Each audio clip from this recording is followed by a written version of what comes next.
Welcome back to Worlds of Protheka audiobooks. And if this is your first time, be warned. Once you step into Protheka, you'll never want to leave. With beasts who will stop at nothing to protect the women they love, and women who are only just finding out what a real man can be, you'll lose yourself in the dark romance of these fantasy stories. To bring you these free full audiobooks, we have to listen to this platform's guidelines, and they say that Protheka's steamiest scenes aren't allowed. But you can still get them from the unabridged version of any Prothekan audiobook. All you have to do is go to worldsofprotheka.com. With promo code YouTube30, we're offering you the opportunity to get 30% off of any audiobook, ebook, or bundle. We appreciate you subscribing to the channel, as it makes bringing these free full audiobooks to you possible. Don't forget to like and comment to let us know what you think. Protheka's magic is eternal, and this story is just the beginning.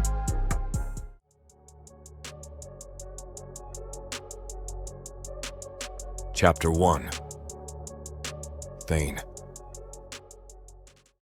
Blood and shadow, but the sun feels good on my wings. The irony isn't lost on me.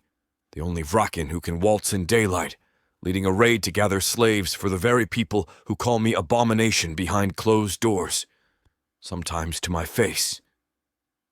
"Spread formation," I command, voice cutting through the afternoon air as we crest the hill overlooking the human settlement. Remember, breathing slaves fetch better coin than corpses. The dozen Vrakin behind me shift uncomfortably on their mounts, sun glamour shimmering around them like heat waves. Even with magical protection, daylight makes them sluggish, vulnerable. But that's precisely why the Council sends me out when they need work done above ground. The abomination doing what he does best. Vex, Lord Razik's nephew, pulls his hood lower despite the glamour. "How long will this take, Daywalker?" The slur rolls off his tongue with practiced disdain. I've heard it so many times it's lost its sting. Almost. "As long as it takes," I reply, scanning the settlement below. 2 exits from the main cluster of buildings, one road leading north toward the trade routes, another winding south through the forest. 3 guard posts visible, though humans rarely pose much threat. Quality over speed, little puppy. I catch the way his jaw tightens at my pet name for him. Good. Let him simmer. The settlement sprawls in the valley like a wound, maybe 300 souls scraping out a living from stubborn soil and desperate hope. Perfect for our purposes. Large enough to provide good stock, small enough that no one will miss them for weeks. "Sir," calls Drex from my left flank. Unlike the others, he doesn't flinch when addressing me directly, probably because he's missing half his wing and knows what it's like to be damaged goods.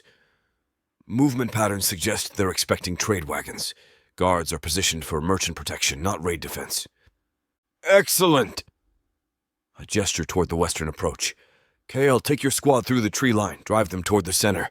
Vex, eastern approach, cut off escape routes but leave the southern road open.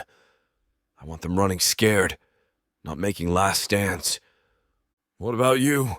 Vex asks. "I'll take the direct approach." I test my blade's edge against my thumb, watching crimson well up on pale skin. Someone needs to make the opening statement. The Vrakin behind me won't meet my eyes, even when receiving orders. 50 years as shadow broker for the Council, and they still look through me like I'm a particularly unpleasant stain on their boots. My own kind. I'm more alien to them than the humans we're about to harvest. At least the humans scream honestly when they fear me. I urge my mount forward, wings spreading to catch the wind currents. The familiar weight of authority settles around me out here, commanding raids. I almost feel like I belong somewhere. Almost! The attack begins with brutal efficiency. Kyle's squad drives panic through the settlement's heart like wildfire. Humans scatter in predictable patterns, parents grabbing children, the young helping the old, everyone seeking shelter that won't protect them. I descend into the chaos like a falling star. My first target is a man trying to bar his door against the inevitable. One kick sends him sprawling, and I'm inside before he can recover. His wife screams, clutching 2 small children behind her. Shh, I murmur, letting my voice carry the hypnotic undertone that makes humans compliant. This will be easier if you don't fight. The man struggles to his feet, fury overriding fear. Take me. Leave my family alone. Noble. I circle him slowly, noting the calloused hands of a blacksmith, the way he moves to shield his family. But nobility doesn't determine market value. His wife will fetch good coin young enough to breed, skilled enough for household work. The children, one's too young, but the boy might work the mines in a few years.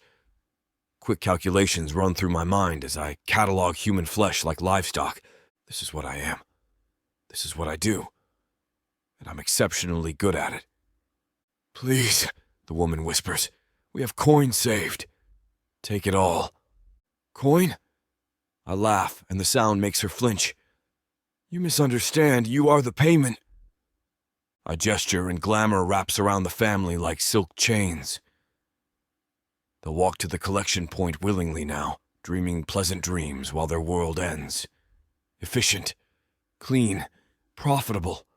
House by house, family by family, I work through the settlement with mechanical precision. The other Vraken handled the perimeter, but the real selection work falls to me. I'm the one who determines who lives in chains and who dies in the dirt. A farmer too old for labor throat cut, blood feeding the earth. A pregnant woman who might complicate transport, added to the breeding stock, extra value. Children young enough to forget their parents' faces, perfect for training. Each decision comes easily.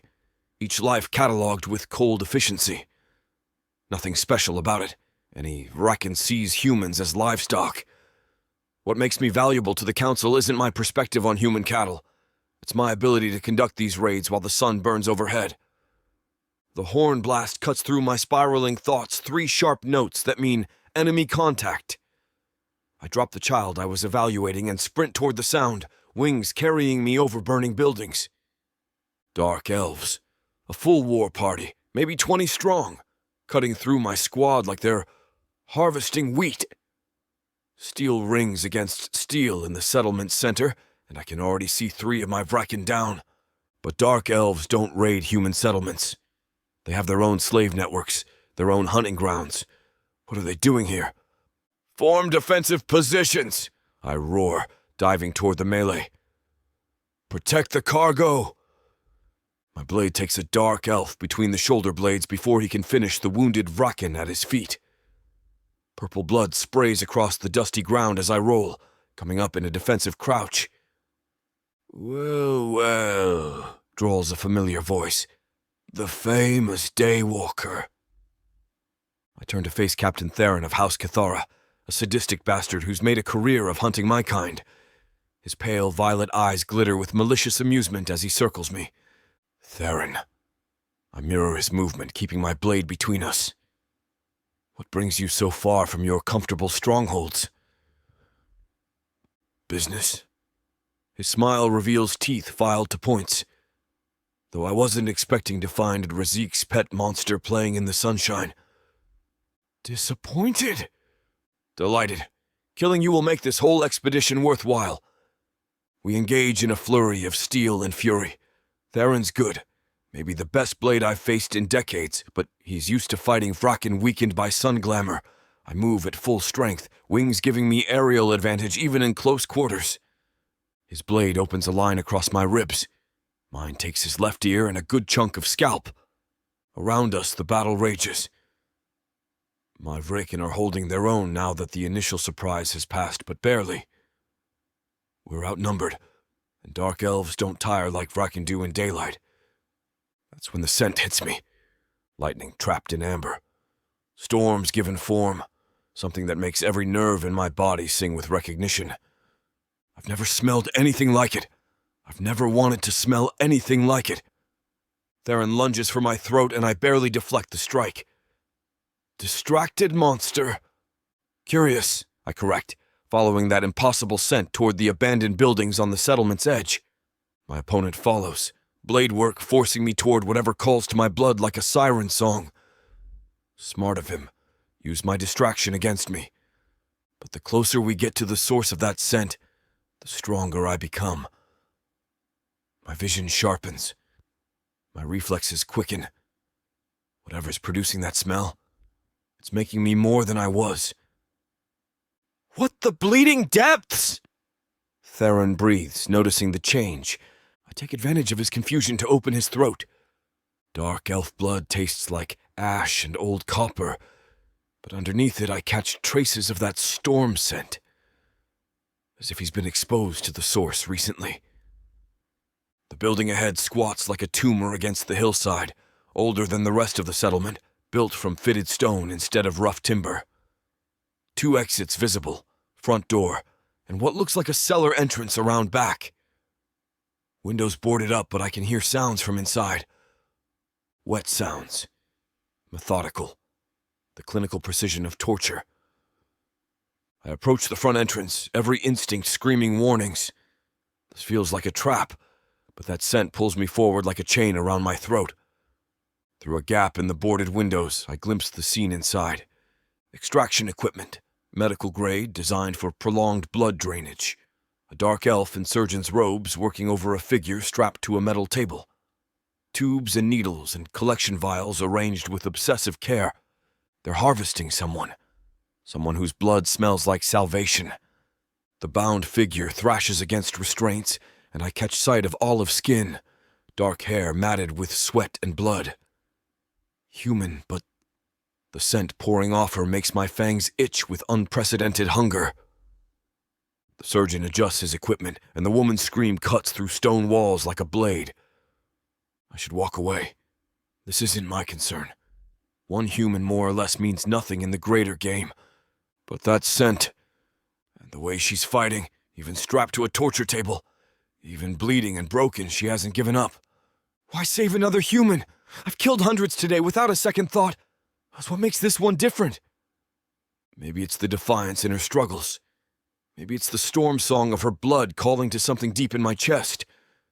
Maybe I'm just tired of being the monster everyone expects me to be. I count the exits one more time, force of habit that's been keeping me alive this long. Then I kick in the door. Chapter 2. Mirror. The silver blade slides deeper into my thigh, and I taste copper on my tongue from biting back the scream. "Focus, pet," Healer Valen croons, his violet eyes gleaming with clinical fascination. "The pain will end when you give us what we need." Blood pools beneath the metal table, dripping in steady rhythm from a dozen carefully placed cuts. My blood. The dark elf surgeon has been at this for hours, mapping every vein, testing how much he can drain before I lose consciousness. The restraints cut into my wrists where I've fought against them, leather and steel, designed for someone much stronger than a human. But I keep testing them anyway, because the alternative is lying still while this bastard carves me up like a holiday feast. "Your blood sings differently than the others," he murmurs, adjusting the collection apparatus. Tubes snake from my arms to glass vials, filling with crimson that seems to shimmer in the torchlight.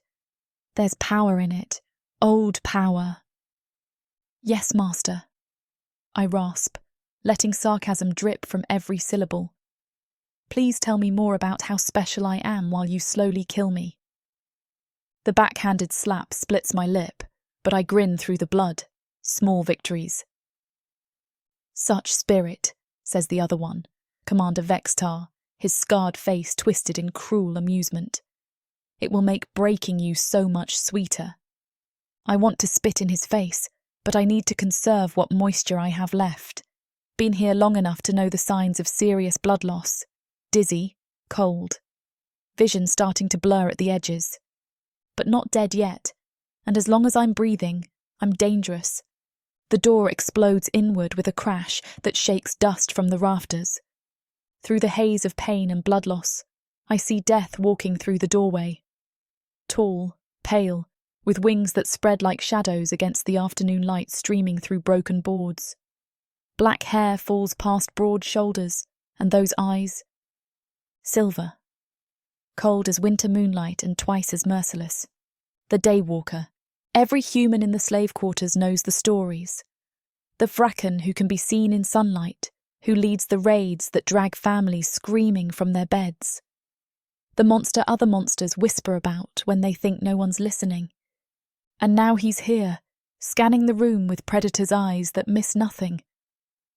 "Well," he says, voice like velvet wrapped around a blade, "this is interesting." Healer Valen spins toward the intruder, scalpel still bloody in his hand. "You're interrupting delicate work, Daywalker." "Am I?" Those silver eyes bore into mine across the room, and something electric passes between us. Recognition, maybe, or hunger. Looks more like butchery to me. Commander Vextar steps between them, hand moving to his sword hilt. "This doesn't concern you, monster." "Doesn't it?" The Daywalker's smile showcases sharp teeth that gleam like ivory daggers. "I was having such a pleasant afternoon, and then someone started a war in my hunting grounds. They're going to fight. I can see it in the way they move, circling each other like predators claiming territory. And when they do, I need to be ready." The scalpel. Healer Valen left it on the instrument tray when he reached for his blade. "If I can just—" "You killed my men," Vextar snarls. "They were interfering with my raid." The Daywalker shrugs, wings rustling like leather. "Bad for business." "Everything dies today, abomination." "Probably, but not me." They move, steel rings against steel in a symphony of violence. The Daywalker flows like liquid shadow, wings giving him aerial advantage even in the cramped space. But Vextar's no amateur. His blade work is poetry written in purple blood and severed limbs. Healer Valen lunges for the exit, abandoning his equipment and his prize. Smart of him. I stretch my fingers toward the scalpel, leather restraints cutting deeper into already raw skin. Almost there, just a little further. The Daywalker slams Vextar against the stone wall hard enough to crack mortar. Dark elf blood sprays across surgical equipment in abstract patterns that would be beautiful if they weren't made from someone's veins. My fingers close around the scalpel's handle, the leather parts under sharp steel like it was made of paper. One hand free, then the other. Pins and needles shoot through my arms as circulation returns, but I force my fingers to work. Vexitar drives his knee into the Daywalker's ribs, sending him stumbling backward. "You think you're apex predator, monster. You're just another failed experiment." "Failed?" The Daywalker wipes blood from split lips, silver eyes blazing with cold fury. "Let me show you successful." He moves faster than anything that size should be able to, wings propelling him across the room in a blur of shadow and violence. His hand closes around Vextar's throat, lifting the dark elf off his feet like he weighs nothing. "Any last words?" the Daywalker asks conversationally. "Yes," Vextar gasps. "You're too late." The poison dart takes the Daywalker in the neck. He staggers, releasing his grip on Vextar's throat. The dark elf commander falls to his knees, gasping, but he's smiling now, triumphant. "Sleepwort extract," he wheezes, "refined for maximum potency. Even Daywalkers have limits." The Vraken's legs give out. He hits the floor hard, silver eyes already losing focus. Whatever they dosed him with, it's working fast. Vextar struggles to his feet, one hand massaging his bruised throat. "Healer Valen, bring the restraints. We'll have 2 prizes instead of 1. That's when I strike. The scalpel slides between Vextar's ribs like it was meant to be there. His eyes go wide with shock, purple blood frothing on his lips as steel finds his heart. "Any last words?" I whisper in his ear.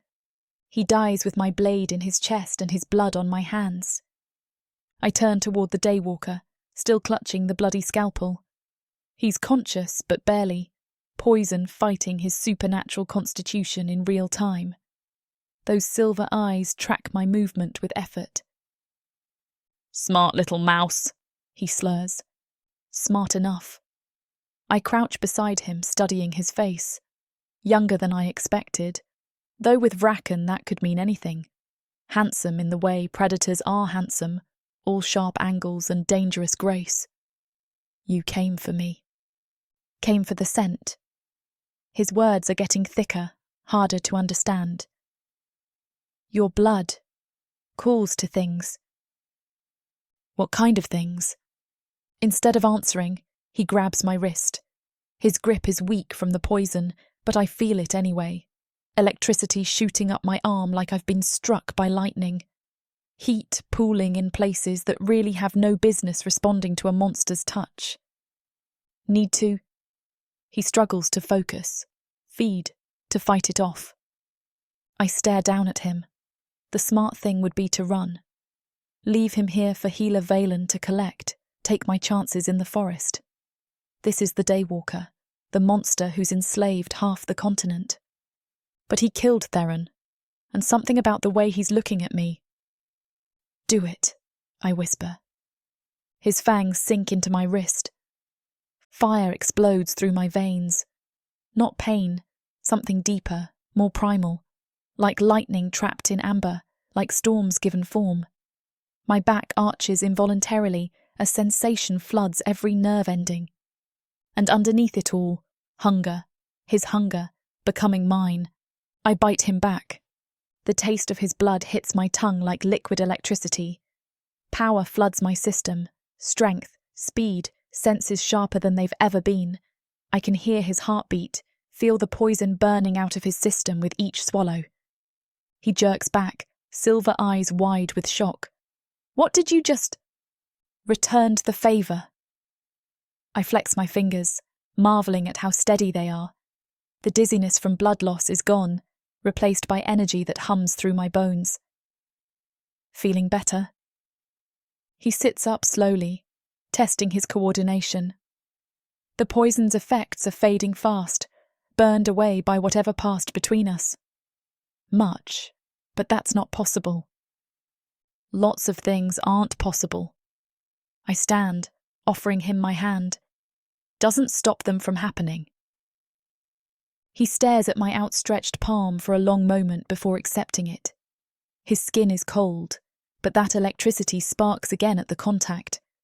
Mutual recognition of something neither of us understands. We need to leave, he says, getting to his feet. Healer Valen will return with reinforcements. I know, but I don't release his hand immediately. What are you? Death walking upright. His smile lacks humour. What are you? Trouble. That earns me something that might be a genuine smile. I like trouble. The memory hits me like a painful blow. Vextar's men dragging me from the burning village while I screamed for them to take me instead of the children. My neighbour's blood still warm on my hands from trying to protect them. The hopeless fury of watching everything I cared about reduced to ash and chains. Focus, a voice whispers. Not mine, his. I blink, and I'm back in the torture chamber with a Vraken whose blood tastes like salvation. What did you just do? Shared a memory. He tilts his head, studying me like I'm a puzzle he can't solve. Your mind is accessible when we're connected. Connected how? Blood bond. Temporary, but powerful. He moves toward the window, checking for enemies. It shouldn't be possible with humans. Maybe I'm not entirely human. That stops him cold. What do you mean? Before I can answer, shouts echo from outside, multiple voices coordinating search patterns. Healer Valen's reinforcements have arrived. Later, the Daywalker says. Right now we run. Wait. I grab a clean cloth from the surgical supplies, wrapping it around my wounded thigh. The bleeding stopped, impossibly fast healing that should worry me more than it does. Your people? Won't they help? His laugh is bitter as winter wind. My people abandoned me the moment the first dark elf showed up. They're probably halfway back to the council by now. Loyal. Practical. Can't risk the Daywalker on uncertain odds. He opens the window, testing the frame. Besides, they were never really my people. Something in his voice makes me look at him more carefully. Isolation. Loneliness deeper than the ocean and twice as cold. I recognize it because I've lived it. Then we're both monsters without a pack, I say. Speak for yourself, little mouse. I'm exactly what they made me. The window gives way under his hands. Afternoon sunlight streams through the opening, and I see the forest beyond. Freedom, if we can reach it. After you, he says. I swing my leg over the sill, pausing to look back at him. Why did you save me? He considers the question seriously. I don't know, but I'm going to find out. Then we're running through trees older than memory, with the Daywalker's pack abandoning him and healer Valen's hunters on our trail. My blood sings with borrowed power, and his tastes like lightning on my tongue. Whatever we've started, there's no going back now.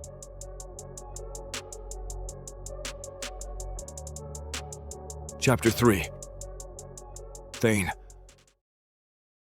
She moves like liquid lightning through the forest. Mira, the little mouse who killed a dark elf commander with utmost precision, flows between ancient trees with inhuman grace. My blood runs through her veins, granting speed and strength no human should possess. Yet watching her leap fallen logs and duck low-hanging branches, I'm struck by how natural it looks on her, like she was always more than human. How long will it last? She calls over her shoulder, not even breathing hard despite our punishing pace. Few hours at most. I vault over a moss-covered boulder, wings tucked tight to avoid catching on branches. Depends on how much you took. Not nearly enough. She pauses at a stream crossing, amber eyes scanning the water for hidden dangers. Smart. The wild spawns make everything unpredictable. They're still following. I taste the air, filtering sense through enhanced senses. Dark elf magic, yes, but also something else. Something that makes my skin buzz with familiarity. Not just following, I correct. Hurting. Toward what? Before I can answer, the first arrow splits the air between us, silver-tipped. Blessed by dark elf priests and designed specifically to kill my kind. The arrowhead gleams with malevolent purpose as it embeds itself in the oak tree, where my head was a heartbeat ago.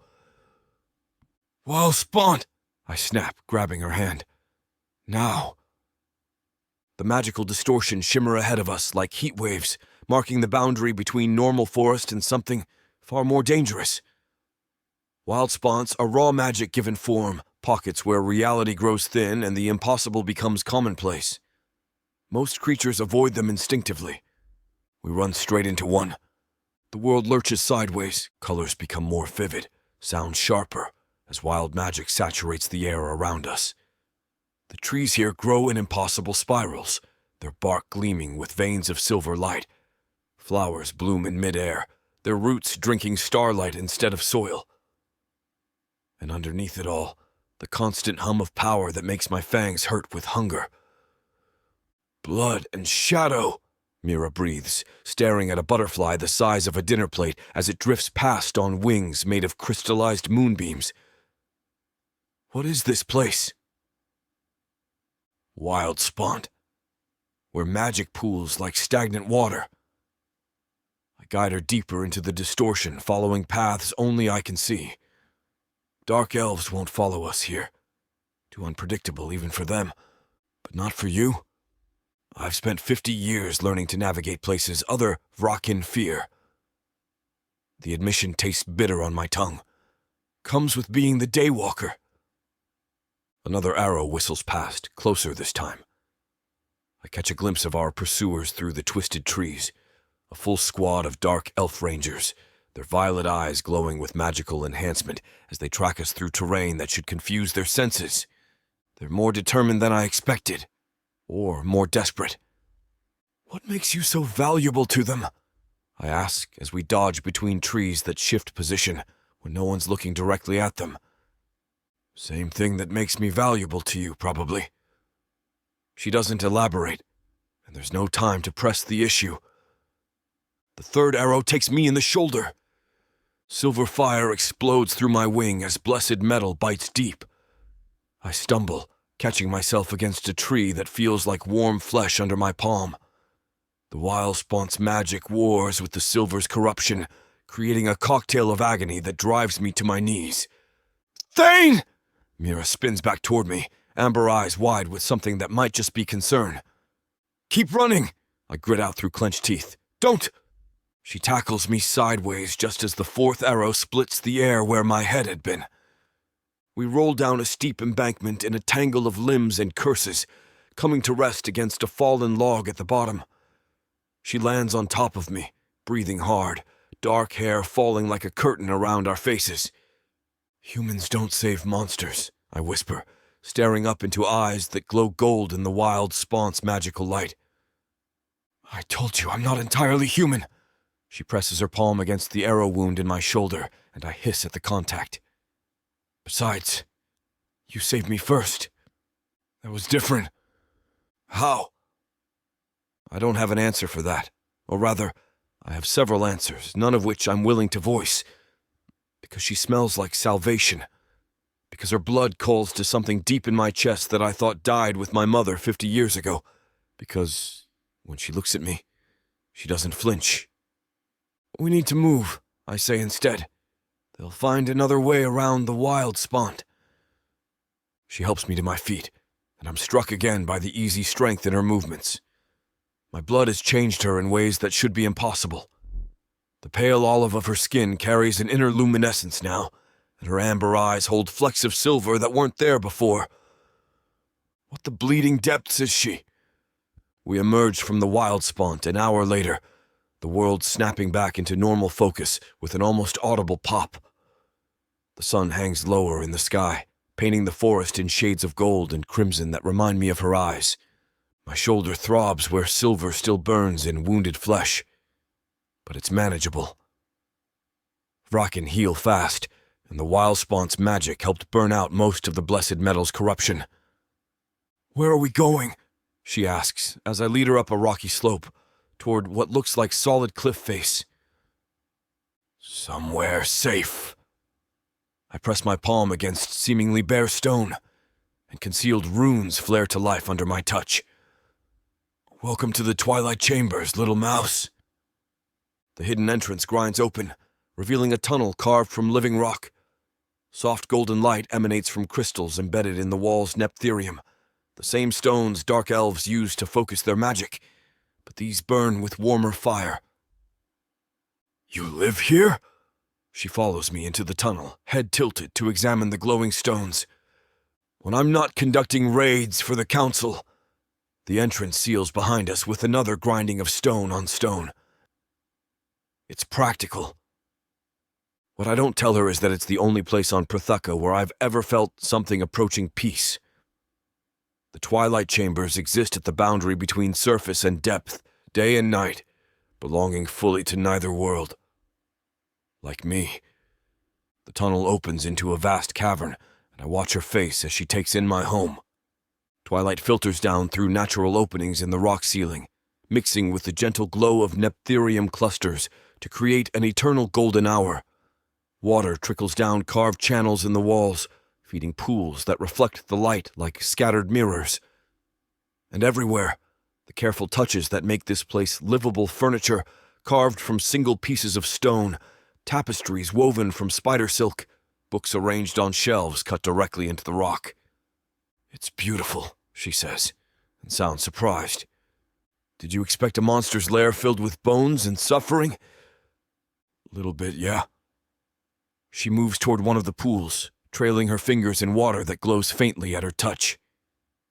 This is peaceful. I don't know why her approval matters to me, but it does.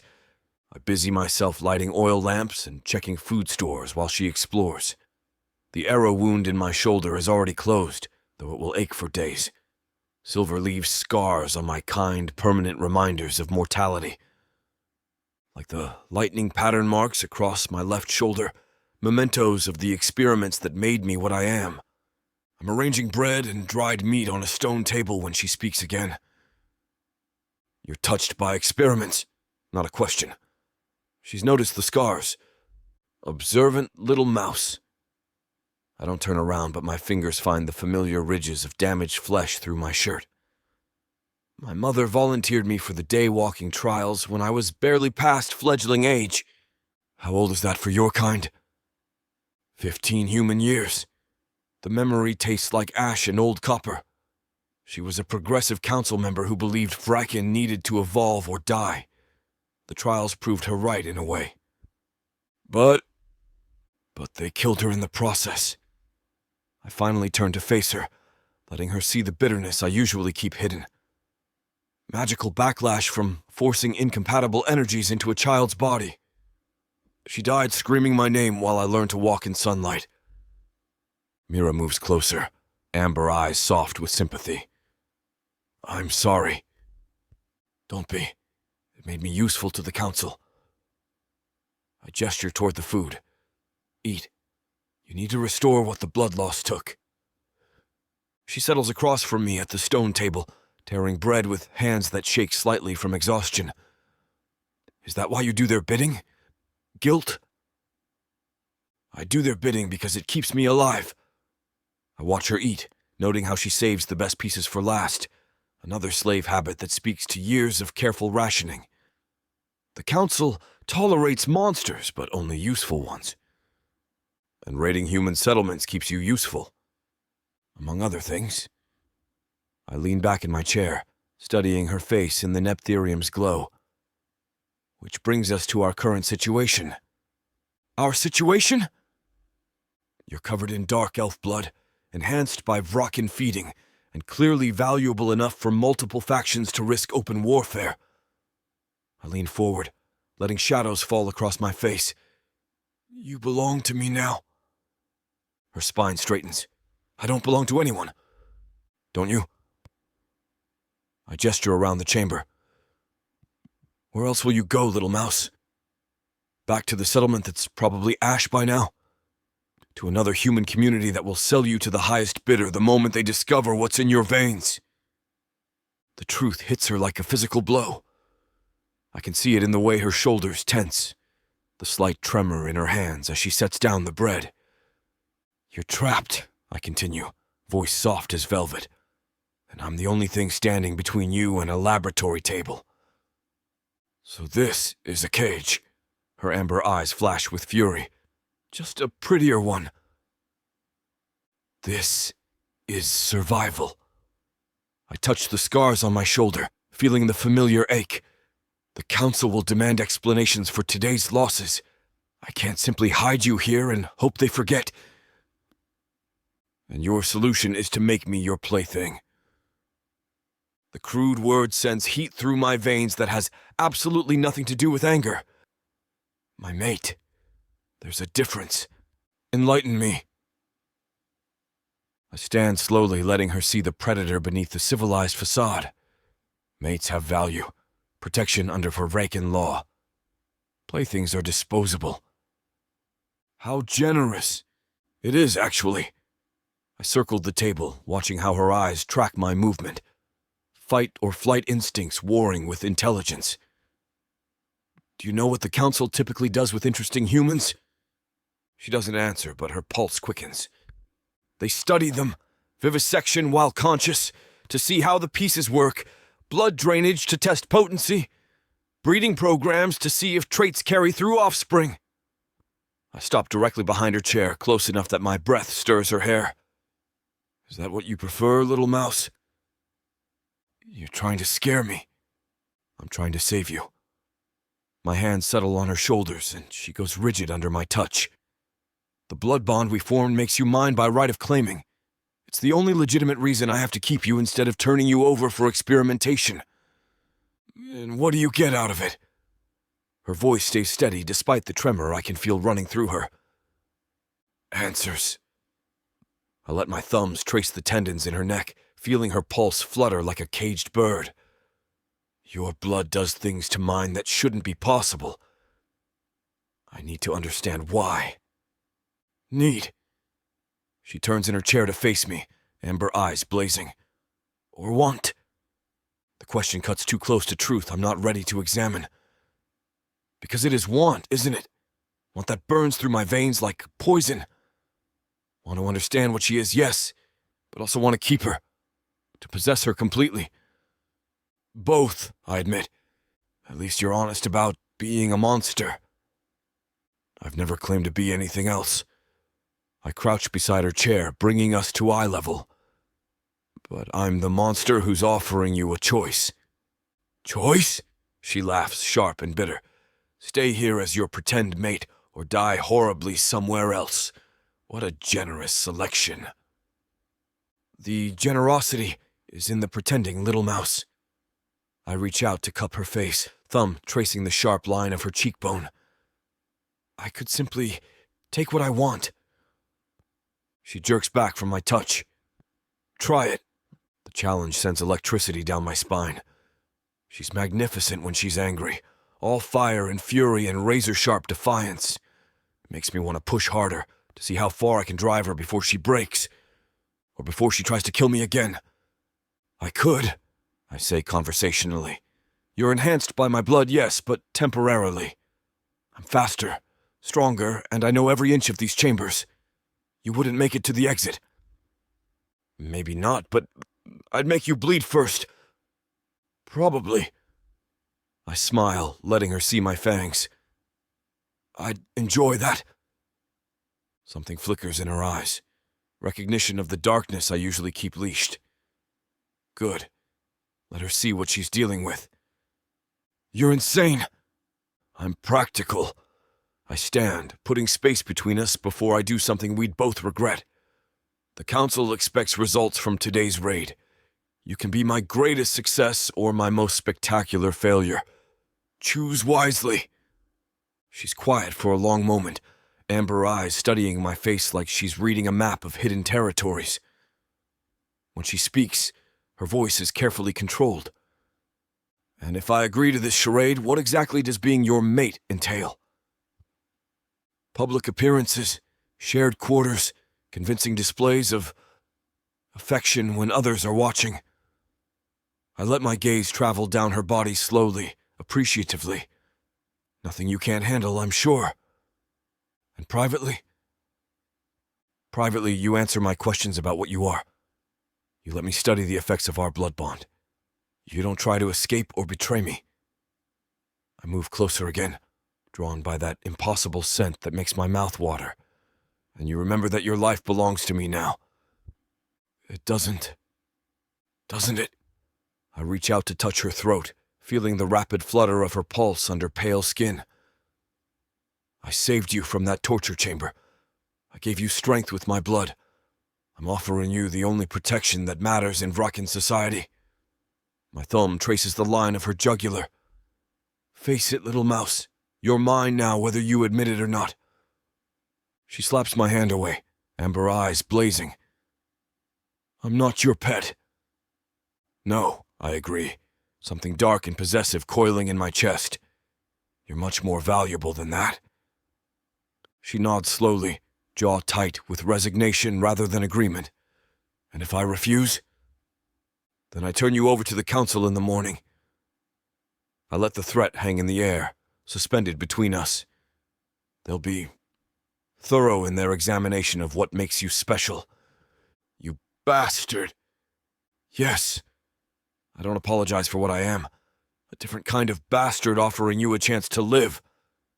She stares me down for a long moment, and I can see the exact instant she realizes how completely trapped she is. No other options. No cavalry coming to save her. Just me and the devil's bargain I'm offering. Fine, she says finally. I'll play your mate. Excellent. The satisfaction that floods through me is darker than it should be. Possessive in ways that should concern me. Welcome to your new life, little mouse. Don't call me that. I'll call you whatever I please. I lean down until we're breathing the same air. You're mine now, remember? The fury in her amber eyes promises future violence. Good. I'd be disappointed if she submitted too easily. Get some rest, I tell her, stepping back before I do, or say something we'll both regret. Tomorrow we begin your education in being a proper rockin' mate. And what does that involve?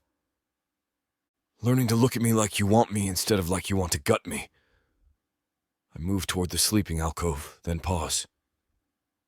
Though honestly, little mouse, the difference might be smaller than you think.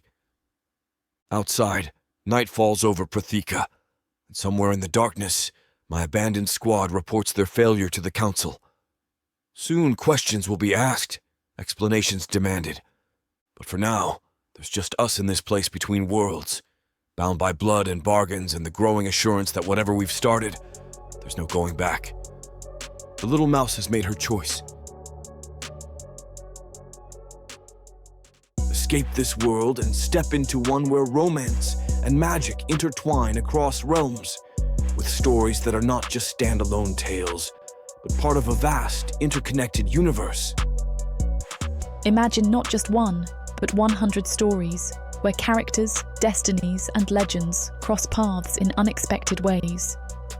100 audiobooks from the Romantasy 100 book bundle. These aren't just isolated stories. They share themes, worlds, and threads that make every journey feel part of something grander.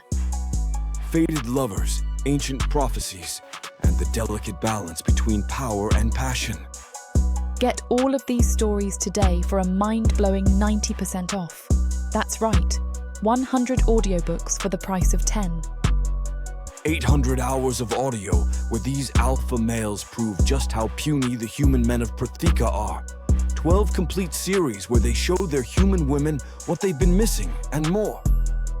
One-time purchase, lifetime access to a universe of interconnected magic and romance.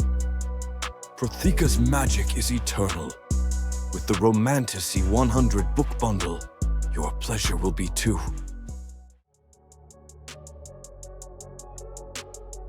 Chapter 4. Mirror. I wake to the sound of water dripping and the uncomfortable realization that I'm not dead. The sleeping alcove Thane provided is carved directly into the cavern wall, lined with furs that smell like winter nights and dangerous promises.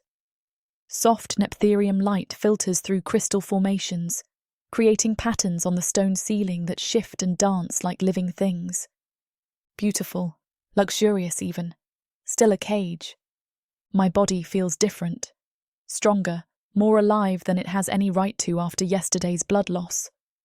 The temporary enhancements from his blood still sing through my veins, though I can feel them fading at the edges like a tide slowly receding.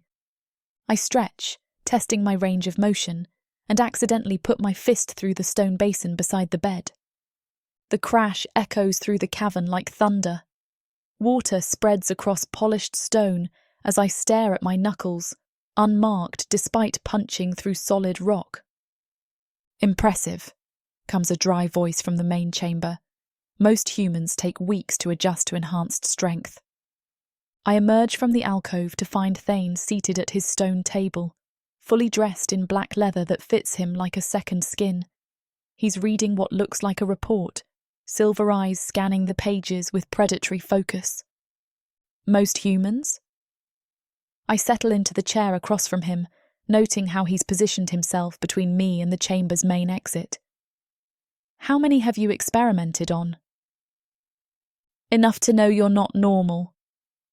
He sets down the report, and I catch a glimpse of the council's seal, a serpent devouring its own tail. Even for enhanced humans. Maybe your blood is just particularly potent. Maybe. His smile reveals the tips of his fangs. We'll find out soon enough. There's bread and dried fruit arranged on stone plates, along with what looks like tea steaming in delicate porcelain cups. I reach for the smallest portion automatically, years of training making me take only what I need to survive. His hand covers mine before I can lift the bread. Problem, little mouse? I yank my hand back, hating how my skin tingles where he touched it. Don't call me that. I'll call you whatever I please. We established that last night. He pushes the largest plate toward me. Eat. All of it. I don't need. You need to rebuild what the blood loss took, and you need to break slave habits that will give us away when we meet the council. His voice drops to that velvet register that makes something low in my belly clench traitorously. Unless you prefer I force feed you. The threat stays there, and I can see from his expression that he'd do it. Probably enjoy it, the bastard. I tear off a larger piece of bread, chewing mechanically while he watches. Happy? Ecstatic. He leans back in his chair, studying me like I'm a puzzle he's determined to solve. Tell me about the enhanced senses. What about them? Don't play stupid. It doesn't suit you. He gestures toward the broken basin. You can hear my heartbeat from across the room. Smell the leather oil I used on my boots this morning. See the individual dust motes floating in the neptherium light. He's right, and it's unsettling. Every sensation feels magnified, almost overwhelming. I can hear water moving through hidden channels in the walls, smell the faint traces of forge smoke that cling to his clothes, see the tiny scars that mark his hands from decades of blade work. It's fading, I admit. I know, which is why we need to test your limits before it's gone completely. He stands, moving with that liquid grace that marks all predators. Combat training, now. I already know how to fight. You know how to survive. Different skill set entirely. He heads toward a side passage I hadn't noticed before. Come along, little mouse. Time for your first lesson in being dangerous. The training chamber is carved from the same living rock as the rest of his domain, but this space feels different. Harder, more focused. Weapons line the walls, swords and daggers, throwing knives and wicked curved blades I don't recognize. The floor is polished smooth, marked with what look like practice circles. Pick your weapon, Thane says, shrugging out of his shirt. The sight of his bare torso takes my breath away. Pale skin stretched over lean muscle, marked with scars that tell stories of violence survived. The lightning pattern marks across his left shoulder seem to pulse with their own inner light, and I have to swallow hard against the sudden dryness in my mouth. Focus, you fool. He's not beautiful. He's a monster who owns you now. But God's help me, he is beautiful in the way predators are beautiful, all deadly grace and lethal precision. I select a simple dagger, testing its weight. What's the point of this? I thought I was supposed to be your mate, not your warrior. In Vrakan society, the distinction is meaningless. He chooses a practice sword, spinning it through complex patterns that make the blade sing. Vrakan rarely have mates because staying with one mate during our long life is boring. But if we find one, it will be forever. Mates fight together, or they die together. Usually both. Romantic. Practical. He settles into a ready stance, and something in his posture makes every survival instinct I possess scream warnings. Now show me what you can do with enhanced reflexes. He attacks without warning. The practice sword comes at my throat in a silver arc that would have taken my head clean off if I hadn't thrown myself sideways. Enhanced speed sends me rolling across the polished floor faster than humanly possible, coming up in a crouch with the dagger ready. Better, he says, circling me like a wolf, but you're still thinking like prey. He strikes again, and this time, I'm ready. The dagger meets his blade with a clash that sends vibrations up my arm. For a heartbeat, we're pressed close together, weapons locked, and I can smell his scent. Winter nights and old leather and something darker that makes my pulse race.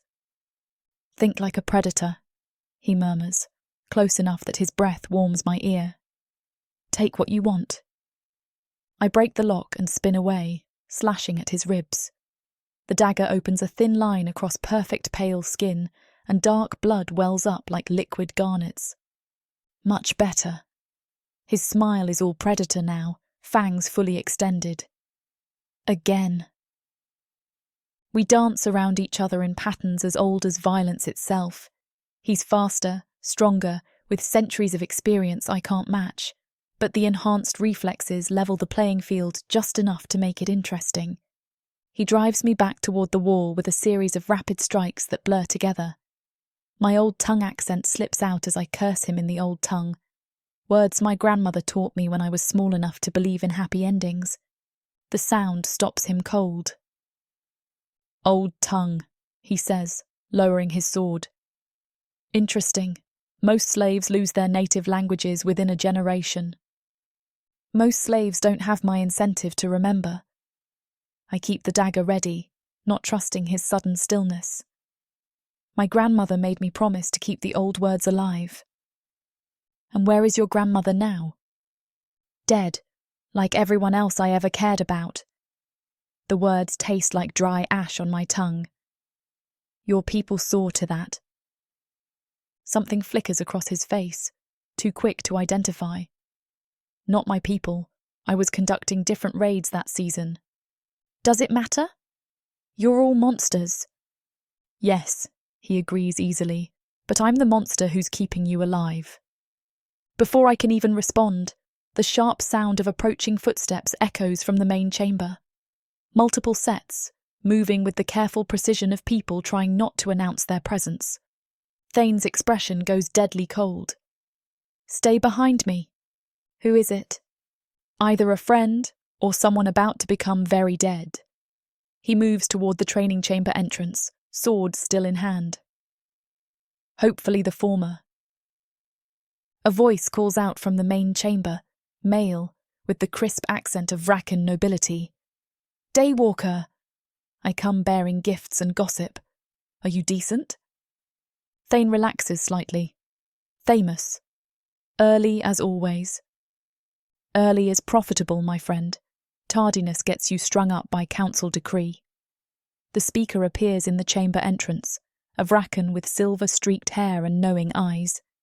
He's dressed in merchant's clothes, but I can see the weapons hidden in his coat's folds. "And you must be the mystery woman half the continent is talking about." "Half the continent?" I glance at Thane, who's pulling his shirt back on with quick, efficient movements. "Word travels fast in our circles," Thamus says, setting down a pack that clinks with the sound of hidden treasures.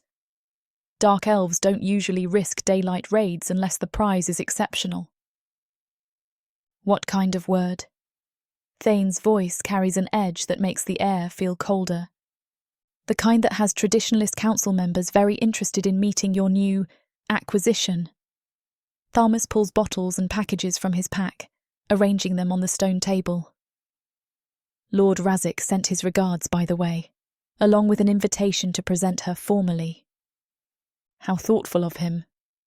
Thane's tone could freeze blood. "What else?" "Speculation, mostly.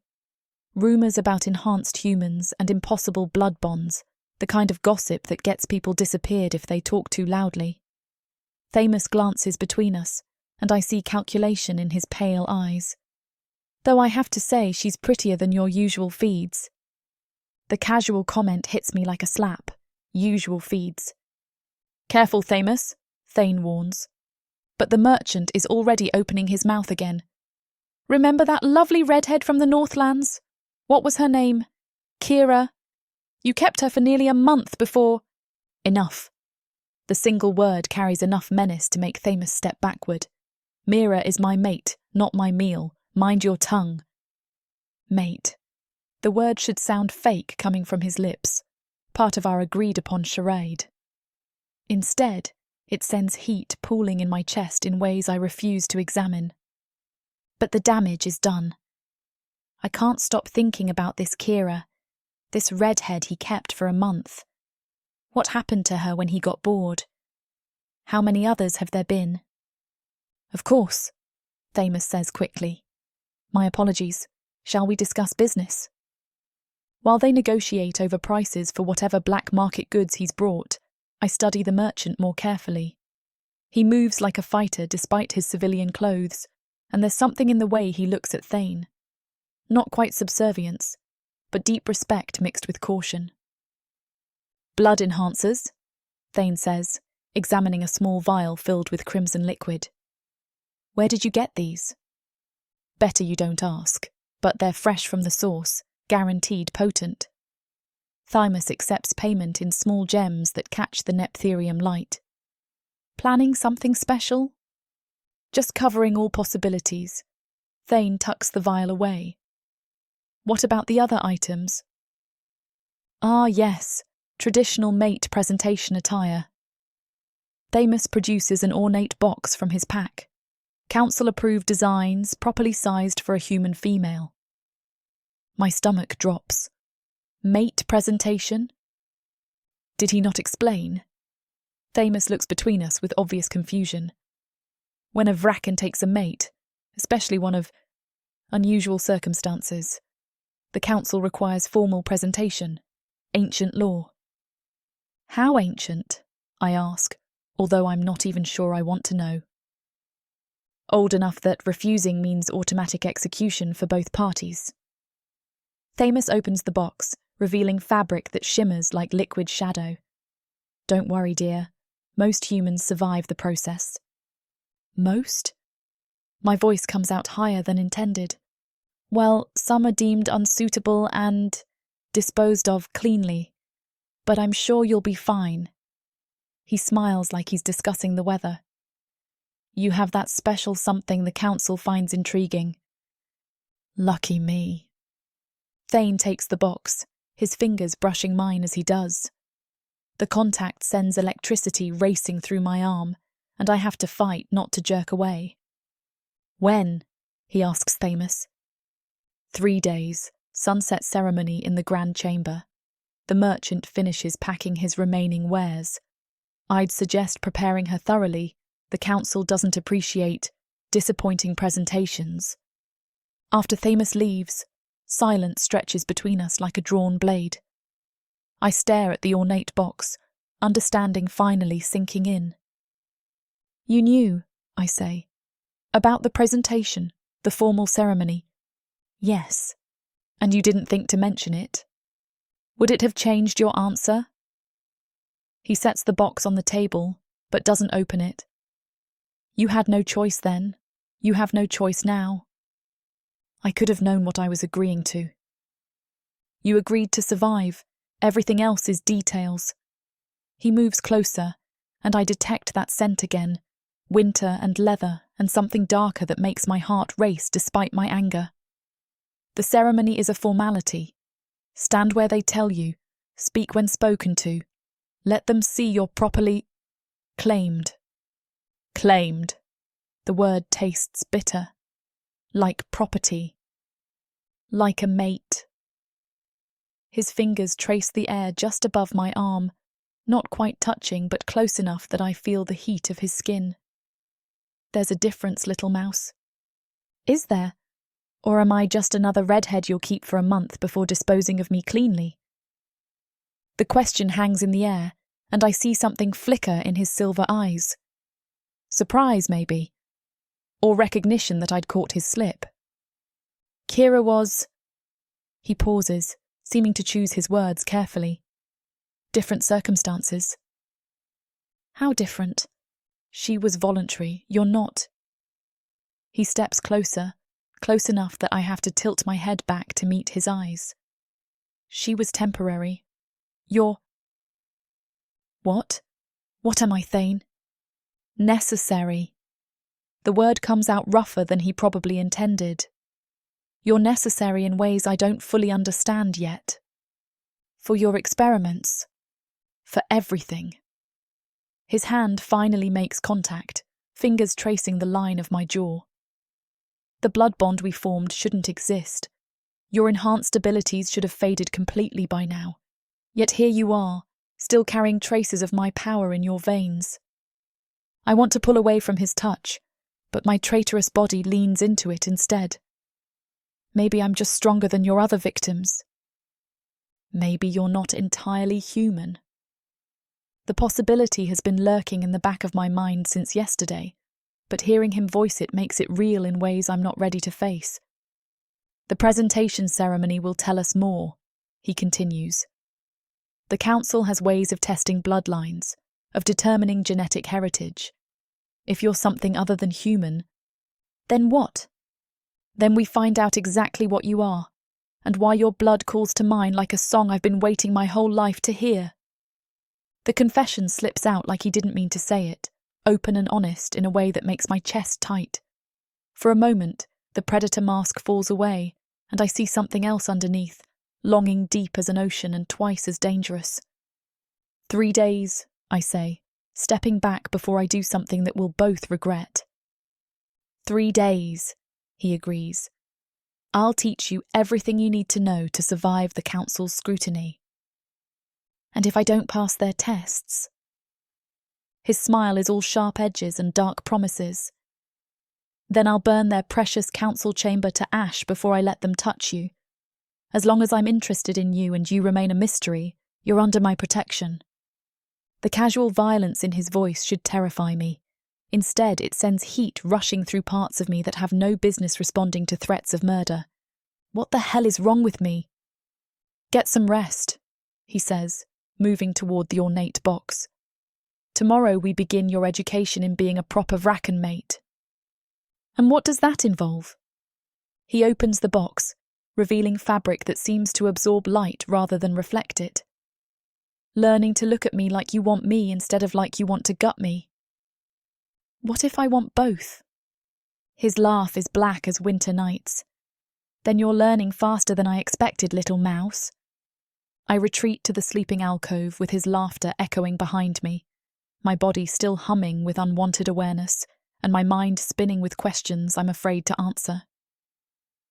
3 days until I face a council that sees humans as disposable test subjects. 3 days to convince them I'm worth keeping alive.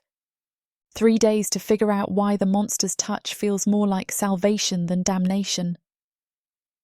And somewhere in the growing darkness of the chamber, I can hear him moving about, preparing for whatever comes next. Planning, probably. Strategizing how to present his prize to best advantage. But I can't shake the memory of his voice when he called me necessary. The way his eyes went dark when he spoke of burning down the council for me. Maybe this cage isn't as simple as I thought. Maybe the monster is just as trapped as I am. The thought should comfort me. Instead, it makes everything infinitely more dangerous. Chapter 5. Bain.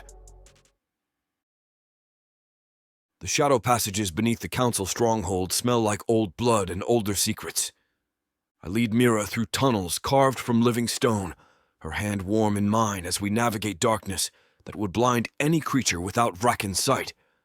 She moves with liquid grace despite the restrictive ceremonial gown, her enhanced senses still sharp enough to detect the subtle air currents that mark hidden passages.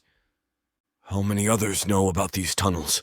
she whispers, voice barely audible even to my supernatural hearing. "The ones still breathing? 3, maybe 4. I pause at an intersection, tasting the air for threats. The rest learn to keep their mouths permanently shut. "You killed them. I protected what's mine." The admission rolls off my tongue without shame. "Just as I'll protect you, little mouse." Her pulse quickens at the endearment, though whether from anger or something else entirely I can't tell. The blood bond between us has faded to whispers, but I can still feel echoes of her emotions. Fear layered with defiance, attraction warring with disgust. She wants to hate me. The knowledge sends dark satisfaction spiraling through my chest. "Remember what we discussed," I murmur as we approach the final barrier. "You are mine. Completely, utterly without question. Let them see that truth in every breath you take. And if they see through the performance..." I turn to face her in the tunnel's darkness, letting her see the predator that lives beneath my civilized mask.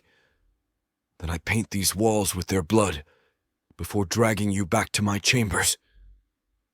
The threat should terrify her. Instead, something hot and hungry flickers in her amber eyes. There and gone so quickly I almost miss it. Almost. The hidden entrance opens onto a balcony overlooking the grand chamber, and I feel the familiar ache settle into my bones as we descend into the underground heart of Vraken power. The chamber stretches before us like a cathedral of nightmares, black stone walls carved with scenes of ancient victories, Neptherium crystals casting everything in shades of silver and shadow. 13 thrones rise from the chamber floor in a perfect circle, each occupied by a council member whose power could level cities if properly motivated. At the circle's center, the matriarch's seat commands absolute authority carved from a single piece of midnight obsidian that seems to swallow light. Matriarch Brynda sits like a spider in her web, ancient beyond counting and twice as dangerous.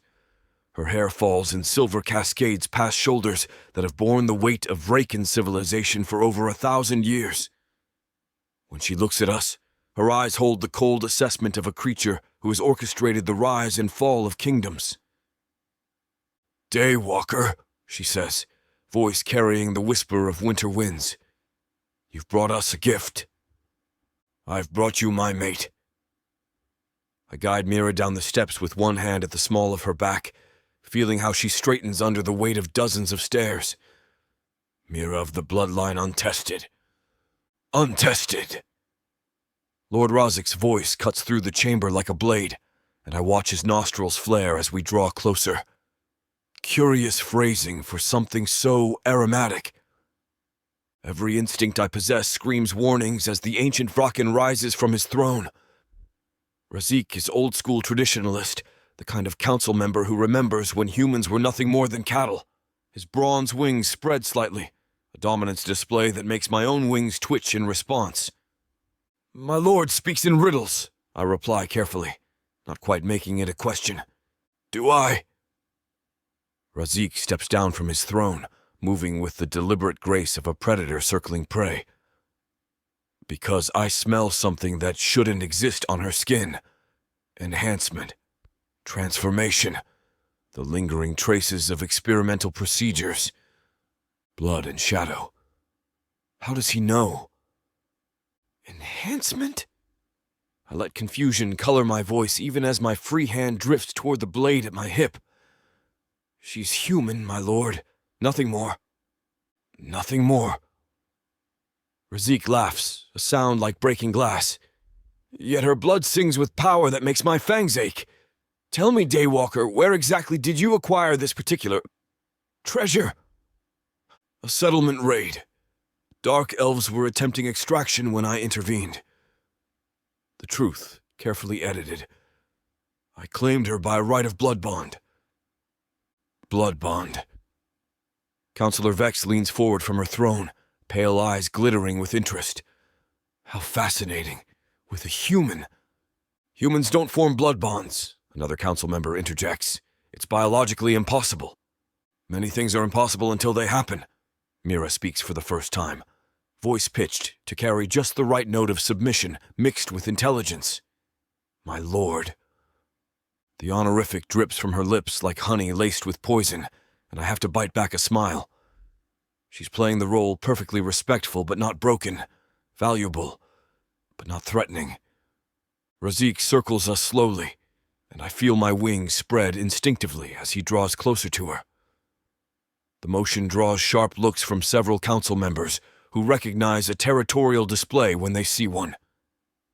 "Your mate has lovely manners," Razik observes, almost as if she's been trained for this moment. "Survival teaches many lessons, my lord," she replies without missing a beat. "Indeed it does." He stops directly behind her, close enough that his breath stirs the dark hair spilling over her shoulders. "Tell me, little human, what lessons did your previous masters teach you?" The question wafts through the air like a trap waiting to spring, because if she admits to being experimented on, if she reveals any knowledge of enhancement procedures or blood manipulation, then Razik will know she's more than she appears. "They taught me that monsters come in many forms," she says softly, "and that some are kinder than others." "Kinder?" Razik's laugh could freeze blood. "The Daywalker? Kind? How delightfully naive." "Is there a point to this interrogation, my lord?" I ask, letting steel creep into my voice. Or are we here merely to satisfy curiosity? The point, abomination, is verification. Razik returns to his throne, bronze wings settling with the whisper of leather on stone. Rumors have reached our ears. Disturbing rumors about humans with impossible abilities. Dark elves conducting blood extraction procedures. Enhancement experiments that shouldn't be possible. My mouth goes dry. What kind of rumors? The kind that suggests someone has been very busy creating weapons from human cattle. Matriarch Brinda's whisper carries absolute authority. Weapons designed specifically to harm our kind. And you suspect my mate of being such a weapon? I let disbelief color my voice, even as cold certainty settles in my chest. She's human, fragile, mortal. Is she? Counselor Thax rises from his seat, ancient scars marking his face like a roadmap of violence. Then you won't object to a simple test. Before I can react, he's moving with the liquid speed of our kind. His claws extend as he lunges for Mira's throat, not to kill, but to test her reflexes, to see if she moves faster than any human should. She doesn't disappoint. Mira flows away from his strike like water, her enhanced speed carrying her behind my left shoulder in a movement so smooth it looks choreographed. Her hand finds the hidden dagger at her thigh, one of the weapons I insisted she carry, and steel whispers against leather as she draws it. The entire chamber goes silent. Interesting, Thax murmurs, settling back on his heels. Very interesting indeed. She's been training with me, I say quickly, spreading my wings to shield her from the council's suddenly predatory stares. I don't keep defenseless pets. Training. Lord Razik's eyes gleam with a look that might be hunger. How thorough of you, Daywalker! Tell me, does she bleed the same color as other humans? The question sends ice water through my veins. Because the answer is no. Her blood runs darker than it should. Richer, enhanced by the bond we share. If they test her. That's enough! Matriarch Brinda's voice cuts through the tension like a blade. The Daywalker has presented his mate according to ancient law. She bears his scent, responds to his dominance, shows proper deference to this council. Unless someone wishes to formally challenge the bond? Silence stretches between the thrones. Challenging a blood bond requires ritual combat, and none of them are eager to face me in single battle.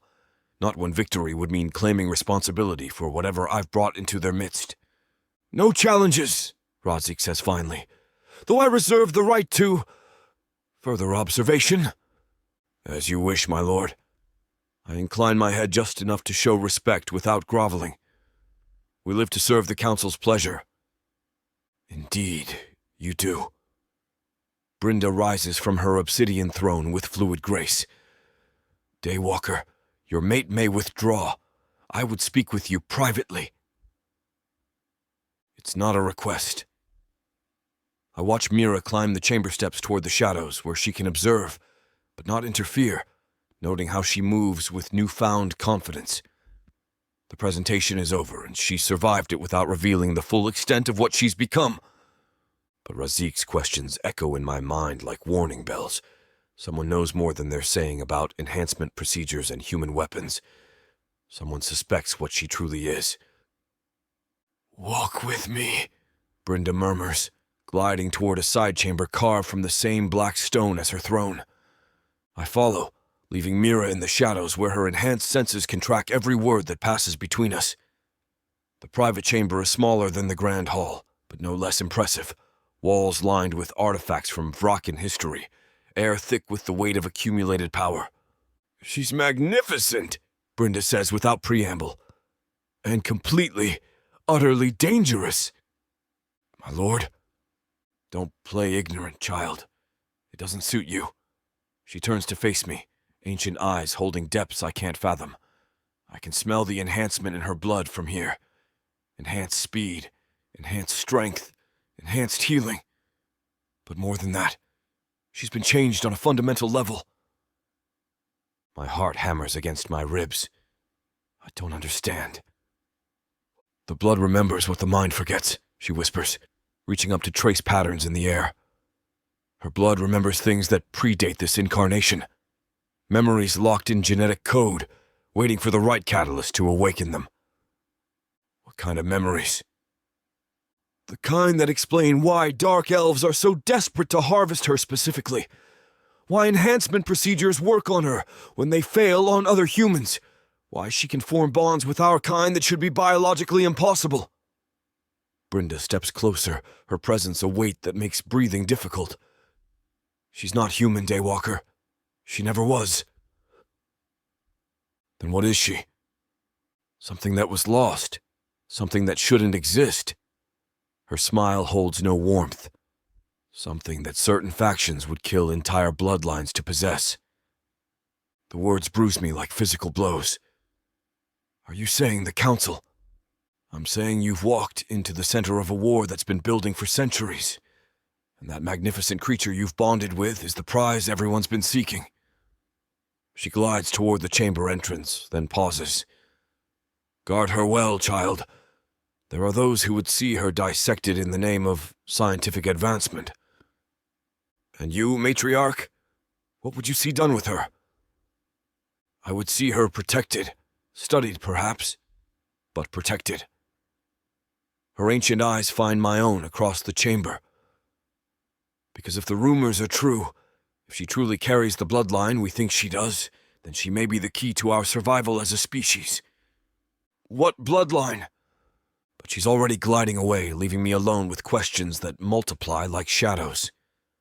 I return to the Grand Chamber to find it mostly empty, only a few council members remaining to conduct other business. Mira waits in the shadows where I left her, amber eyes bright with intelligence and barely contained questions. When I reach her side, she flows into position beside me like she was destined to it, close enough to show unity, distant enough to maintain respect. How much did you hear? I murmur as we make our way toward the exit. Enough. Her voice is carefully controlled. We need to talk. Not here. Too many ears, too many eyes. I guide her toward the shadow passages, hyper-aware of every council member who tracks our movement. Home first, questions later. But as we disappear into the tunnels, I catch Razik's scent following us. Not close enough to be an immediate threat, but close enough to know we're being watched. Hunted, perhaps. The walk back through shadow passes in tense silence, both of us lost in the implications of what just occurred. When we finally emerge into the twilight chambers, the warm glow of Neptherium feels like sanctuary after the predatory atmosphere of the Council's stronghold. They know, she says the moment the entrance seals behind us. They know I'm not normal. Suspected. There's a difference. I move to check the chamber's defensive wards, ensuring we're truly alone. But you handled it perfectly. Showed just enough enhancement to be interesting without revealing the full extent of your abilities. Brenda? What did she want? I turn to face her, taking in the sight of her in the formal gown, black silk that clings to every curve, cut low enough to show the pale column of her throat and high enough to display legs that could bring kingdoms to their knees. She looks like temptation wrapped in shadow, like every dark fantasy made flesh. She wanted to warn me, I say finally, about what you might be. And what might I be? According to ancient Vrakan wisdom, something that shouldn't exist. Something lost that's been found again. I move closer, drawn by that impossible scent that makes my fangs ache with hunger. Something that certain factions would kill to possess. Possess. She repeats the word like it tastes bitter on her tongue. Always comes back to ownership with your kind, doesn't it? With my kind, yes, but not with me. The lie slips before I can stop it, because the truth is darker than I'm willing to admit. I do want to possess her, completely, utterly, in ways that have nothing to do with council politics and everything to do with the primal need that claws at my chest every time she breathes. Liar. But she steps closer instead of away, amber eyes searching my face for truths I'm not ready to reveal. You want to own me just as much as the rest of them, Yes, I admit, because denying it would insult us both. But I want you willing. And if I'm never willing, then I'll spend eternity trying to change your mind. The words emerge rougher than intended, loaded with promise and threat in equal measure. She stares at me, something hot and dangerous flickering in her eyes. You're obsessed. Completely. I reach up to cup her face, thumb tracing the sharp line of her cheekbone. Dangerously, irrevocably obsessed with everything you are and everything you might become. That's not healthy. Nothing about this is healthy, little mouse, but it's necessary. My thumb finds her pulse point, feeling the rapid flutter of her heart beneath pale skin. You felt it too, in the council chamber, the way they looked at you. Like they wanted to take you apart, piece by piece, to see how you work. And you're different? I want to take you apart too. The admission slips out like a confession. But I want to put you back together afterward.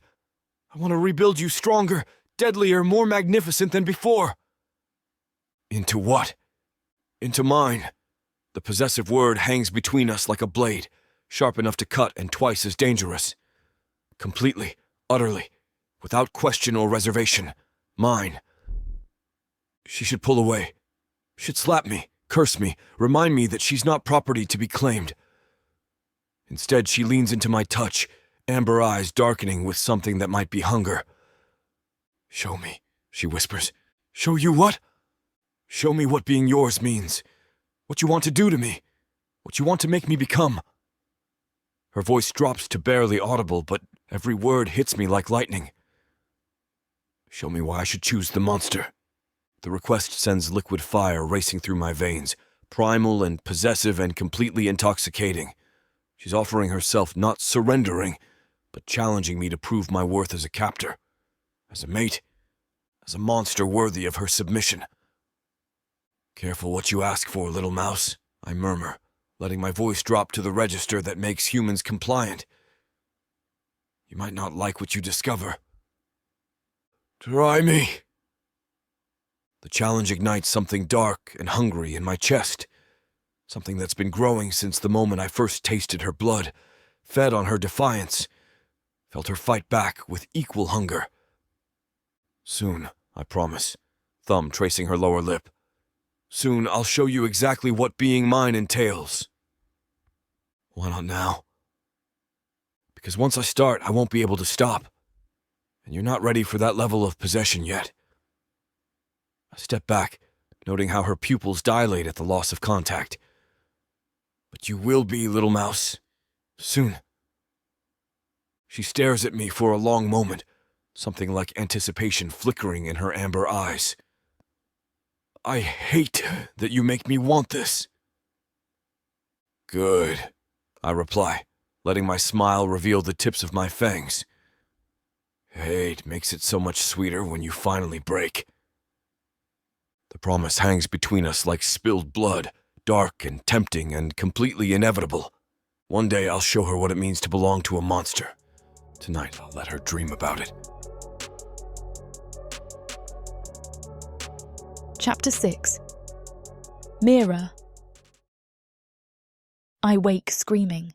The sound rips from my throat like something physical being ripped away, echoing through the twilight chambers with raw agony that makes the nephtherium crystals pulse in response. My hands claw at empty air, still reaching for fingers that slipped through mine 20 years ago. Sarah, Lila. Their names burn on my tongue like acid, and I can still feel the phantom weight of my youngest sister clinging to my back as the slavers dragged us apart. Still hear Sarah's voice calling my name as they threw her into a different wagon, different fate, different hell.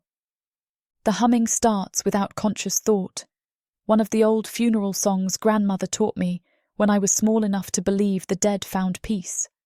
The melody spills from my lips in keening notes that speak of loss and longing and promises broken by forces beyond mortal control. Oro se dobiata bhaile. The words flow in the old tongue, carrying grief too deep for common language. I rock back and forth on the furs, lost in memories that slice through me like silver blades, and the humming becomes singing, low and mournful, and completely beyond my control. Nightmare? His voice emerges from the darkness like velvet wrapped around steel. I jerk upright, wiping tears I hadn't realised were falling. Thane stands in the alcove entrance, silver eyes reflecting the crystal light like a predator's. He's shirtless, pale skin marked with scars that tell stories of violence survived, and something in his expression suggests he's been watching me for longer than I'm comfortable with. Privacy isn't exactly your strong suit, is it? I snap, using sarcasm to rebuild the walls his mere presence seems to demolish. Not when my mate screams like she's being flayed alive. He moves closer, and I get a whiff of his scent, winter nights and old leather and something darker that my pulse quickens despite my distress. The sisters? The casual knowledge hits me like a painful blow. How do you... Blood bonds carry memories, little mouse. Sometimes they surface in dreams.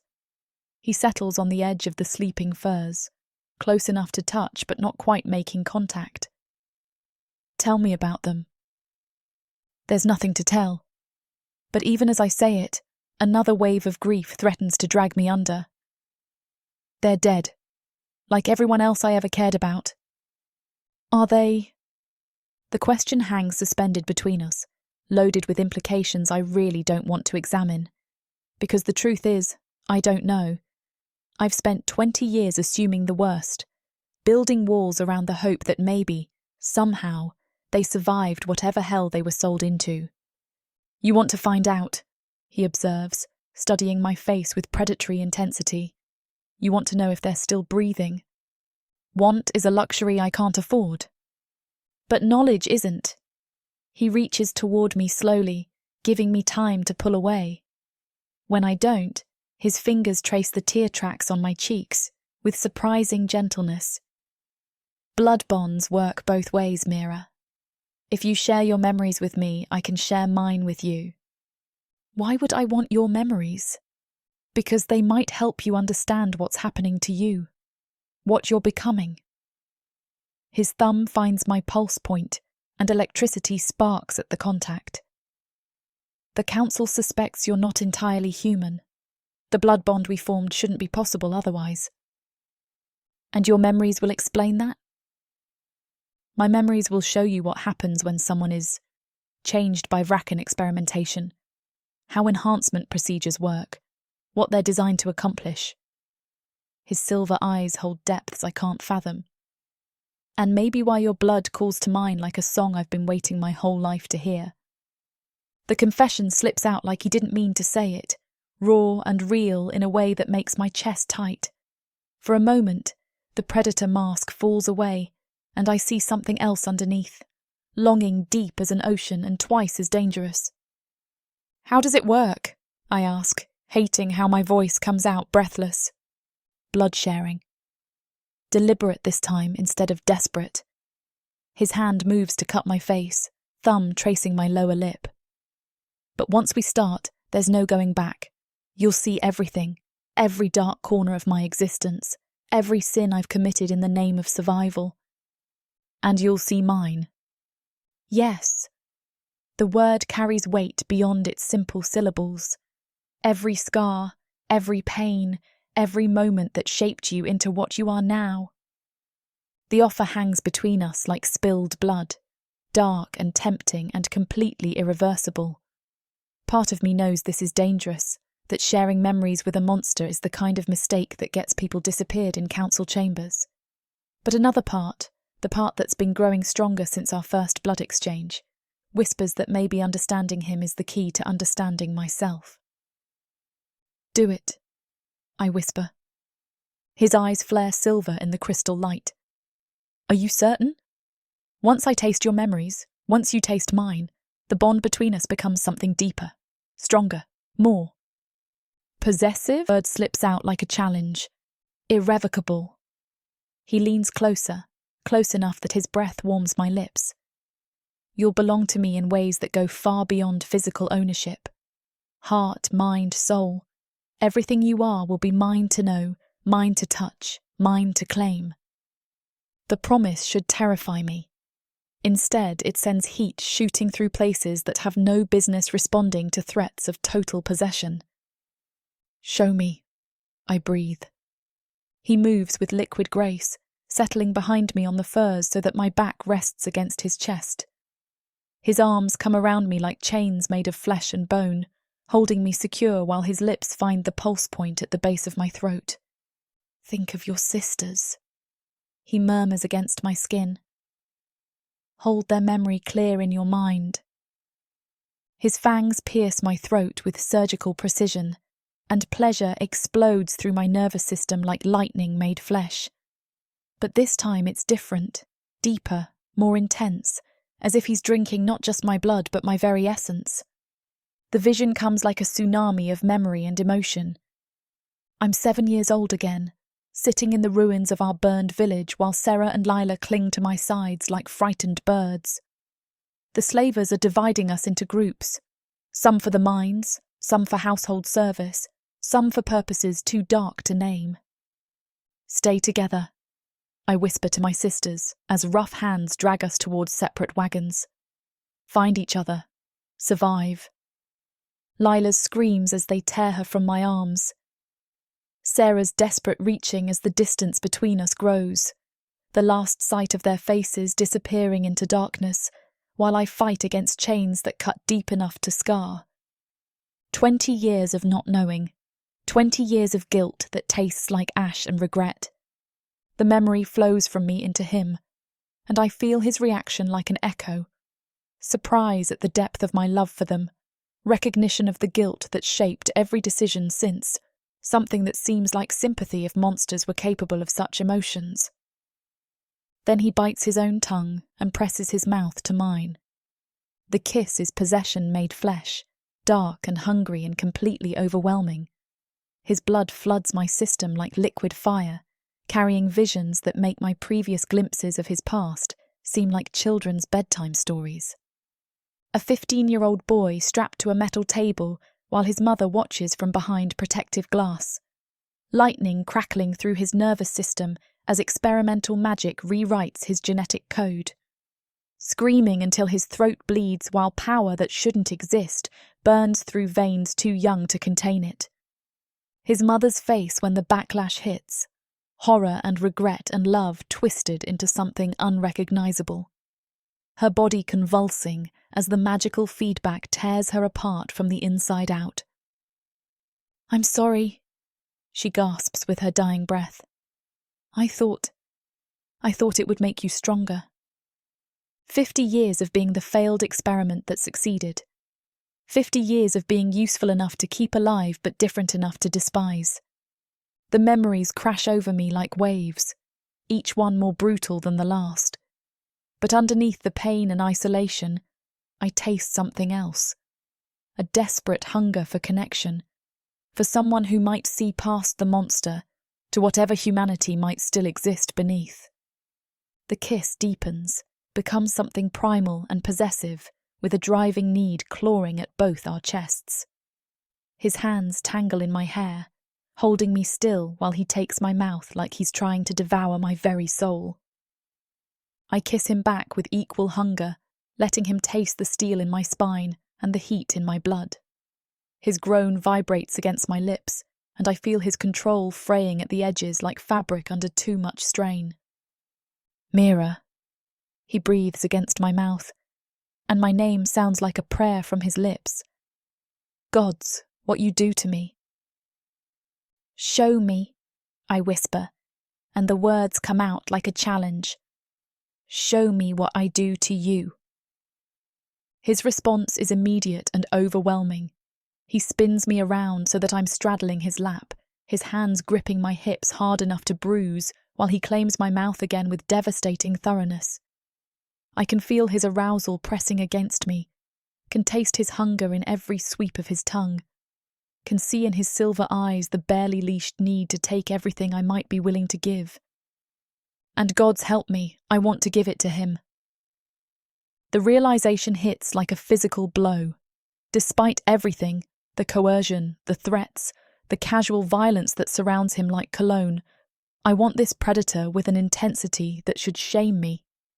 Instead, it makes me feel alive for the first time in decades. "You're not the monster they made you believe," I whisper against his lips, tasting blood and promise and something that might be salvation. He goes rigid beneath me. "Don't." "Don't what?" "Don't try to save me." His voice carries an edge that could cut glass. "I am exactly what they made me, little mouse. A killer who's very good at his job. And I'm a slave who kills her captors." I trace the lightning scars on his shoulder, feeling how he shivers under my touch. Maybe we're both more than what they tried to make us. Maybe we're both exactly what we need to be. His hands slide up my spine, fingers tracing patterns that make my breath catch. Broken pieces that fit together in all the wrong ways. Is that what this is? Broken pieces? This is obsession masquerading as necessity. He pulls back just enough to study my face, silver eyes dark with hunger and something deeper. This is me wanting to own you so completely that you forget there was ever a time before I claimed you. And if I said yes, if I let you own me completely, then I'd spend eternity proving you made the right choice. His mouth finds the pulse point in my throat, lips brushing sensitive skin. I'd give you everything you've ever wanted, everything you've ever needed. Power, protection, purpose. Revenge? The word escapes before I can stop it. He stills against me. Is that what you want, little mouse? Revenge against those who took your sisters? I want to know if they're alive. And if they're not, then I want to burn down everything responsible for their deaths. The admission tastes like violence on my tongue. Does that make me a monster too? It makes you perfect.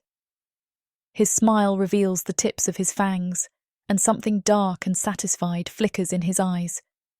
Absolutely, completely perfect for what I need. Which is a partner in darkness, someone who understands that sometimes destruction is the only path to justice. He cups my face in hands that have killed more people than I can count. Someone who won't flinch when I do what's necessary to protect what's mine. The promise hangs between us like spilled blood, dark and tempting and completely irreversible. I should pull away, should remember that he's a predator who's admitted to obsessing over me in ways that aren't healthy for either of us.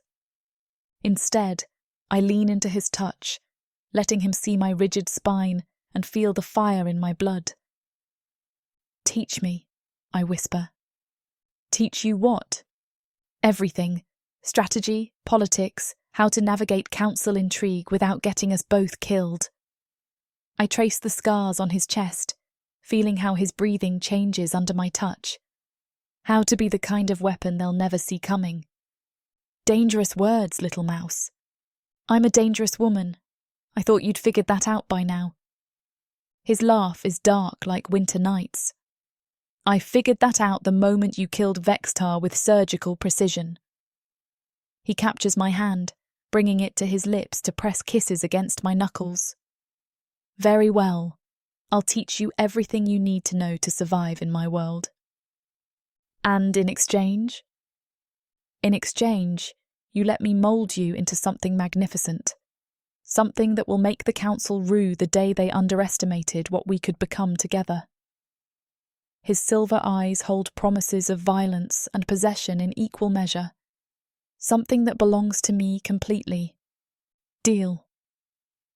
The word slips out like a binding oath, sealing whatever dark pact we've just made.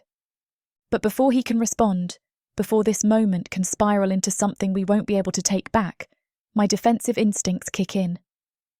Of course, you'll have to catch me first, I say with deliberate lightness, using sarcasm to break the intensity building between us. The spell shatters like glass. He blinks, the predatory hunger in his eyes flickering with confusion and something that might be amusement. Catch you?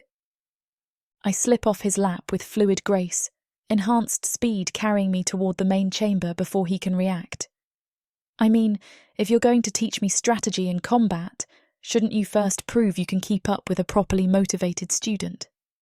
The challenge hangs in the balance between us, playful but with an undercurrent of steel that suggests I'm not entirely joking. His eyes narrow, and I catch the exact moment he realizes what I'm doing, deflecting the intensity with humour, using distance to regain some measure of control over the situation. "Little mouse," he says, voice carrying a warning that makes my pulse quicken. "You're playing a very dangerous game." "The best kind," I reply, moving toward the training chamber. "Are you going to teach me, or are you going to sit there brooding about how I hurt your feelings?" His laughter follows me into the corridor, rich and dark and completely predatory. "Oh, I'm going to teach you all right, but when I'm finished, you're going to understand exactly what it means to challenge a monster." The promise sends heat spiralling through my veins, but I keep moving, keep the distance between us that might be the only thing preventing this from spiralling completely out of control. Because the truth is, I want him to catch me. I want him to prove he's worthy of the submission I'm terrified to give. And maybe that makes me just as much of a monster as he is. The thought should shame me. Instead, it makes everything infinitely more interesting.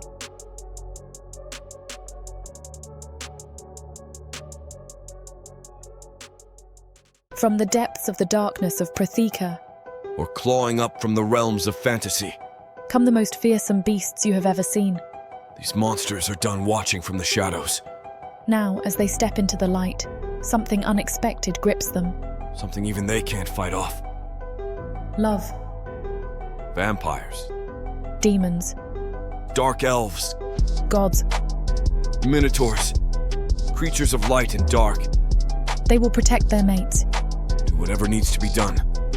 Morally grey heroes who will burn the world to protect the women who love them. 10 audiobooks.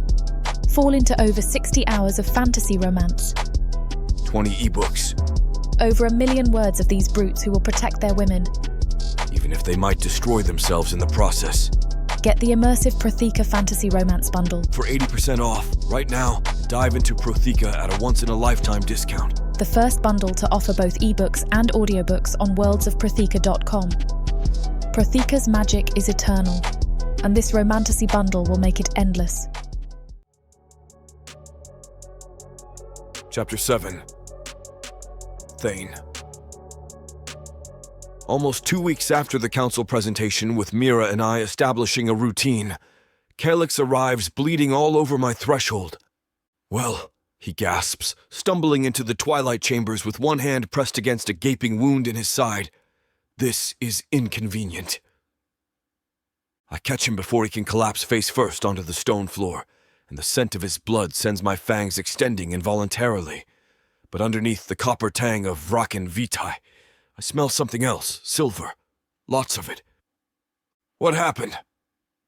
Mira appears at my shoulder, moving with that enhanced grace that still catches me off guard, despite days of watching her adapt to our blood bond's lingering effects.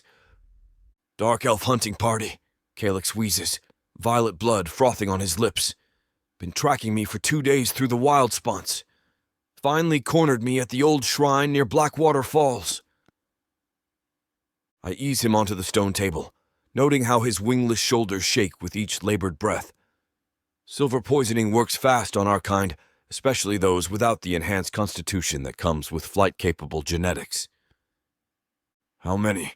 I ask, already reaching for medical supplies. "Started with 6. Down to 3 now." His smile reveals fangs stained crimson. "But they got lucky with a crossbow bolt to the liver. Silver-tipped, naturally." "Naturally." I examine the wound and my stomach clenches at what I find. The bolt punched through muscle and organ alike, leaving a channel of burned flesh that reeks of blessed metal. "This is bad, Calyx. Really bad." "Dying bad?" he asks, with the gallows humor that's kept us both sane for 50 years. "Probably. The admission tastes like gritty ash on my tongue. Silver's spread too far through your system. Even if I extract the fragments, the poisoning..." I trail off, staring at the spreading network of black veins that mark Silver's path through his bloodstream. In a few hours, maybe less, those veins will reach his heart.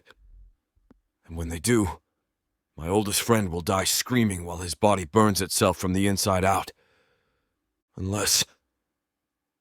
The thought hits me like lightning, dangerous and desperate and completely insane. "Mira," I call softly.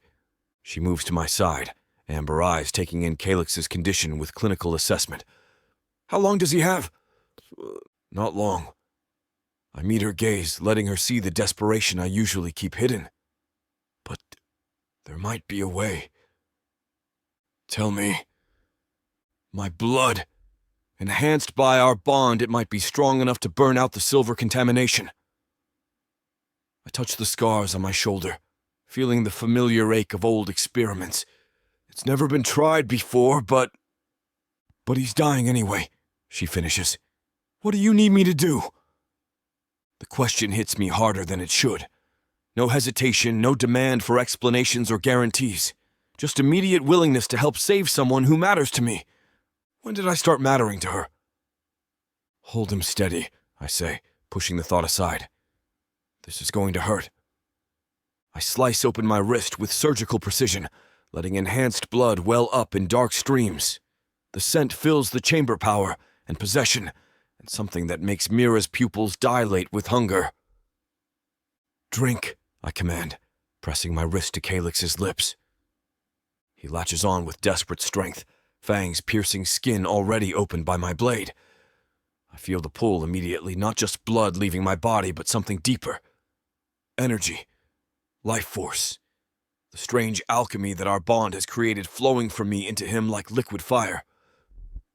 "Blood and shadow," Calix gasps, eyes going wide as he tastes what I'm offering. This doesn't taste like Vrakan blood. What the hell did you do to yourself?" "Thane," Mira whispers, gripping my shoulder. "Your scars." I look down to see the lightning patterns across my chest, beginning to glow with inner light. The enhancement process that nearly killed me as a child is activating again, triggered by the massive blood loss and whatever power I'm channeling into my friend. "It's burning through me like liquid lightning," Calix breathes, staring at his hands as silver-white energy courses through his veins. "I can feel it rewriting something fundamental. The silver contamination is just dissolving." He's right. The black veins marking poison's progress through his system are fading, replaced by the silver-white glow of enhanced Vrakan Vitae. His wound begins closing at visible speed, flesh knitting itself back together with supernatural efficiency. "You magnificent bastard," he laughs, sitting up on the table with strength that shouldn't be possible. "You've changed everything." "What do you mean?" Instead of answering, he moves toward the chamber entrance with sudden purpose. "I need to test something. Don't follow me." "Calix." But he's already gone, disappearing into the corridor that leads to the surface passages. I start to follow, but Mira's hand on my arm stops me. "Let him go," she says softly. "Whatever he's testing, he needs to do it alone." She's right, though I hate admitting it. Calix has always been impulsive, driven by scientific curiosity that overrides common sense. If my enhanced blood has done something unexpected... The scream that echoes down from the surface passages 30 seconds later makes my blood freeze. Not pain, joy. Pure, unrestrained joy that carries notes of wonder and disbelief and something approaching religious ecstasy. "Sunlight," Mira breathes, understanding immediately. He's standing in actual sunlight. The implications hit me like a physical blow. If my blood enhanced by our bond can grant temporary immunity to our kind's greatest weakness, then everything changes. The balance of power between surface and underground, the limitations that have kept Vrakan civilization trapped in caves and shadow for millennia. The weapon that certain council factions have been seeking without knowing what they were looking for. "We need to bring him back," I say, "if anyone sees." Too late. Mira moves to the window, her enhanced senses picking up sounds I'm still processing. Company's coming, multiple riders moving fast. I join her at the observation point, and my stomach drops at what I see. A full squad of dark elf rangers approaching through the forest, their violet eyes glowing with magical enhancement as they track Calix's progress through terrain that should confuse their senses. They followed his blood trail, I realize. Used it to find us. How many? 12? Maybe 15. I count weapons and assess positioning with automatic precision. Professional soldiers, not raiders. Someone with serious resources wants us dead. Or captured. She moves toward the weapons cache, selecting blades with the easy confidence that our training sessions have developed. What's the plan? The plan should be simple. Retreat deeper into the chambers, use defensive positions and superior knowledge of the terrain to hold them off until they lose interest or reinforcements arrive. But Calix is still out there somewhere, drunk on his first taste of sunlight and completely vulnerable to silver-tipped arrows.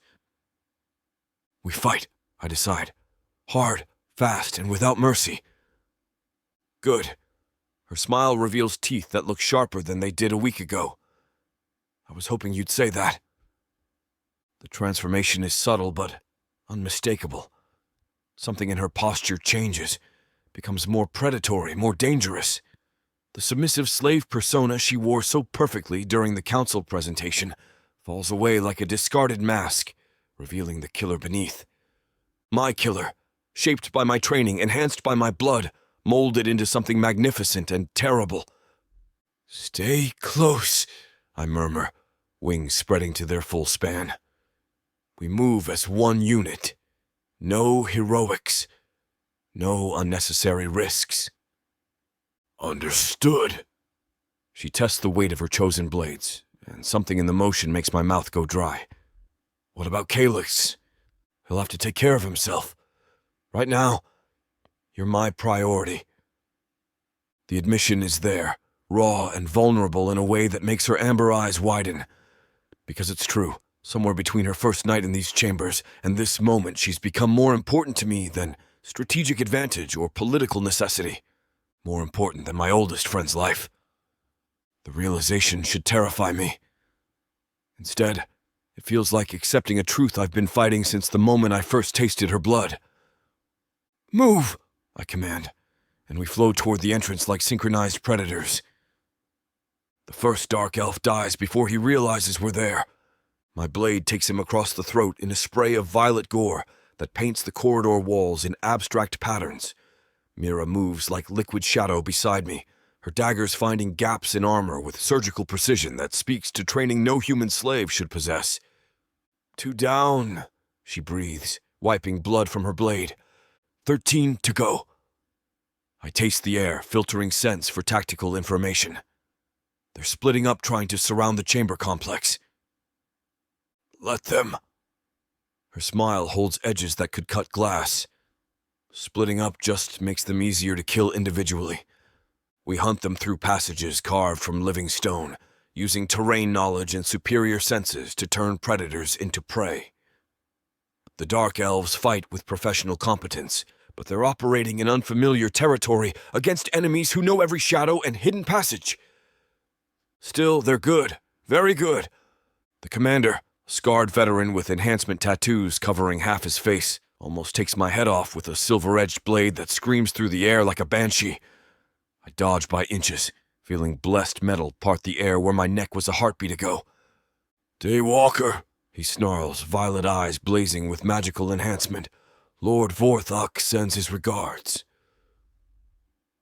Vorthok, one of the traditionalist council members who's been questioning my loyalty since I was old enough to hold a blade.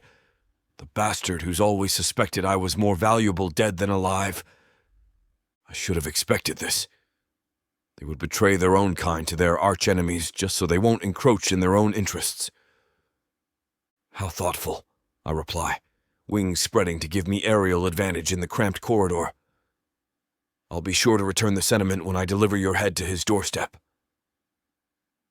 We engage in a flurry of steel and fury that echoes through the chambers like thunder. He's skilled maybe the best blade I've faced since Captain Theron, but he's fighting with silver weapons that slow him down. And I'm fighting with the desperate fury of a male protecting his mate. My mate, in every sense of the word. The thought hits me mid-swing, nearly costing me my sword arm as recognition floods through my system. Because that's what she is, isn't it? Not just a convenient political alliance or a fascinating experiment in blood enhancement. Mine. Completely, utterly, irrevocably mine. The realization gives me strength I didn't know I possessed. My blade takes the commander's left arm at the elbow, then opens his throat in a spray of violet that decorates the stone walls like macabre art. Thane, Mira's warning comes just in time. I spin to find 3 more rangers converging on our position, crossbows loaded with silver bolts that gleam with malevolent purpose.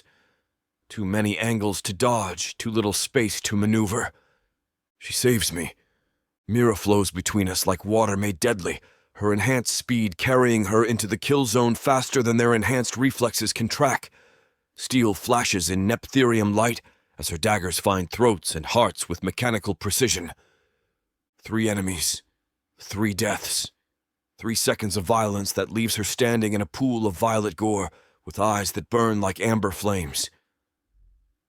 That was, I start to say. Behind you! She screams.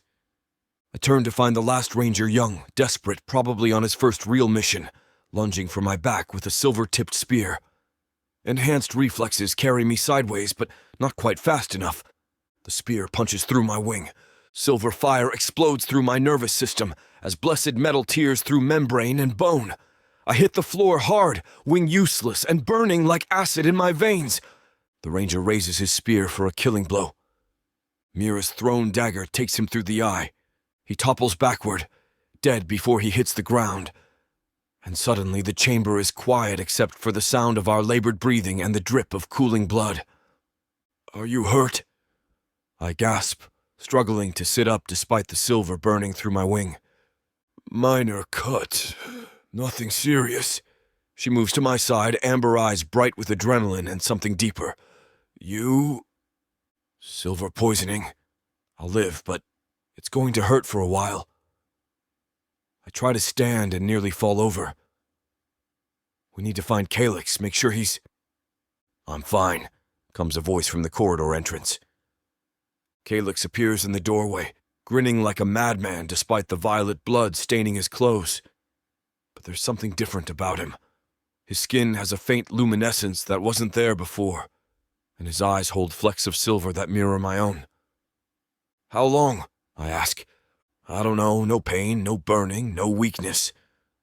His grin widens to show fangs that gleam like polished ivory. Your blood doesn't just heal, Thane. It evolves us. The words hover in the air like a death sentence. Because if what he's saying is true, if my enhanced blood can grant permanent immunity to sunlight, then we're sitting on the kind of discovery that starts wars. We need to leave, I say, struggling to my feet with Mira's help. If Vorthok sent one hunting party, he'll send others. Where? She asks. Somewhere safe. Somewhere we can figure out what this means without getting killed for the knowledge. I look around the Twilight Chambers, my sanctuary, my refuge, the only place I've ever called home. Gather what we need. We leave tomorrow. And go where? Calyx asks. I know a place. The words taste like acid on my tongue, because the place I'm thinking of comes with complications I'm not ready to face. But first, I turn to Mira, seeing her clearly in the aftermath of battle. Violet blood decorates her clothes like abstract art, and her amber eyes hold the satisfied glow of a predator after a successful hunt. She's magnificent, deadly and beautiful and completely, utterly mine. The adrenaline finally hits. Need crashes over me like a tsunami, raw and desperate, and completely overwhelming. The need to claim her, to mark her, to prove that she's mine in the most primal way possible. Mira, I breathe, and her name sounds like a prayer on my lips. She turns toward me, and I see the exact moment the same realization hits her. Her pupils dilate with hunger, her breathing quickens, and something hot and dangerous flickers in her amber eyes. Calyx, she says, without looking away from me. Leave. But... Now! The command carries absolute authority, and my friend wisely decides not to argue with the predator in the grip of bloodlust. The moment we're alone, she launches herself at me. Our mouths crash together with desperate hunger, all teeth and tongues and the taste of violence still fresh on our lips. I spin her around, pressing her back against the stone wall with enough force to crack mortar, and she wraps her legs around my waist like she was meant to fit against me. Almost lost you, I growl against her throat, fangs grazing skin that tastes like salvation. My wings spread wide, caging her against the wall, silver-tipped feathers catching the neptherium light. Almost lost you too. Her nails rake down my back, finding the sensitive spot where my wings meet flesh, leaving lines of fire that make me hiss with pleasure. Don't ever do that again. Do what? Get between me and something that wants to kill you. She bites my lower lip hard enough to draw blood, and the copper taste sends fire racing in my veins. You're mine to protect. The possessive declaration nearly undoes me completely. My manhood strains against my leathers, desperate for her. Say that again. You're mine! She breathes against my mouth, rolling her hips against me in a way that makes me see stars. Mine to protect, mine to claim, mine to... I silence her with a kiss that feels like violence and promise and everything I've ever wanted. My hands find the fastenings of her blood-stained clothes, tearing through fabric with desperate efficiency. She's already wet when my fingers find her, and the discovery makes me growl with satisfaction. Sorry for the interruption. I know you were gearing up for a steamy scene, but it's way too hot for this platform. If we want to keep sharing our stories for free, we have to abide by this platform's guidelines. To get the full, unabridged audiobook, go to worldsofprotheka.com. Browse through unabridged audiobooks, countless ebooks, and bundles offered at a discount. If the thought of me whispering all the dirty details into your ear isn't enticing enough, use discount code YouTube30 to get 30% off of all digital products. Story after story, audiobook after audiobook, the Worlds of Protheka are waiting for you. Protheka's magic is eternal. But unabridged, it's unforgettable.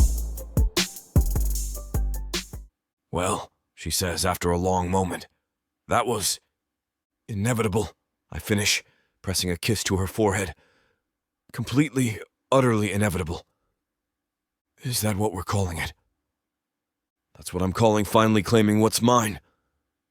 I pull back to study her face, noting the silver flecks that have appeared in her amber eyes.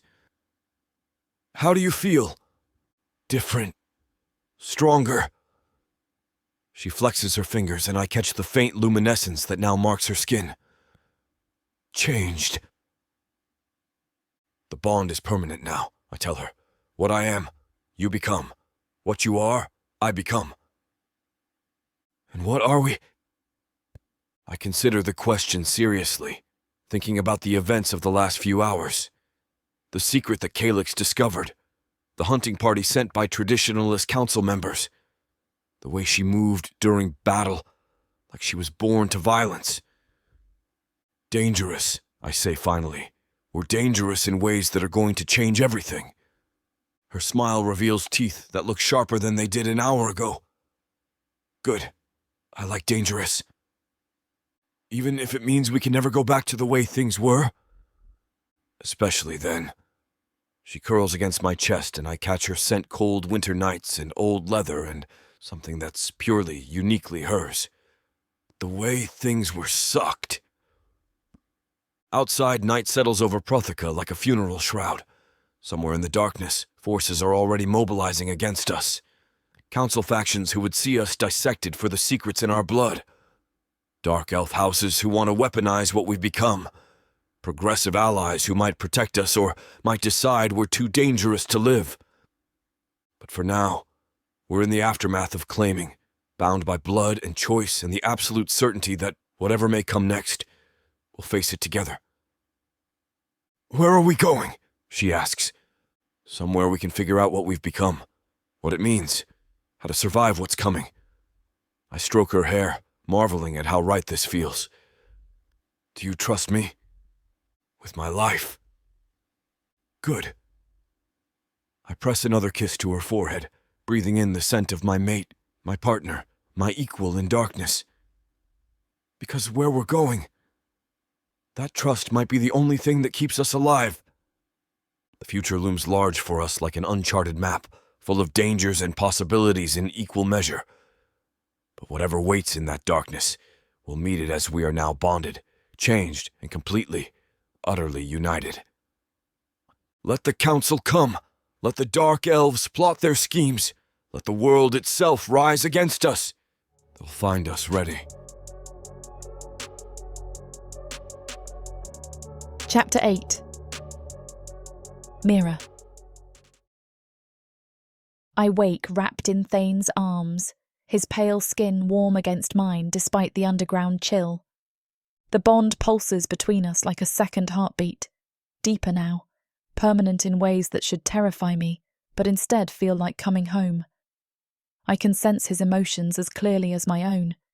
Satisfaction mixed with protective fury, contentment layered over strategic planning for our escape. "Good morning, mate," he murmurs against my hair, voice rough with sleep and something darker. Mate. The word sends warmth spiralling through my chest. Not pretend anymore, not political necessity, real in ways that rewrite the fundamental structure of what I am. "How long do we have?" I ask, tracing the lightning scars across his shoulder. "Few hours at most." His arms tighten around me. Vorthak's hunters will report back soon, and when they don't return, he'll send more. Bigger force, better prepared. Then we need to move. I sit up, noting how his silver eyes track the movement of pale skin and dark hair. Even now, after claiming me so thoroughly, hunger still burns in his gaze. "Where are we going?" "Somewhere safe. Somewhere the council can't reach us while we figure out what we've become." He rises with fluid grace, beginning to gather essential supplies. Thamus owes me favours. His safe house should buy us time. I dress quickly in clothes that smell like violence and sex, my enhanced senses cataloguing every scent and sound in the chamber. The blood bond has strengthened overnight. I can hear Calyx moving around in the outer chamber, sense his wonder at his transformed state. "The sunlight immunity," I say as we pack weapons and gold into travel packs. "How long will it last for him?" "Unknown. Could be days, could be permanent." Thane pauses, and I feel his worry through our connection. That's what makes this so dangerous. If the council discovers what my enhanced blood can do, they'll want to weaponize it. Or destroy it. Traditionalists like Vorthak prefer the old ways. Vraken underground, humans as cattle, clear lines between predator and prey. He checks the concealed blade at his hip. What we represent threatens that entire worldview. We finish packing in efficient silence, years of survival instincts making the process automatic. But there's something different now. We move as a unit, anticipating each other's needs, sharing burdens without being asked. The bond has changed more than just our blood. "Ready?" Thane asks. I nod, shouldering my pack. "Let's go find out what being fugitives feels like." His laugh is as dark as winter nights. Liberating mostly. We leave the twilight chambers through shadow passages I never knew existed, Calyx following with the bemused expression of someone still adjusting to fundamental changes in his biology. The journey to Thamus's safe house takes us through forgotten tunnels and abandoned wild spots, places where reality grows thin and unwary, travellers disappear. Perfect for hiding from council hunters. The safe house turns out to be a sprawling complex built into a natural cave system, hidden beneath what appears to be a simple merchant's warehouse. Clever, dozens of legitimate reasons for people to come and go, enough ambient noise to mask conversations, close enough to major trade routes for quick escapes. "Welcome to my other office," Thamus greets us as we emerge from the concealed entrance. "Not as comfortable as your twilight chambers, but considerably more discreet." The main chamber is carved from living stone like Thane's sanctuary, But this space feels temporary. Furniture that can be moved quickly. Supplies that suggest frequent turnover of guests. A way station for people who need to disappear. How often do you house fugitives? I ask, settling into a chair that's been positioned to watch all entrances. Often enough to know the signs of trouble. His pale eyes study the three of us with merchant's assessment.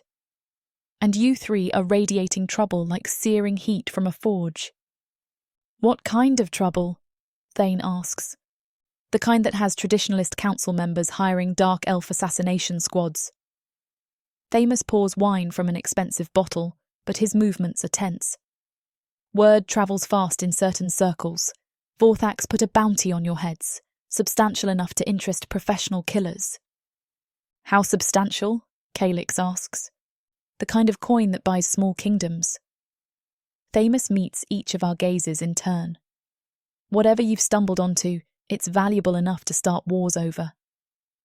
I feel Thane's grim satisfaction through our bond. He expected betrayal from his own people, but having it confirmed still cuts deep. There's more, Thamus continues, and something in his tone makes my blood freeze. Rumours coming out of the traditionalist strongholds, about humans with special blood, about breeding programs designed to create weapons. What kind of weapons? I ask, even though I'm scared to know. The kind that can kill Vraken with their bare hands, the kind that can form impossible bonds with our males, creating hybrid offspring stronger than either parent race. His gaze finds mine across the chamber. The kind that certain factions would do anything to possess. Breeding programs, I repeat, the words tasting like dusty ash on my tongue. Systematic collection of humans with enhancement potential, controlled mating with selected Vraken males, scientific study of the resulting offspring. Thamus's voice is carefully neutral, but I catch the disgust underneath. Your people being treated like livestock in the name of genetic advancement. Rage builds in my chest like wildfire, but underneath it, a colder emotion. Recognition. Because this explains so much. Why dark elves were so desperate to extract my blood. Why the council is so interested in what I might be. Why traditionalists want me eliminated before anyone discovers my true nature. How many? I ask. Unknown. The program is highly classified, conducted in facilities that don't officially exist. Thamus refills his wine cup with hands that shake slightly. But I have heard specific names mentioned. Humans who fit the profile they're seeking. Something in his tone makes my stomach drop. What names? Sisters, 2 of them, captured during raids approximately 20 years ago. His eyes meet mine with sympathy I don't want. Serah and Leela, does that mean anything to you? The world stops. My sisters' names hit me like physical blows, each syllable a knife between the ribs. After 20 years of not knowing, of assuming the worst, of building walls around hope that had turned toxic. They're alive, I whisper, and my voice cracks on the words. Tanaig. I breathe in the ancient tongue, and Thane's hand finds mine as my accent slips completely.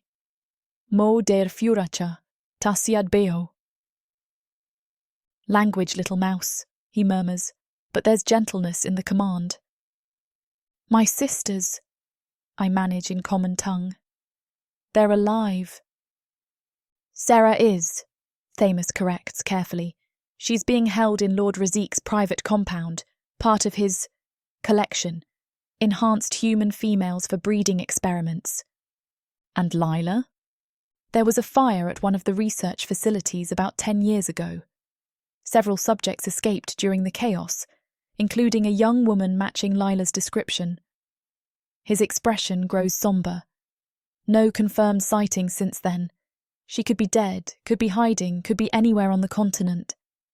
I can't breathe, can't think past the roaring in my ears that sounds like 20 years of guilt and grief and desperate hope finally given voice.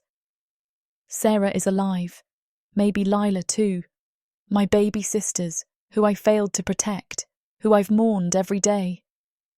We have to get Serah out, and I can go look for Lila after, I say, standing so abruptly the chair scrapes against stone. Mira, Thane starts.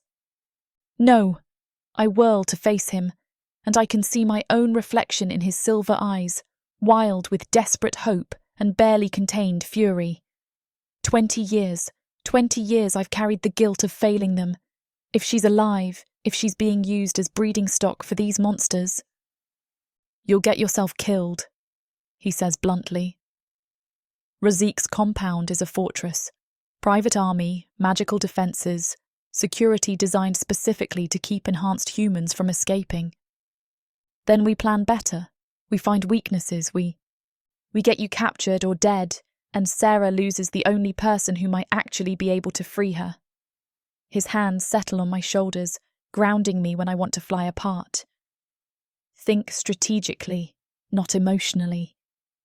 The bond pulses between us, carrying his calm determination, his protective fury, his absolute certainty that we will find a way. But underneath it all, I taste his fear, not of Razik or his fortress, but of losing me to the kind of desperate rescue attempt that gets heroes killed.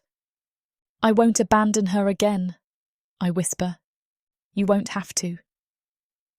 Thamus speaks from across the chamber, drawing our attention back to him. I've already sent someone. What? The moment I confirmed the rumours, I dispatched one of my most trusted operatives, someone with the skills and connections necessary to get close to Razik's compound. His smile holds edges that could cut glass. Someone who specialises in liberating valuable merchandise from secure locations. A thief, I realise. The best thief. My nephew, Dexan, has been working his way into Razik's household staff for the past month, establishing trust, mapping defences, identifying which humans are being held against their will versus which are. He pauses delicately. Voluntary? Thane supplies. Stockholm Syndrome is unfortunately common in long-term captivity situations. Thamus's voice carries clinical detachment. But Dexan has specific instructions regarding your sister. He's to assess her condition, establish communication if possible, and begin laying groundwork for extraction. When? I ask. He's due to report back within the week. If Sarah is who we think she is, if she carries the same bloodline properties you do, then getting her out becomes a priority for all of us. Why? The question comes from Calyx, who's been listening with growing understanding. Why do you care about one human girl? Because she's not just one human girl. Thamus's gaze finds mine again.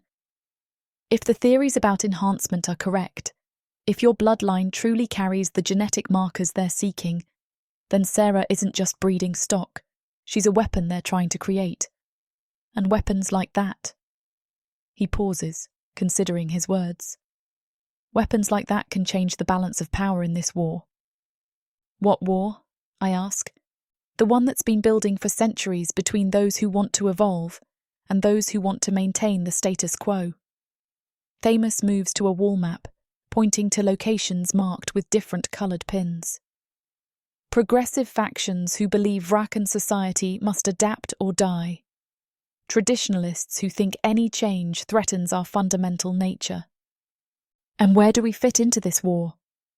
Right in the centre, Thane says grimly, because what we've become, the bond we share, the enhancements it creates, represents everything progressives have been hoping for and everything traditionalists fear most. Before I can respond, the percussive sound of approaching footsteps echoes through the safe house corridors. Multiple sets, moving with military precision. Expecting company? Thane asks, hand moving to his blade. Not this early. Thamus's expression darkens. Underground passage now, if they've found this location. Too late, comes a cultured voice from the chamber entrance. Lord Razik steps into view, flanked by half a dozen armed guards whose loyalty has obviously been purchased with more than coin. His bronze wings spread slightly, a dominance display that makes Thane's own wings twitch in response. My lord, Thamus says with merchant's politeness that doesn't quite hide his tension. To what do I owe this unexpected honour? I think you know exactly why I'm here. Razik's pale eyes find me across the chamber, and hunger flickers in their depths. Hello, little human. We have much to discuss. Lord Razik, I reply, letting submission colour my voice while every instinct screams warnings. I wasn't aware we had anything to discuss. Weren't you? His smile reveals ominous fangs that glint like ivory daggers. I could have killed all of you the moment I walked through that door. My guards, your friends here, none of them could stop me if I truly wanted you dead. The casual statement sends ice racing through my veins, because I can sense through our bond that he's telling the truth. The power radiating from him is ancient, refined, utterly lethal. But you didn't, Thane observes, voice carefully controlled. Because I don't want her dead, Daywalker. I want her willing. Razik's pale eyes find me again, and something predatory flickers in their depths. You see, I've known what she is from the very beginning, what bloodline she carries, what she's destined to become. What do you mean? I ask, but I'm not sure I want to know. The first time your scent reached the council chambers, I recognised it. Ancient markers, genetic signatures that haven't been seen for centuries. His smile widens, revealing more fang. But I can't simply take you by force. That would raise questions. Questions about how I know so much about bloodlines that aren't supposed to exist anymore. So you want me to surrender willingly, I realise. Precisely. A voluntary mating, properly witnessed, legally binding under council law. He moves closer, and I can catch his scent, copper and old blood, and something that makes my skin crawl. You belong to me, little human. You always have. The Daywalker's claim is temporary at best. You're lying. Am I? She's quite content in her current situation. Comfortable quarters, regular meals, protection from the kind of treatment other human slaves receive. His smile widens. All in exchange for participating in my research into bloodline enhancement. Voluntary participation? Thane asks, voice carrying enough menace to make the guards shift nervously. As voluntary as any intelligent creature's decision to survive. Razik's gaze flickers to him with obvious disdain. But we're not here to discuss semantics, Daywalker. We're here to discuss terms. What terms? Simple ones. You surrender your mate to me for study, unharmed naturally, and I ensure your sister's continued comfort. Refuse and... He shrugs eloquently. Well, accidents happen in research facilities, equipment malfunctions, subjects suffer unexpected complications. The threat hovers in the air like smoke, and through our bond I feel Thane's rage building to nuclear levels. His wings spread to their full span, casting shadows that seem to swallow light. You dare!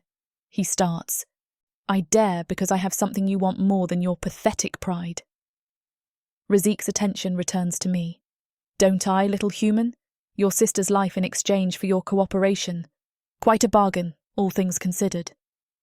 I stare at him across the chamber, seeing Sarah's face in my mind, 7 years old and terrified as they dragged us apart. But now she's alive, somehow survived 20 years of whatever hell they've put her through, and this monster is offering her continued existence in exchange for my surrender. How do I know she's really alive? I ask.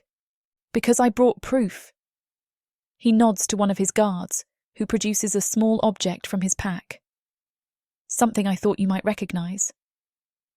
The guard tosses it onto the table between us, and my heart stops. A necklace. Simple wooden beads carved with symbols from the old country, the kind grandmother used to make for protection against evil spirits. I made it for Sarah's 5th birthday, the last one we celebrated before the raids came. She kept it. Through 20 years of captivity and horror, she kept the necklace I made her. As you can see, Razik says with satisfaction, she remembers you quite fondly.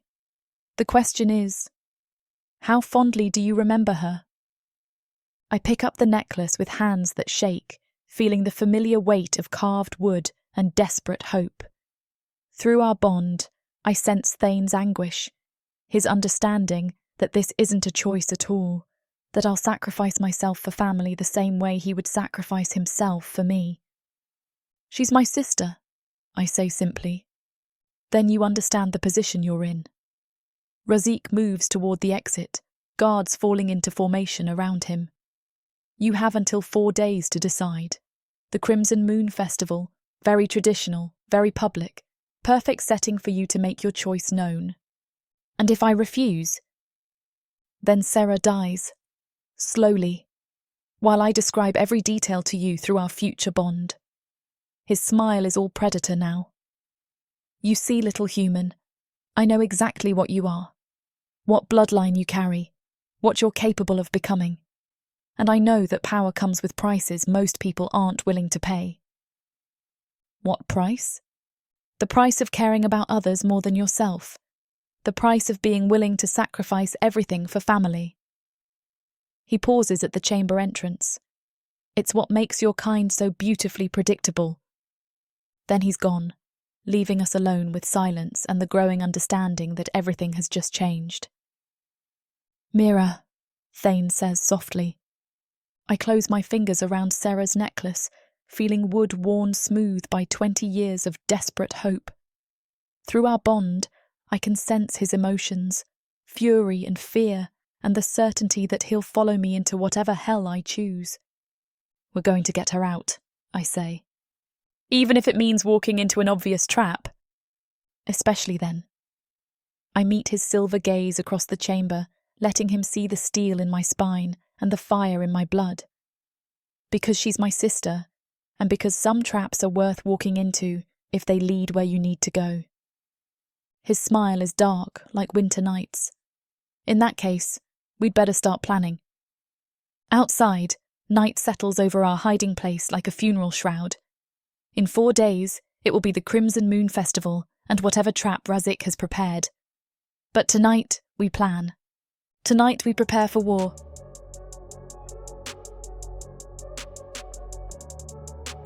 Chapter 9. Sarah. The needle slides into my arm like an old friend returning home. Madman Kithrin adjusts the collection apparatus with the clinical precision of someone who's performed this procedure thousands of times.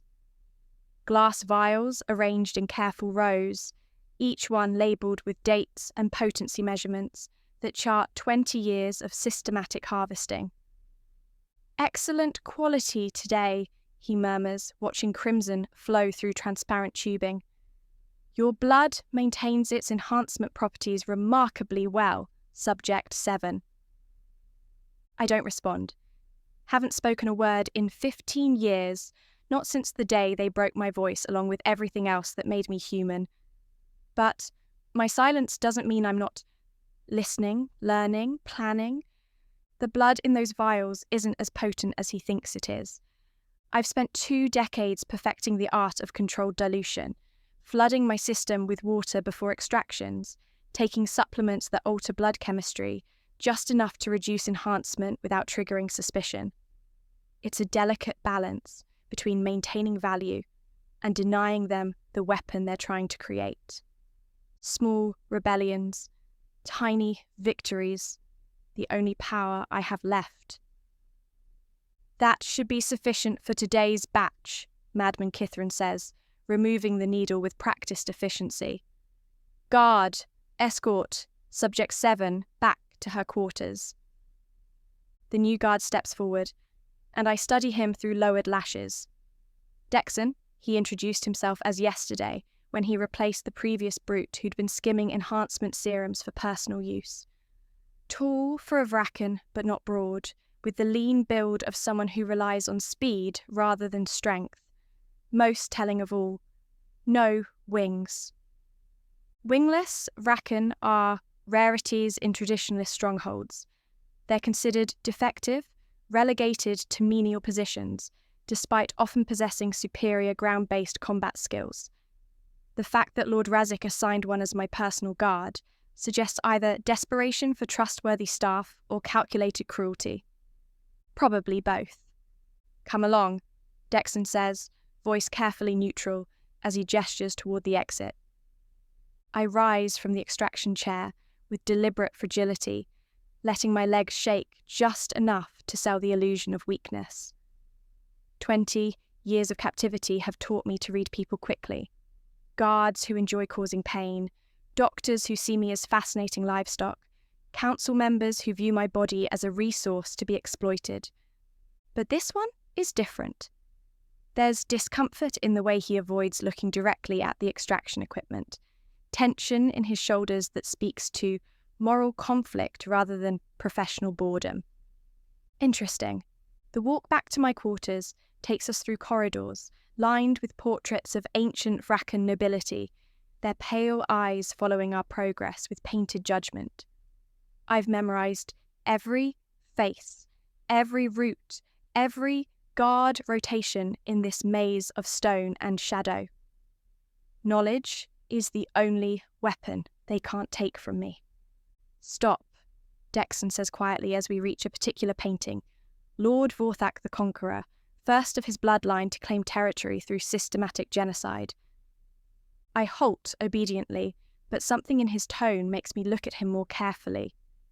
He's staring at the portrait with obvious disgust, pale hands clenched into fists at his sides. "Bastard," he mutters under his breath, then catches himself. "Forgive me, Subject 7. I spoke out of turn."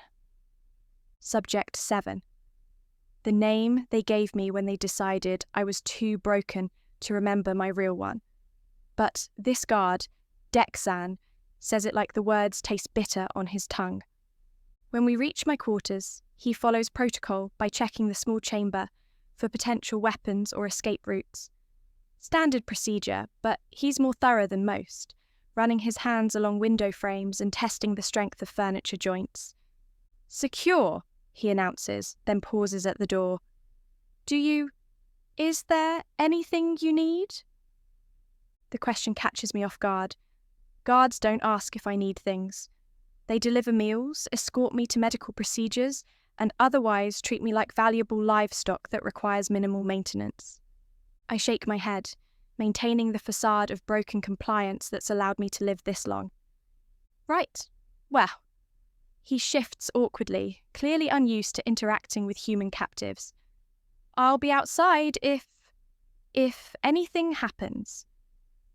After he leaves, I move to the small window that overlooks Lord Razik's private gardens. The view never changes: manicured lawns, decorative fountains, pathways designed for leisurely strolls rather than strategic movement. But today I'm not looking at the scenery. I'm watching Dexon's reflection in the glass as he takes up his post outside my door. He's not standing at attention like a proper guard. Instead, he's leaning against the wall with the casual posture of someone settling in for a long wait. More telling, his position allows him to observe both ends of the corridor, not just protecting me from escape attempts, but watching for threats approaching from either direction. Professional paranoia, the kind that comes from years of being the outsider, the one who doesn't quite belong. Maybe this guard is more than he appears. That night, sleep brings dreams of fire and screaming. The night Lila escaped 10 years ago when the research facility burned and chaos reigned long enough for the desperate to seize freedom. I've never stopped hoping she made it out, made it far enough away to build something resembling a life. But I also dream of Mira, always Mira, 7 years old and fierce as a wildcat, throwing herself between me and the slavers who wanted to separate us. The last thing I remember, before they drugged me unconscious, her amber eyes blazing with protective fury as she screamed my name. "Find each other," she'd whispered in those final moments. "Survive." 20 years later, I'm still trying to honour that promise. The next morning brings another extraction session, another opportunity to study Dexon's reactions. He watches Dr. Kithrin work with barely concealed revulsion, pale eyes tracking every needle insertion, every vial of stolen blood. Your guard seems troubled by standard procedures, Dr. Kithrin observes, as crimson flows through transparent tubing.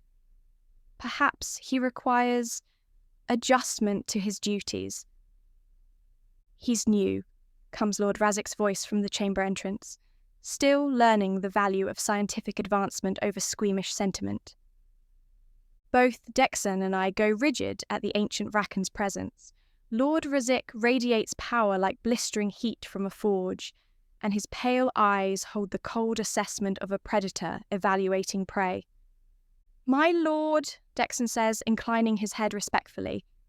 "Guard." Razik moves closer to the extraction table, studying the blood collection with proprietary satisfaction. "How do you find your new assignment?" "Educational, my lord." "I'm sure it is." Razik's ominous smile gleams. "Doctor Kithrin, how are the enhancement studies progressing?" "Excellently, my lord. Subject 7 continues to produce high-quality samples, though we've noted some variation in potency levels recently." My blood freezes in my veins, but I force my face to remain blank. If they've detected my sabotage efforts... "Variation how?"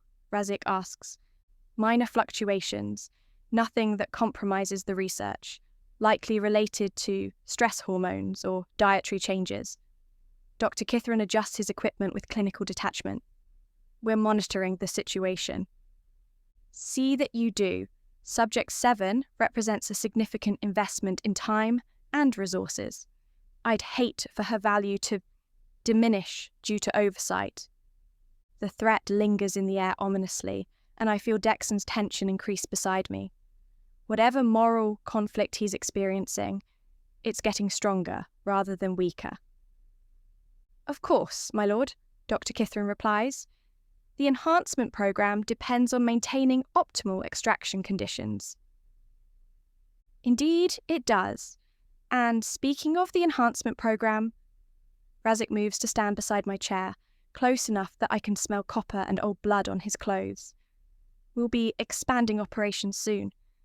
New subjects, new research opportunities." "New subjects, my lord?" "The Daywalker's mate, to be specific. Once she's properly acquired, we'll have access to an entirely different bloodline. One that promises even more interesting results." The words wash over me without immediate recognition. Daywalker. Some kind of Vracken aberration, probably. Another test subject for their twisted experiments. "When might we expect this new subject?" Madman Kithrin asks. "Soon. Very soon." Razik's hand settles on my shoulder, cold fingers pressing against skin that wants to crawl away from his touch. Subject 7 here might even assist with the integration process. Familiar faces can be so comforting during times of transition. He leaves after delivering a few more veiled threats about maintaining research standards. Madman Kithrin finishes the extraction and dismisses us with clinical efficiency. But as Dexon escorts me back to my quarters, I can feel electricity building. He knows something, or suspects something.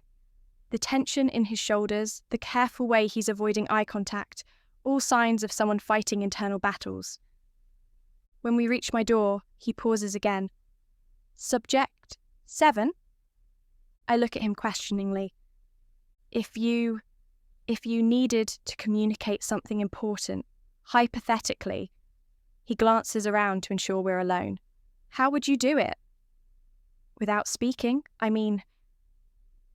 The words hang between us like a bridge waiting to be crossed, because this is it, the moment when careful facades either crumble or crystallize into something more dangerous. I hold up my hands, fingers moving in patterns he doesn't recognize yet. Basic signs, nothing complex, but enough to establish that communication is possible. "Hand language," he breathes. "Clever. Very clever." Then he does something that changes everything. He signs back. "Can you understand this?" his fingers ask in gestures that are rough, imperfect, but recognizable. Like someone who's been watching and learning rather than being taught. I nod, heart hammering against my ribs. He's been observing me, studying my movements, teaching himself to communicate. Are there more of me? I only know a few. I sign. Yes, he replies. Others like you, scattered through different facilities, all part of same program. How many? Dozens, maybe more. Hard to get accurate count. His pale eyes lock with mine directly for the first time, but I might know someone you're looking for. The world stops. Who? I sign, hand shaking now. Instead of answering immediately, he glances around the corridor again. Then, moving with sudden purpose, he produces a small piece of paper from his sleeve. The motion is so subtle that anyone watching from a distance would think he's simply adjusting his uniform. Read later, he signs. When alone. Destroy after. I palm the paper with 20 years of practice at concealment, tucking it into the hidden pocket I've sewn into my sleeve. Whatever's written there is important enough for him to risk discovery. Who are you? I sign. Someone who wants to help. His expression grows serious. Someone who's been looking for ways to get information to people who care about you. What people? But he's already moving away, resuming his guard position with the casual professionalism that suggests our entire conversation never happened. I enter my quarters on legs that feel like water, closing the door with hands that shake from more than extraction-induced weakness. The paper burns in my pocket like a live coal. I wait until full darkness falls before retrieving it, unfolding the small square by the light of a single candle. The writing is careful, precise, designed to convey maximum information in minimum space. Sarah, your sister lives. Mira has bonded with the Daywalker. She knows you're here. Plans being made for extraction. Stay strong. Trust me. I work for someone who has been searching for you both. Destroy this message. I read it 3 times before the words fully penetrate. Mira, alive. Not just alive, bonded with the Daywalker, which means she's gained power, status, protection, and she knows I'm here. The paper crumbles in my hands as tears I haven't shed in 15 years track down my cheeks. Hope is a dangerous emotion in a place like this, but I can't stop it from flooding through my system like liquid fire.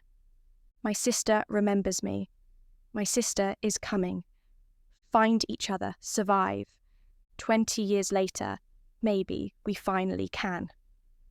The next morning brings Dexon's return, along with a subtle change in our dynamic. There's still professional distance, still careful adherence to protocol, but underneath it runs a current of shared purpose that wasn't there before. Sleep well? He asks as he escorts me to the morning medical evaluation. I nod, noting how his pale eyes search my face for signs that I received his message. Thank you. I sign when we're out of sight of security posts. Don't thank me yet, he replies. Extraction won't be easy. Razik's security is extensive. I can help. Know the routines, guard rotations, weak points in surveillance. Good. We'll need every advantage. He pauses at an intersection, making a show of checking corridor security while actually giving us privacy to continue. How many other subjects would come with us if given the chance? I consider the question carefully. Some of the human captives have been here so long they've forgotten what freedom looks like. Others are too broken to survive outside these walls. But there are a few, 3 others I sign, maybe 4. Young enough to remember, strong enough to run. Names? Kira from the Northlands, Zara from the Eastern Settlements, possibly Tam if we can convince him his research obligations aren't real. Dexon's expression grows grim. Research obligations? They tell the males their blood is needed to protect female subjects, that refusing to cooperate means women die. I pause, letting him absorb the full horror of psychological manipulation. Most believe it. Tam is starting to question. Bastards, he signs with vicious emphasis. Yes, but smart bastards. They know exactly which vulnerabilities to exploit. We reach the medical wing, where Madman Kithran waits with his collection equipment and clinical detachment. But today, I'm not just enduring another extraction. I'm gathering intelligence, mapping guard positions, noting security protocols that might be exploited during an escape attempt. Because Mira is out there somewhere, planning my rescue with the Daywalkers' resources and of Rakan's supernatural abilities. And for the first time in 20 years, I have an ally on the inside. Find each other, she'd whispered all those years ago. We might have a chance to keep that promise. Comfortable? Madman Kithran asks as he prepares the extraction needle. I nod submissively, letting him see the broken compliance that's thankfully kept me alive this long. But inside, rebellion burns brighter than any flame. Let them take my blood. Let them think they own me. Soon, they'll learn the difference between breaking someone and teaching them to hide their strength. The needle slides into my arm, and I smile internally as diluted blood flows into their precious vials. Small rebellions, tiny victories. But revolution starts with a single spark of hope. And thanks to Dexon, that spark has finally caught fire.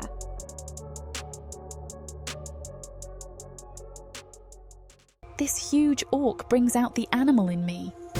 In a world where humans have been driven underground, living like rats is the only way to stay safe from the marauding orcs. All my life, my only job has been to make sure I have enough to eat. These orcs of the Burning Sun clan will vow to keep their human mates safe. There is a nobleness to these giant savages, alpha male warriors who will protect their women at all costs. Get this complete series of books following the Burning Sun clan for 70% off. Each book is a full-length monster romance that features a giant orc with eyes for his beloved, curvy human. Happily ever after guaranteed. Protheka's magic is eternal. This bundle will show you that size really does matter.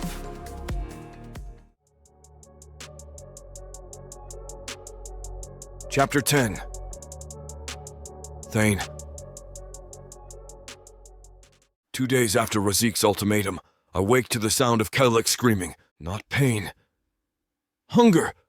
The raw, desperate sound of someone whose body is turning against itself echoes through Tamus's safe house like a death knell.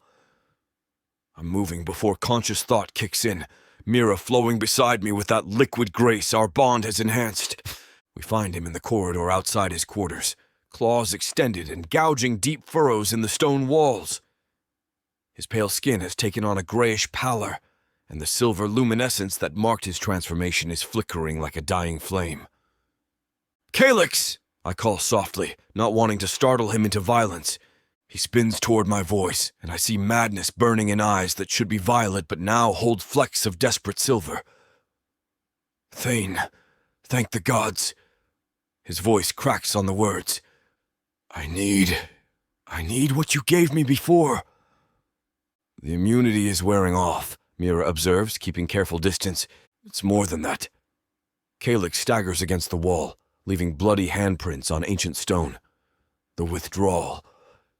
It's like my body is eating itself from the inside out, every cell screaming for more of that enhanced blood. My stomach drops, because I recognize the symptoms, the grayish pallor, the desperate hunger, the way his enhanced senses are failing as whatever transformation my blood triggered begins to reverse itself. How long? I ask. Started yesterday evening. Mild at first, just fatigue and irritability. He slides down the wall to sit on the corridor floor, head in hands. But it's getting worse. Fast. Physical dependency, Mira says quietly. Your blood didn't just grant him immunity, it created addiction. The words hit like silver arrows. Because she's right, and I should have seen it coming. My enhanced blood carries properties that normal Vrakan physiology isn't equipped to process long-term, like feeding opium to someone who's never experienced narcotics. I can give you more, I start. No! Calix's head snaps up, and I see the effort it's costing him to maintain control. I can feel what it would do to me. The hunger, the need. It would never be enough. I drain you dry and still want more. Then what do you suggest? Lock me up. Somewhere secure. Somewhere I can't hurt anyone while I fight through this. His pale eyes pierce mine across the corridor. Because right now, every instinct I have is screaming at me to tear open your throat and drink until the craving stops. The admission sits icily in my veins. Not fear for myself. I can handle Calix even in withdrawal-fueled madness. But fear for Mira, who smells like salvation and carries blood that might push him completely over the edge. There's a containment cell in the lower levels, Tamus says from behind us. Reinforced stone, magical dampening fields, built for holding dangerous prisoners. Do it, Calix breathes. Before I do something we'll all regret. As we escort him deeper into the safe house, I catch Mira studying my face with growing concern. Through our magnetic bond, I feel her recognition that this could be my future too, dependent on her blood, craving it with increasing desperation, slowly losing myself to addiction.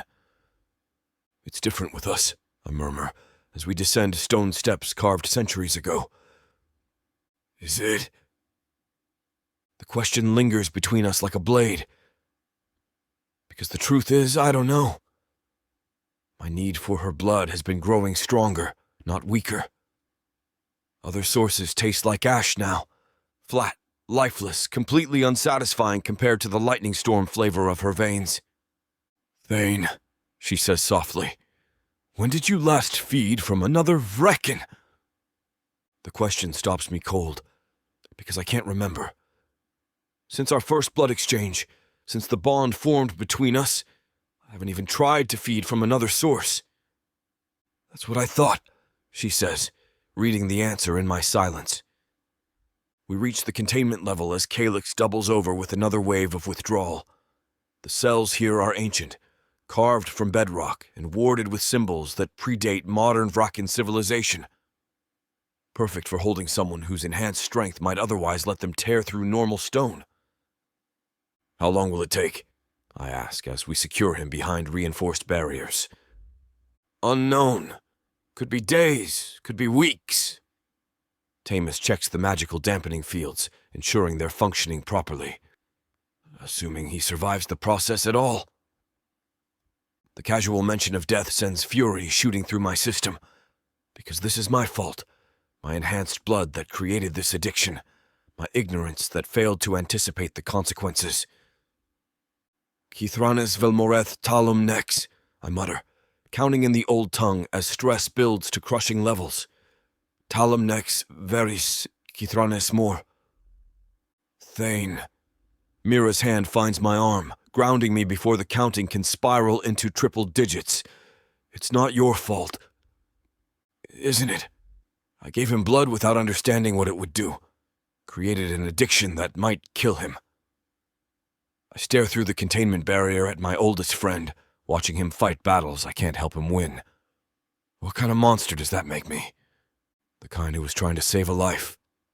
Her fingers trace the lightning scars on my shoulder, and I feel some of the tension ease at her touch. The kind who couldn't have known this would happen. Before I can respond, I hear approaching footsteps echoes down the stone corridor. Multiple sets moving with military precision despite the underground acoustics. We have company, Tamus says grimly, checking concealed weapons with practiced efficiency. How many? I ask, automatically cataloging escape routes and defensive positions. At least a dozen. Professional movement patterns. His pale eyes seek mine across the corridor. Someone told them exactly where to find us. The implication hits like a physical blow, because this safe house is one of Tamus's most closely guarded secrets, known only to a handful of trusted allies. For attackers to find it so quickly after Razik's ultimatum. "Who knew we were here?" Mira asks. "3 of my most trusted operatives, 2 council progressives who've used this facility before." And Tamus trails off, expression growing dark. "And my nephew Dexon, the one I sent to infiltrate Razik's compound." The words linger like poison, because if Dexon has been compromised, if he's been feeding information to Razik's people, then Sarah is in even more danger than we thought. "Could be coincidence," I say, though I don't believe it. "Could be." Tamus draws a wicked curved blade from his coat, but the timing suggests otherwise. The sound of approaching feet grows louder, accompanied by the whisper of steel being drawn and the subtle hum of magical enhancement. Professional killers, then, not simple thugs or desperate treasure hunters. "Positions," I command, falling into the tactical mindset that's kept me alive for 50 years. "Mira, stay close but give yourself room to move. Tamus, can you activate any additional defenses?" "Limited options down here. The containment level wasn't designed for extended siege." He tests the weight of his blade with obvious familiarity. "But there are a few tricks built into the architecture." The first attacker rounds the corner 3 minutes later. Vraken. Pale skin, silver eyes, wings tucked tight for underground maneuvering. But there's something wrong with his scent, overlaid with chemicals that speak to enhancement beyond normal bloodline abilities. "Daywalker," he calls out, voice carrying the cultured accent of nobility. Lord Vorthok extends his greetings. How thoughtful of him. I step into view, letting my own wings spread to their full span in the confined space. Though his timing could use work. On the contrary, our timing is perfect. More figures emerge from the shadows, a full squad of enhanced Vraken moving with predatory grace. "You've been conducting illegal experiments, creating abominations from human cattle, threatening the natural order." "Natural order?" I laugh, letting the sound carry enough menace to make several attackers shift nervously. "Is that what we're calling tradition now?" "Lord Vorthok seeks to preserve Vraken purity. You seek to corrupt it with human contamination." The leader's pale eyes find Mira across the corridor. "That aberration you've bonded with represents everything wrong with progressive thinking." "Careful," I warn, voice dropping to the register that usually makes enemies reconsider their life choices. "You're talking about my mate." "Your mistake. One we're here to correct." They attack without further warning. 6 enemies in a confined corridor, enhanced beyond normal Vraken capabilities, but limited by terrain that favors speed over raw power. I take the leader in a rush of steel and fury, my blade opening his throat before he can bring his superior numbers to bear. Mira moves like liquid lightning beside me. Her fighting style has evolved since our first training sessions, fluid, deadly, incorporating enhanced reflexes with techniques no human should know. She flows around attacks that would have gutted a normal person, her daggers finding gaps in armor with surgical precision. But it's more than just physical enhancement. There's something predatory in her movements now, something that speaks to fundamental changes in her nature. When she kills the second attacker, throat opened in a spray of violet gore, she moves with the casual efficiency of someone born to violence. "Behind you!" Tamus shouts. I spin to find another assassin lunging for my back, silver-tipped blade aimed at the base of my skull. But Mira is already there, intercepting the strike with crossed daggers that turn aside steel designed to kill Vraken. The counter-strike takes him through the heart. "Thanks," I breathe. "Always," she replies, violet blood decorating her clothes like abstract art. The remaining attackers regroup quickly, falling into professional formations that speak to extensive training.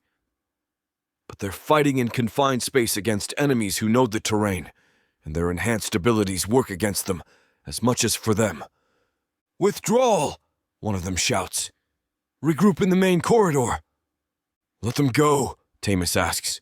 "No, because letting them escape means they'll report back to Vorthok with intelligence about our capabilities, our location, our weaknesses. End this here." We pursue them through stone corridors that echo with the clash of steel and the wet sounds of violence. But as we engage the main force, I realize this wasn't just an assassination attempt. It was a test. They're studying our fighting techniques, our coordination, the extent of Mira's enhancement. Every move we make is being cataloged, analyzed, prepared for use in future encounters. "They're gathering intelligence," I call to Mira as we finish the last of them. "I noticed." She wipes blood from her blade with casual efficiency. "Question is, intelligence for what?" The answer comes in the form of approaching wing beats. Multiple sets, moving through the underground passages with the confident precision of someone who knows exactly where they're going. Not more attackers, something worse. "Official delegation," Tamus identifies grimly. "Council banners. Bleeding wonderful." I check my weapons, noting how much blood I've lost during the fight. Not enough to be dangerous, but enough to make me aware of the growing hunger for Mira's veins. "How many?" 6 escorts. 1 primary target." His pale eyes find mine across the gore-strewn corridor. "Councillor Vex, by the markings." The ancient Vraken appears at the head of her delegation like death walking upright. Silver wings spread in a dominance display that makes the confined space feel even smaller, and her pale eyes hold the cold efficiency of someone delivering unwelcome news. "Daywalker," she says with formal politeness.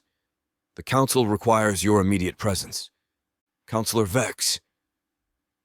I incline my head just enough to show respect without groveling. "To what do I owe this unexpected honor?" "You know exactly why I'm here." Her gaze finds Mira, and clinical assessment flickers in ancient eyes. "The council has questions about your irregular bonding practices." "Questions?" "Formal inquiry into the legitimacy of your mating claim. Concerns have been raised about coercion, about the use of enhancement procedures to create artificial bonds." His smile opens to reveal fangs that shine like ivory daggers. "Very serious concerns." The trap reveals itself with crystalline clarity, because if the council rules our bond invalid, if they determine that Mira was coerced or artificially enhanced, then she becomes available for claiming by any qualified Vraken male, like Lord Razik. "When?" I ask, though I already know the answer. "Tomorrow night. The Crimson Moon Festival provides an auspicious setting for such proceedings." He moves closer, and I catch his scent, copper and old blood and something sticky that makes my skin crawl. "You'll present yourselves before the full council for formal examination." "Examination of what?" "The legitimacy of your bond, the extent of her enhancement, whether she's capable of providing informed consent to Vraken mating practices." His pale eyes never leave Mira's face. "Standard procedure for irregular pairings." "And if we refuse?" "Then you'll be brought before the council in chains, and she'll be declared forfeit to the state." His smile widens, revealing more fang, though I suspect that won't be necessary. "You've always been so cooperative when properly motivated." The threat lingers, ominous, because he's right. I'll do whatever it takes to protect her, even if it means walking into an obvious trap. "We'll be there," I say finally. "Excellent." He turns to leave, then pauses. "Oh, and Daywalker, bring your friend as well, the one with the interesting sun tolerance. I'm sure the council would be fascinated to examine his condition." The casual mention of Calix's immunity sends ice through my veins, because that information wasn't supposed to exist outside this room. The only people who knew about his transformation were Tamus, Mira, Calix himself, and "Someone talked," Mira says quietly as Councillor Vex's delegation disappears into the shadows. "Someone we trusted." I stare at the blood-splattered corridor, counting bodies and calculating betrayals. Someone with access to information that should have been impossible to obtain. "Dexon?" Tamus asks, but there's doubt in his voice. Or someone else. Someone closer. I turn to study the scene of battle, noting details I missed during the fighting. These attackers knew our defensive positions. They came prepared for our fighting styles, our capabilities. Inside information, Mira realizes. Detailed intelligence from someone who's been watching us for days. I move to examine one of the dead assassins, noting enhancement marks that speak to recent modification. Someone who's had time to study our patterns, our weaknesses. But who? The question hovers between us like a blade waiting to fall. Because the list of suspects is disturbingly short, and every possibility leads to implications I'm not ready to face. Tomorrow night, I say instead. The Crimson Moon Festival. Whatever trap they're setting, we'll walk into it together. And if it's really a trap, then we spring it on our own terms. I look around the gore-strewn corridor, noting how Mira moves with predatory grace through the aftermath of violence. Because one thing they didn't count on in their intelligence gathering. What's that? How much stronger we've become since the last time they had accurate information. I reach for her hand, feeling electricity spark at the contact. They're expecting the Daywalker and his human pet. They're going to face something much more dangerous. What are we? I consider the question seriously, thinking about the bond between us, the changes it's wrought in both our natures, the way we move together like synchronized predators. Evolution, I say finally. We're what comes next. Outside, night settles over the safe house like a funeral shroud. Tomorrow brings the Crimson Moon Festival and whatever trap the Council has prepared. But tonight, we plan. Tonight, we prepare to show them exactly what we've become. The betrayer, whoever they are, has given our enemies intelligence about our past capabilities. They're about to discover how much we've grown since then. Chapter 11. Sarah. The sound of approaching footsteps makes my blood freeze. Not the measured cadence of guards or the clinical efficiency of Madman Kithrin. These steps carry weight, authority, the kind of presence that makes the air itself feel heavier. I've heard them only twice before in 20 years of captivity, both times preceding sessions that left other subjects broken in ways that never fully healed. Lord Razik has come calling.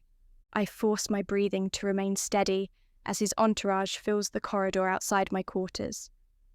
Through the small window in my door, I catch glimpses of bronze wings and pale eyes that hold the cold assessment of a predator evaluating particularly valuable prey.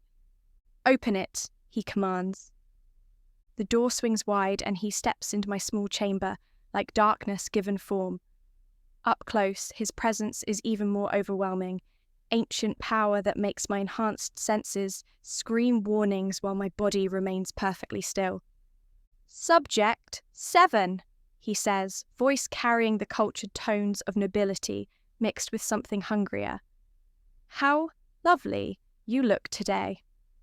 I keep my expression blank, submissive, the perfect picture of broken compliance. But inside, every survival instinct I possess is shrieking. "Stand," he orders. I rise from my small chair with deliberate fragility, letting my legs shake just enough to sell the illusion of weakness. He circles me slowly, like a connoisseur examining a particularly fine piece of art. 20 years, he murmurs, close enough that his breath stirs the hair at my nape. 20 years of careful cultivation, of precise enhancement, of moulding you into something useful. His fingers trail along my shoulder, and I have to bite my tongue to keep from recoiling.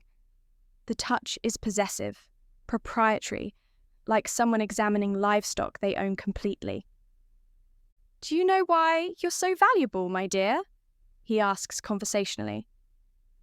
I shake my head, maintaining the facade that's kept me alive this long. Your bloodline, ancient markers, genetic signatures that haven't been seen for centuries. His hand moves to cup my face, thumb tracing my cheekbone with disturbing gentleness. You and your sisters represent something extraordinary. Sisters. The word sends electricity through my system, but I will my expression to remain neutral.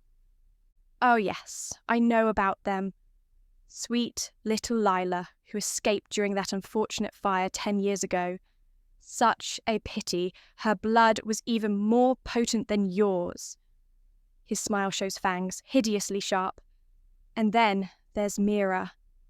My heart stops. Beautiful, fierce Mira, who's been causing such delightful chaos across the continent. Did you know she's taken a mate? The Daywalker himself, no less. His pale eyes gleam with satisfaction at my carefully hidden reaction. Quite the romantic story, really. The monster and his pet human bonding over blood and violence. The casual cruelty in his voice makes my stomach turn, but I can't stop listening. After 20 years of not knowing, of building walls around hope that had turned toxic. They'll be joining us soon, he continues, moving to examine the simple furnishings of my quarters. Tomorrow night, during the Crimson Moon Festival. A perfect setting for family reunions.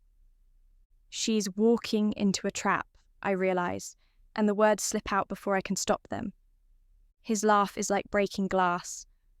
How refreshing! The broken doll remembers how to speak. Yes, my dear, it's absolutely a trap. The most beautiful trap ever conceived. Why? The question tears from my body like something physical. Because Mira represents the final piece of a puzzle I've been assembling for decades. Her blood, combined with yours, with the genetic material I've harvested from other subjects. He turns to face me, and hunger burns in his ancient eyes. Together, you'll help me create something magnificent. Create what? The next evolution of Rakan society, enhanced offspring that combine the best of both species, our strength and longevity, human adaptability and breeding capacity. His smile widens, lips peeling back to show more fang. With you as the foundation breeding stock and her as my personal mate, the possibilities are endless. The words hit painfully. Because I understand now, Mira isn't walking into a simple political trap. She's walking into something far worse. She'll never agree, I manage. Oh, won't she? He moves closer, close enough that I can smell copper and old blood on his clothes. When the alternative is watching her beloved sister suffer? When I explain exactly what will happen to you if she refuses to cooperate? You're insane. I'm practical. His hand finds my throat, fingers pressing against pulse points with just enough pressure to remind me how easily he could crush my windpipe. Love makes people wonderfully predictable, my dear. Mira will do anything to protect you, including surrendering herself completely to my will. The pressure on my throat increases slightly, cutting off air just long enough to make stars dance at the edges of my vision. She'll fight, I gasp when he releases me. Of course she will. It's what makes her so delightful. His thumb traces my lower lip with possessive familiarity. But fighting only makes the eventual surrender so much sweeter. And once she's properly motivated, she'll be everything I've dreamed of. Motivated how? Pain, primarily. Yours, specifically. He steps back, studying my face with clinical interest. Amazing how much more compliant subjects become when they witness the suffering of those they care about. Your sister will learn that lesson quite thoroughly. Terror claws at my chest, but underneath it burns something hotter. Rage, pure, crystalline fury at this monster who thinks he can use our love against us. The breeding program will expand significantly, once I have proper genetic material to work with, he continues, apparently enjoying my horror. Dozens of enhanced females, all carrying offspring designed to bridge our species. A new generation of Rakan who can walk in sunlight, who can bond with humans, who represent the future of our civilization. Under your control, under my guidance, yes, someone has to shepherd the next phase of evolution. His pale eyes gleam with messianic fervour. The current council lacks vision. They're content with stagnation, with maintaining outdated traditions that serve no purpose in the modern world. And you're different? I'm necessary. The word carries absolute conviction. I see what others cannot. That survival requires adaptation, requires the courage to sacrifice the few for the many. Sacrifice, I repeat, your comfort, your autonomy, your quaint human notions of choice. He waves dismissively. Small prices to pay for species advancement. You'll understand eventually, once you see the magnificence of what we're creating together.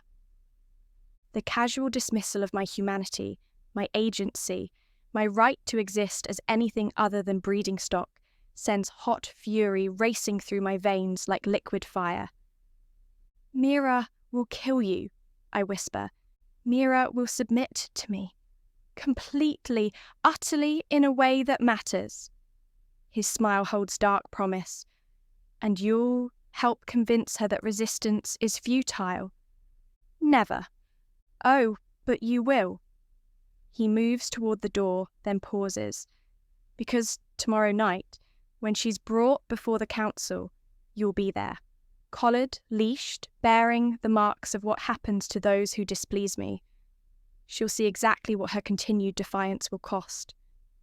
His words hang like a poisonous cloud, and I see my future laid out with crystalline clarity, used as leverage against my sister, broken down systematically until I become the perfect tool for ensuring her compliance.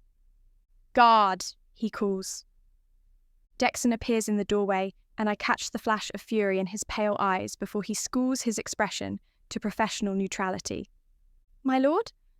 Subject 7 will require preparation for tomorrow's festivities. See that she's properly marked for presentation. Razik's gaze finds mine across the chamber. Nothing permanent, of course. We wouldn't want to damage such valuable breeding stock. Understood, my lord. Excellent. Razik moves toward the exit, then stops. Oh, and guard? Ensure she understands the consequences of attempting to escape or interfere with tomorrow's proceedings. I'd hate for there to be any misunderstandings about her role in our little family reunion. After he leaves, silence stretches between Dexon and me like a drawn blade. Through the blood bond we've been carefully building over weeks of shared glances and whispered conversations, I feel his rage. Cold, professional, absolutely lethal. Are you hurt? He asks quietly, checking the corridor for listening ears. I shake my head, though my throat still aches where Razik's fingers pressed against vulnerable flesh. We have to warn her. I sign when I'm certain we're alone. Already working on it, he replies, moving to check the window locks with movements that suggest routine security inspection. But the timing is complicated. How complicated? Festival preparations have tripled security. Every message going in or out is being monitored. His pale eyes meet mine across the chamber. And there's something else. What? Other council members have been arriving all day. This isn't just about your sister anymore. It's about something much bigger. The implications hit me like ice water. Because if multiple council factions are converging for the Crimson Moon Festival, if Razik is making his move with official backing, civil war, I sign. Possibly. Traditionalists versus progressives, with your bloodline as the prize that tips the balance. He moves closer, ostensibly adjusting my restraints, but actually checking for injuries. Razik isn't just trying to claim Mira, he's trying to control the future of Rakan civilization. And we're the weapons he's planning to use. Exactly. His fingers find mine for just a moment, warm and reassuring despite our circumstances. But weapons can turn on their wielders if they're smart enough. The brief contact sends electricity racing up my arm, and I have to bite back a gasp at the intensity of sensation. Over weeks of careful interaction, of shared glances and whispered conversations, something has been building between us. Something that sends a sharp jolt shooting through me every time I see his pale eyes soften when he looks at me. Tonight, he signs when he's certain we're unobserved. During the festival preparations, when most of the guards are reassigned to ceremony duty. What about the others? I gesture toward the corridor, indicating the other human prisoners scattered throughout the complex. Kira and Zara are ready. Tam is problematic, still believes his cooperation protects female subjects. Dexon's expression grows grim. We may have to leave him. The thought of abandoning anyone to Razik's tender mercies makes my stomach turn, but I understand the harsh mathematics of escape. We can't save everyone, not if we want to save anyone. Route: service tunnels during the shift change. My contact has arranged transportation, but will have a narrow window. He pretends to inspect my restraints while maintaining professional distance. 6 hours, maybe 7. How long until the window opens? I sign. 6 hours, maybe 7. His pale eyes hold depths I'm just beginning to understand. Can you be ready? I nod, though terror and anticipation war in my chest. Because this is it, the moment I've been planning for 20 years. Freedom or death with no middle ground. Sarah, he signs, using my real name for the first time since this all began. Yes? Whatever happens tonight, whatever goes wrong, know that you're the strongest person I've ever met. His expression grows soft, vulnerable in ways that speak to feelings neither of us can afford to acknowledge. And if we survive this? When we survive this, I correct. When we survive this, he agrees, something like hope flickering in his pale eyes. I want to know who you really are, not Subject 7, not the broken prisoner they think they own, the real you. The confession hits me harder than any physical blow because it's been so long since anyone saw me as human rather than a resource. So long since someone looked at me and saw a person worth knowing rather than genetic material worth exploiting. I'd like that, I sign and mean it completely. He nods once, sharp and professional, before resuming his guard position. But the electricity between us remains, crackling with possibility and promise and the growing sense of certainty that whatever we found in each other is worth fighting for. 6 hours, he reminds me. I'll be ready. As he leaves to continue his rounds, I move to the small window overlooking Razik's gardens. Festival preparations are already underway. Servants hanging banners, arranging ceremonial platforms, preparing for whatever horror Razik has planned for tomorrow night. But tonight, while they're all distracted by pageantry and politics, we run. 6 hours. A few hours left until I discover whether 20 years of captivity ends in freedom or death. I'm not facing the future alone. Whatever comes next, Dexon will be beside me. Chapter 12. Thane. The Crimson Moon Festival blazes around us like a living nightmare. Thousands of Rakan fill the grand amphitheater, their pale faces turned toward the ceremonial platform where ancient laws will be tested in blood and violence. Neptherium crystals cast everything in shades of silver and shadow, while crimson banners flutter in the underground. Wind like spilled blood. I walk the stone pathway with Mira's hand warm in mine, feeling every eye in the amphitheater tracking our progress. Whispers follow in our wake. Shocked murmurs about the Daywalker and his human mate appearing voluntarily. Speculation about what this means for the charges against us. "They expected us to run," Mira observes quietly, her enhanced senses picking up fragments of conversation from the crowd. "They expected us to be dragged here in chains." I squeeze her fingers, drawing strength from the bond that pulses between us like a second heartbeat. Let them see we choose to face their judgment. But even as I speak the words, dread coils in my stomach like acid.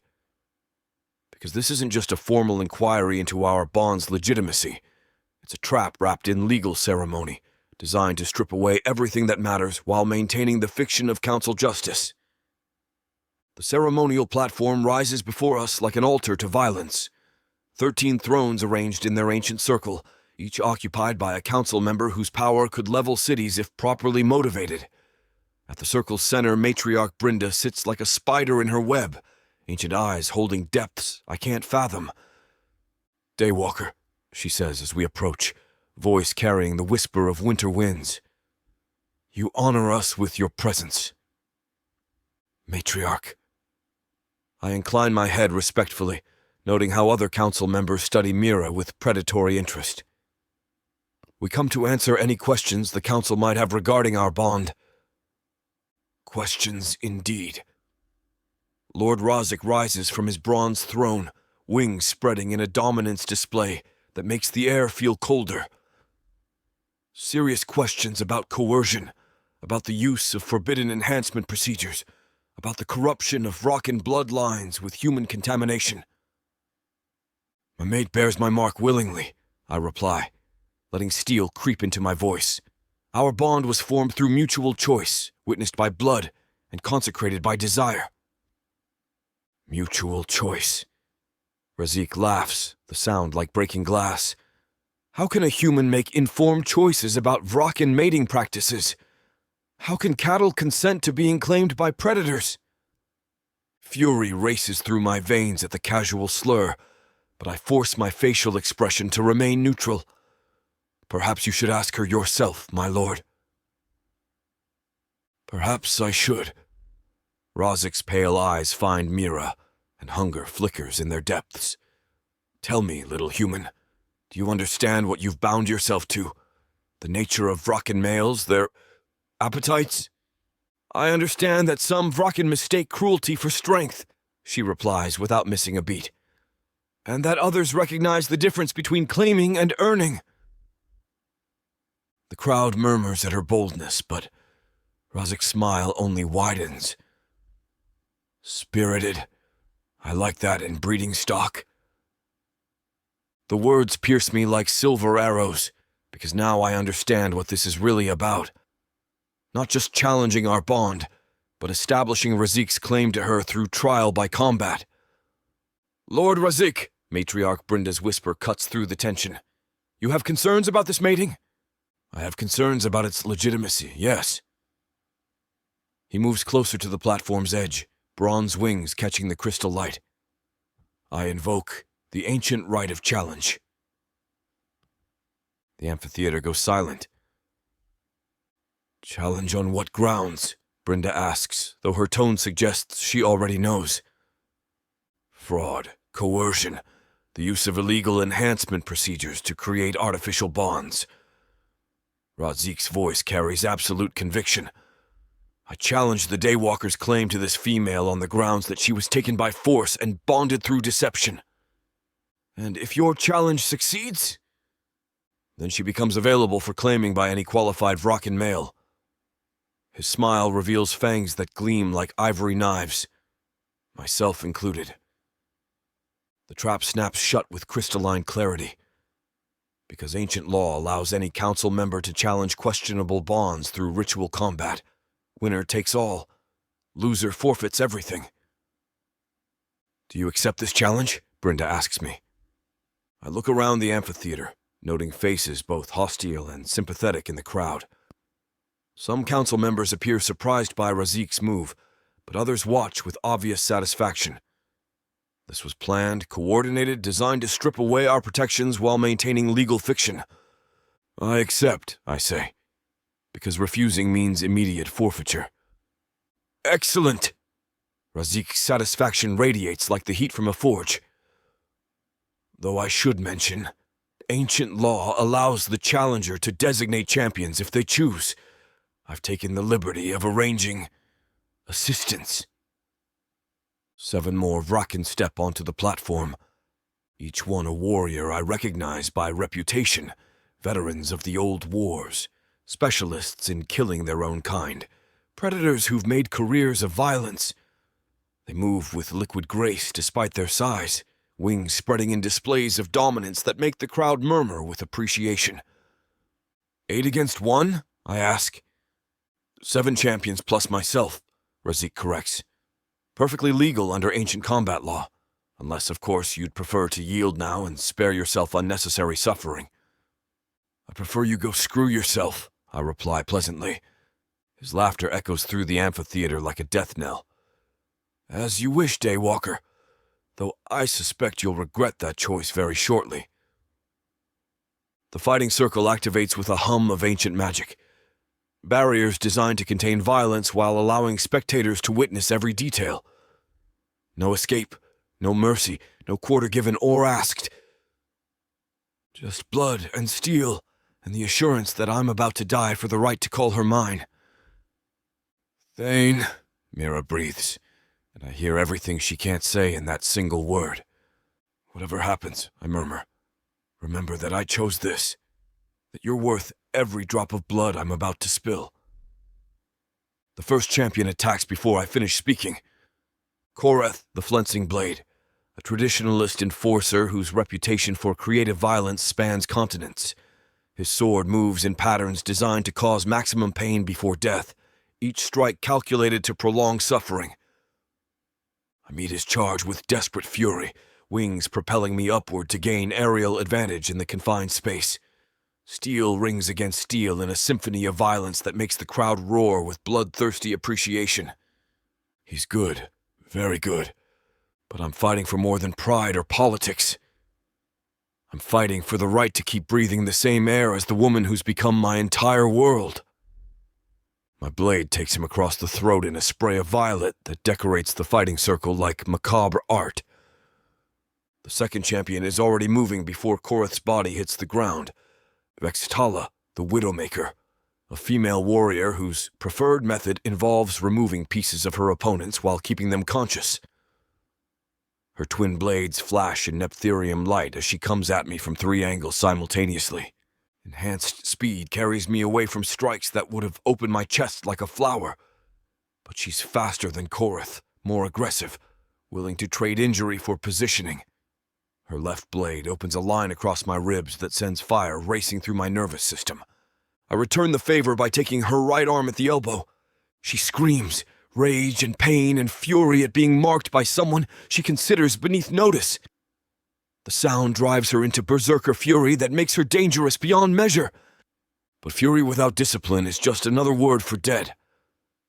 My sword punches through her chest cavity, finding the heart that's pumped violence through her veins for 2 centuries. She dies with my name on her lips and hate in her ancient eyes. The third champion doesn't wait for dramatic timing. Razith, the Bone Dancer, a specialist in breaking enemies slowly, keeping them alive while systematically destroying every joint and major bone group. His weapons are designed for torture rather than quick death. He comes at me low and fast, aiming for tendons and pressure points rather than dramatic killing blows. Professional work from someone who's turned crippling into an art form. But I've spent 50 years fighting people who wanted to break me slowly. My wings spread to full span as I launch myself over his guard, coming down behind him with enough force to drive my blade through his spine. He drops like a puppet with cut strings, limbs twitching as severed nerves fire random signals. Magnificent! Razik calls from the platform's edge. Though you're beginning to slow, Daywalker, how much longer can you maintain this pace? He's right, and we both know it. Each fight takes more out of me. Blood loss, exhaustion, the accumulated damage of facing professional killers in rapid succession. By the time I reach him, I'll be running on fumes and desperation. which is exactly what he's counting on. The fourth champion steps forward with the confidence of someone who's never lost a battle. Grohl the Mountain, 7.5 feet of muscle and bone and absolutely no mercy. His preferred weapons are his hands, enhanced to the point where they can crush steel like parchment. No finesse, no artistry, just overwhelming physical force applied until resistance stops. He grapples me before I can establish distance, massive arms wrapping around my torso with enough pressure to crack ribs. My wings beat frantically, trying to lift us both, but he's too heavy and too strong. "Break him slowly," Razik calls out. "Let the human watch her mate suffer." The words send fury racing through my system like liquid fire, because through our bond, I can feel Mira's anguish, her desperate need to help mixed with absolute powerlessness to intervene. I slam my forehead into Growl's nose with enough force to shatter bone. Purple blood sprays across both our faces as cartilage gives way, but his grip doesn't loosen. "Is that all?" He laughs, tightening his hold until I feel ribs beginning to bend. I bite his throat. Fangs designed for feeding punch through enhanced skin like it's made of paper. Rockin' blood floods my mouth, power and pain, and the metallic taste of violence given form. But more importantly, the shock makes him loosen his grip just enough. My blade slides between his ribs like it was destined to be there. He staggers backward, staring down at the steel protruding from his chest with obvious confusion. As if he can't quite believe that something as fragile as a Daywalker could hurt the mighty mountain. He dies without understanding how. 4 down, Razik observes with clinical interest. 3 to go, plus myself, of course. The fifth champion is already moving, a blur of shadow and steel that makes the previous fighters look clumsy by comparison.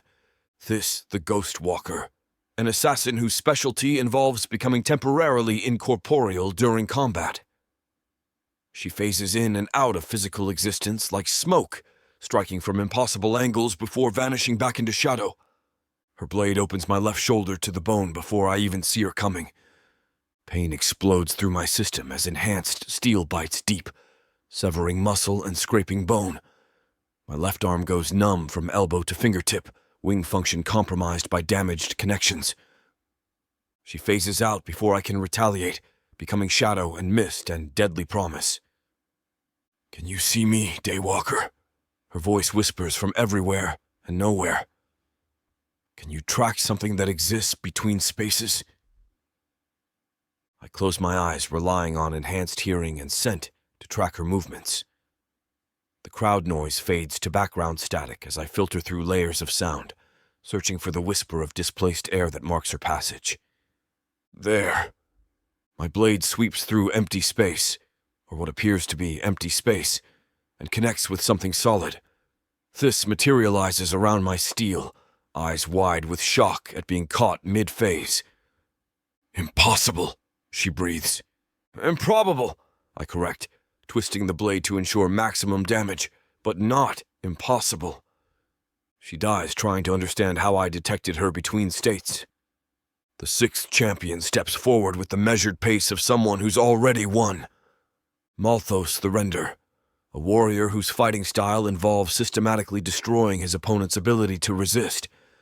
Wing tendons, major muscle groups, anything that provides mobility or strength becomes a target for precise, crippling strikes. He's been watching my technique, studying my movements, cataloging weaknesses exposed during previous fights. Professional analysis from someone who's turned victory into a science. "Left wing is compromised," he observes clinically. "Shoulder mobility reduced by approximately 40%. Blood loss approaching dangerous levels." "Thank you for the medical assessment," I gasp, trying to ignore how right he is. "My pleasure." His smile holds no warmth. "Now let me show you what happens when theory meets practice." He comes at me with surgical precision, each strike designed to remove another piece of my fighting capability. His blade opens lines across wing membrane that send fire racing through nerve clusters. His follow-up attacks target damaged tissue, widening wounds and increasing blood loss. Systematic, professional, absolutely ruthless. But he makes one mistake. He gets so focused on dismantling me piece by piece that he forgets to protect himself from desperate all-or-nothing attacks.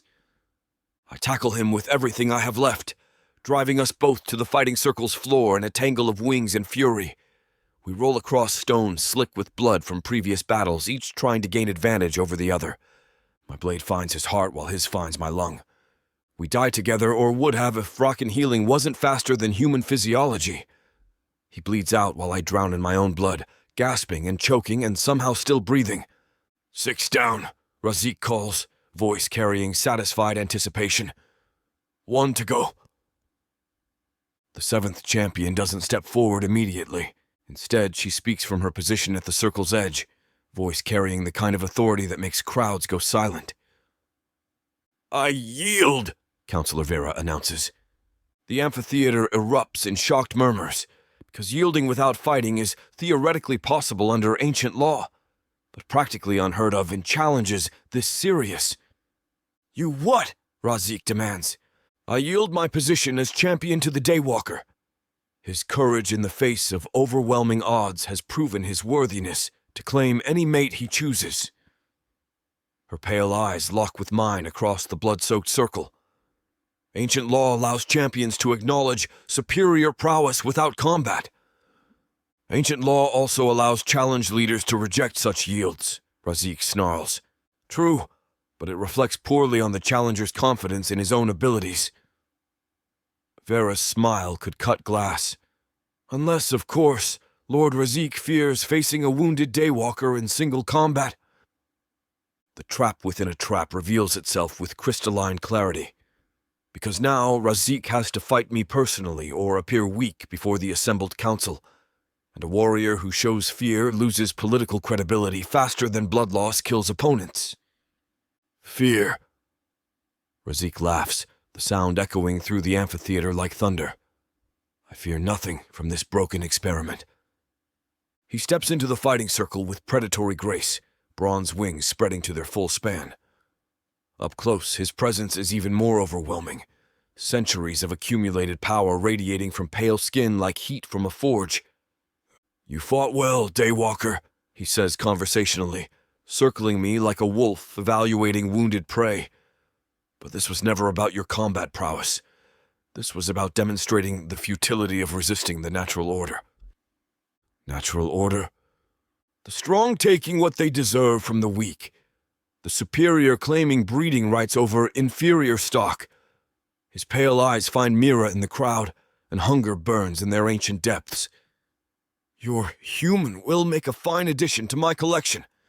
She's not livestock, I gasp, struggling to remain upright despite the lung wound that's filling my chest cavity with blood. Isn't she? Enhanced reflexes, modified physiology, genetic markers that make her valuable for specific purposes. His smile reveals sharp fangs that gleam like white daggers. She's exactly livestock, just a higher grade than usual. The casual dehumanization sends fury racing through my system, burning away exhaustion and pain through sheer force of rage. Because he's talking about her like she's breeding stock, like our bond means nothing. Like everything we've built together is just an amusing prelude to her real purpose. I attack with everything I have left. Wing-assisted charge that propels me across the circle faster than his enhanced reflexes can track. My blade aimed at his throat, seeking the kind of killing blow that ends fights permanently. He catches my wrist in a grip that could crush stone. Predictable, he murmurs, twisting my arm until bones creak under pressure. Did you really think rage would overcome centuries of experience? His free hand finds my throat, lifting me off the ground with casual ease. The crowd roars as he displays my helplessness, holding me like a trophy while my vision starts to gray at the edges. Behold, he calls to the assembled masses, the Daywalker, broken, beaten, defeated by superior strength and wisdom. Through the blood bond, I can feel Mira's anguish like a physical wound. Her desperate need to help, her absolute powerlessness to intervene. Her growing certainty that she's about to watch me die in front of thousands of witnesses.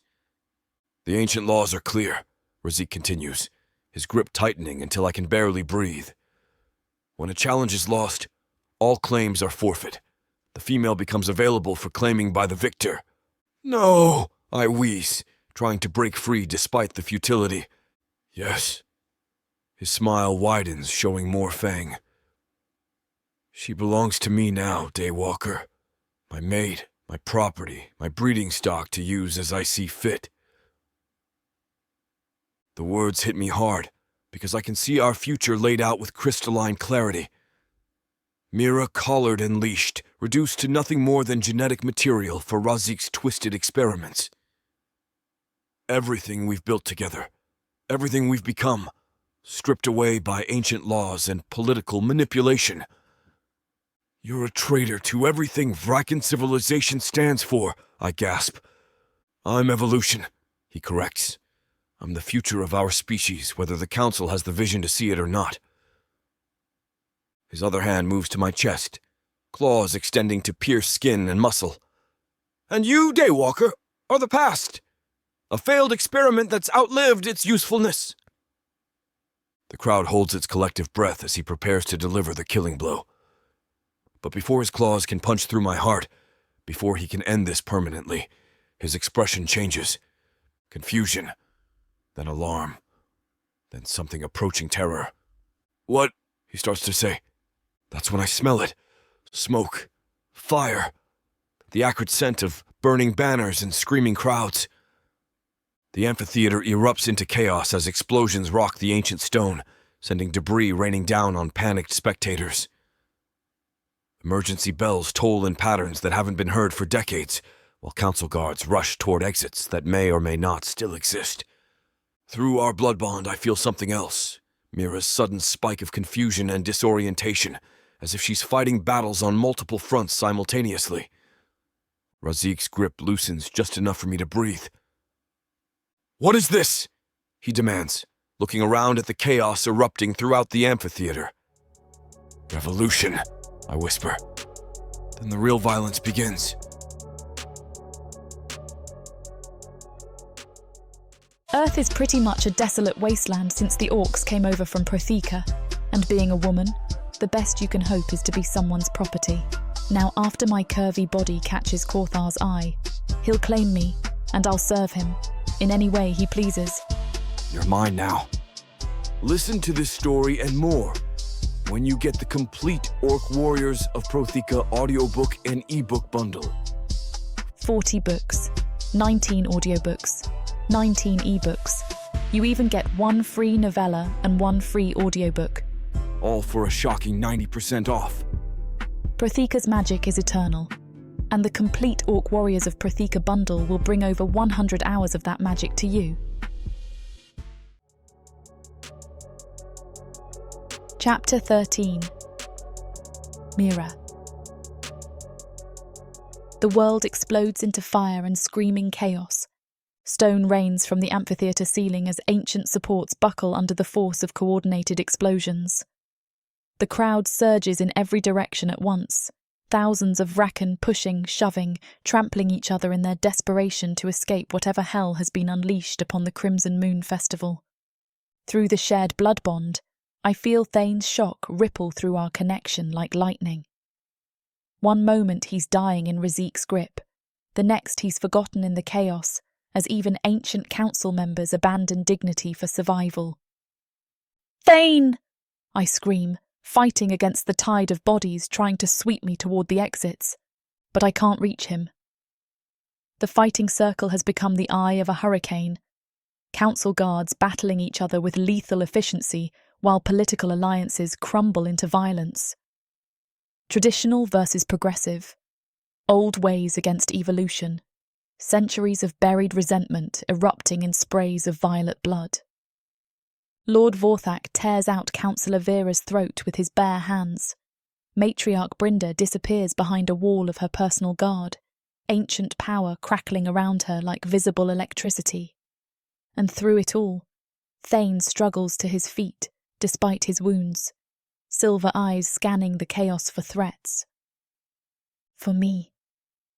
Tanaiste mo kroi, I whisper in the familiar tongue, and somehow he hears me across the battlefield.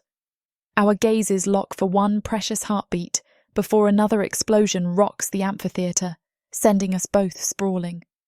Magnificent, isn't it? The cultured voice cuts through the chaos like a blade. I spin to find Thamus behind me, pale eyes gleaming with satisfaction as he surveys the destruction. "What did you do?" I demand. "What needed to be done?" He grabs my arm with surprising strength, pulling me away from the fighting. "I planted seeds of revolution, little mouse. Whispered the right secrets to the right ears, leaked just enough intelligence to fracture the council along existing fault lines. You started a civil war." I accelerated an inevitable conflict. His grip tightens as I try to pull free. Traditionalists versus progressives, old blood against new evolution. The Vraken have been heading toward this moment for centuries. Around us, the amphitheatre tears itself apart. Ancient bloodlines that have coexisted for millennia turn on each other with savage brutality. Wings clash against wings in aerial combat, while ground-bound fighters carve bloody swaths through the crowd. "Let me go!" I wrench against his hold, but he's stronger than he looks. "I have to get to Thane." "Your mate told me to ensure your safety," Thamus says, dragging me toward a side exit. "He made me promise to get you out if everything went to hell." "When did he?" "Last night, while you slept." His pale eyes hold something that might be sympathy. He knew this was a trap, knew the odds of survival were minimal, so he asked me to take care of you. The words bruise me like physical blows. Because of course he did. Of course Thane planned for his own death, arranged for my protection, tried to ensure I'd survive whatever political machinations were set in motion. "Why does this feel like goodbye?" I whisper. "Because it might be." Thamus pulls me through a concealed passage that leads away from the main amphitheatre. "But there's something else you need to know. Someone waiting for you." "What do you mean?" "Your sister. Sarah escaped during the chaos. My nephew got her out of Razik's compound while everyone was distracted by the festival." His grip loosens slightly as we move through shadowed corridors. "She's waiting for you at the extraction point." Sarah. The name sends electricity racing through my system. 20 years of grief and guilt and desperate hope crystallizing into pure joy. My sister is alive, free, waiting for me. But even as my heart soars, I feel Thane's pain through our bond. Sharp, immediate, getting worse by the second. He's still fighting, still bleeding, still dying while I'm dragged away to safety. "I can't leave him," I breathe. "You can't save him either." Thamus's voice carries gentle cruelty. He's facing Lord Razik in single combat while a civil war erupts around them. The kindest thing you can do is honour his sacrifice by surviving. "No." The word tears from my throat like something physical being ripped away. "I won't abandon him. Not now, not ever." I turn back toward the amphitheatre, but Thamus's hand clamps down on my wrist with bruising force. "Mira, don't make this harder than it has to be. Let me go." I drive my elbow into his solar plexus with enhanced strength, but he absorbs the blow and keeps moving. "I made a promise to your mate. I intend to keep it."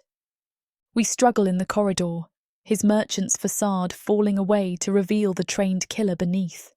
He's faster than he looks, stronger than his lean build suggests, and he has decades of experience handling resistant captives. But I'm not just resistant. I'm desperate.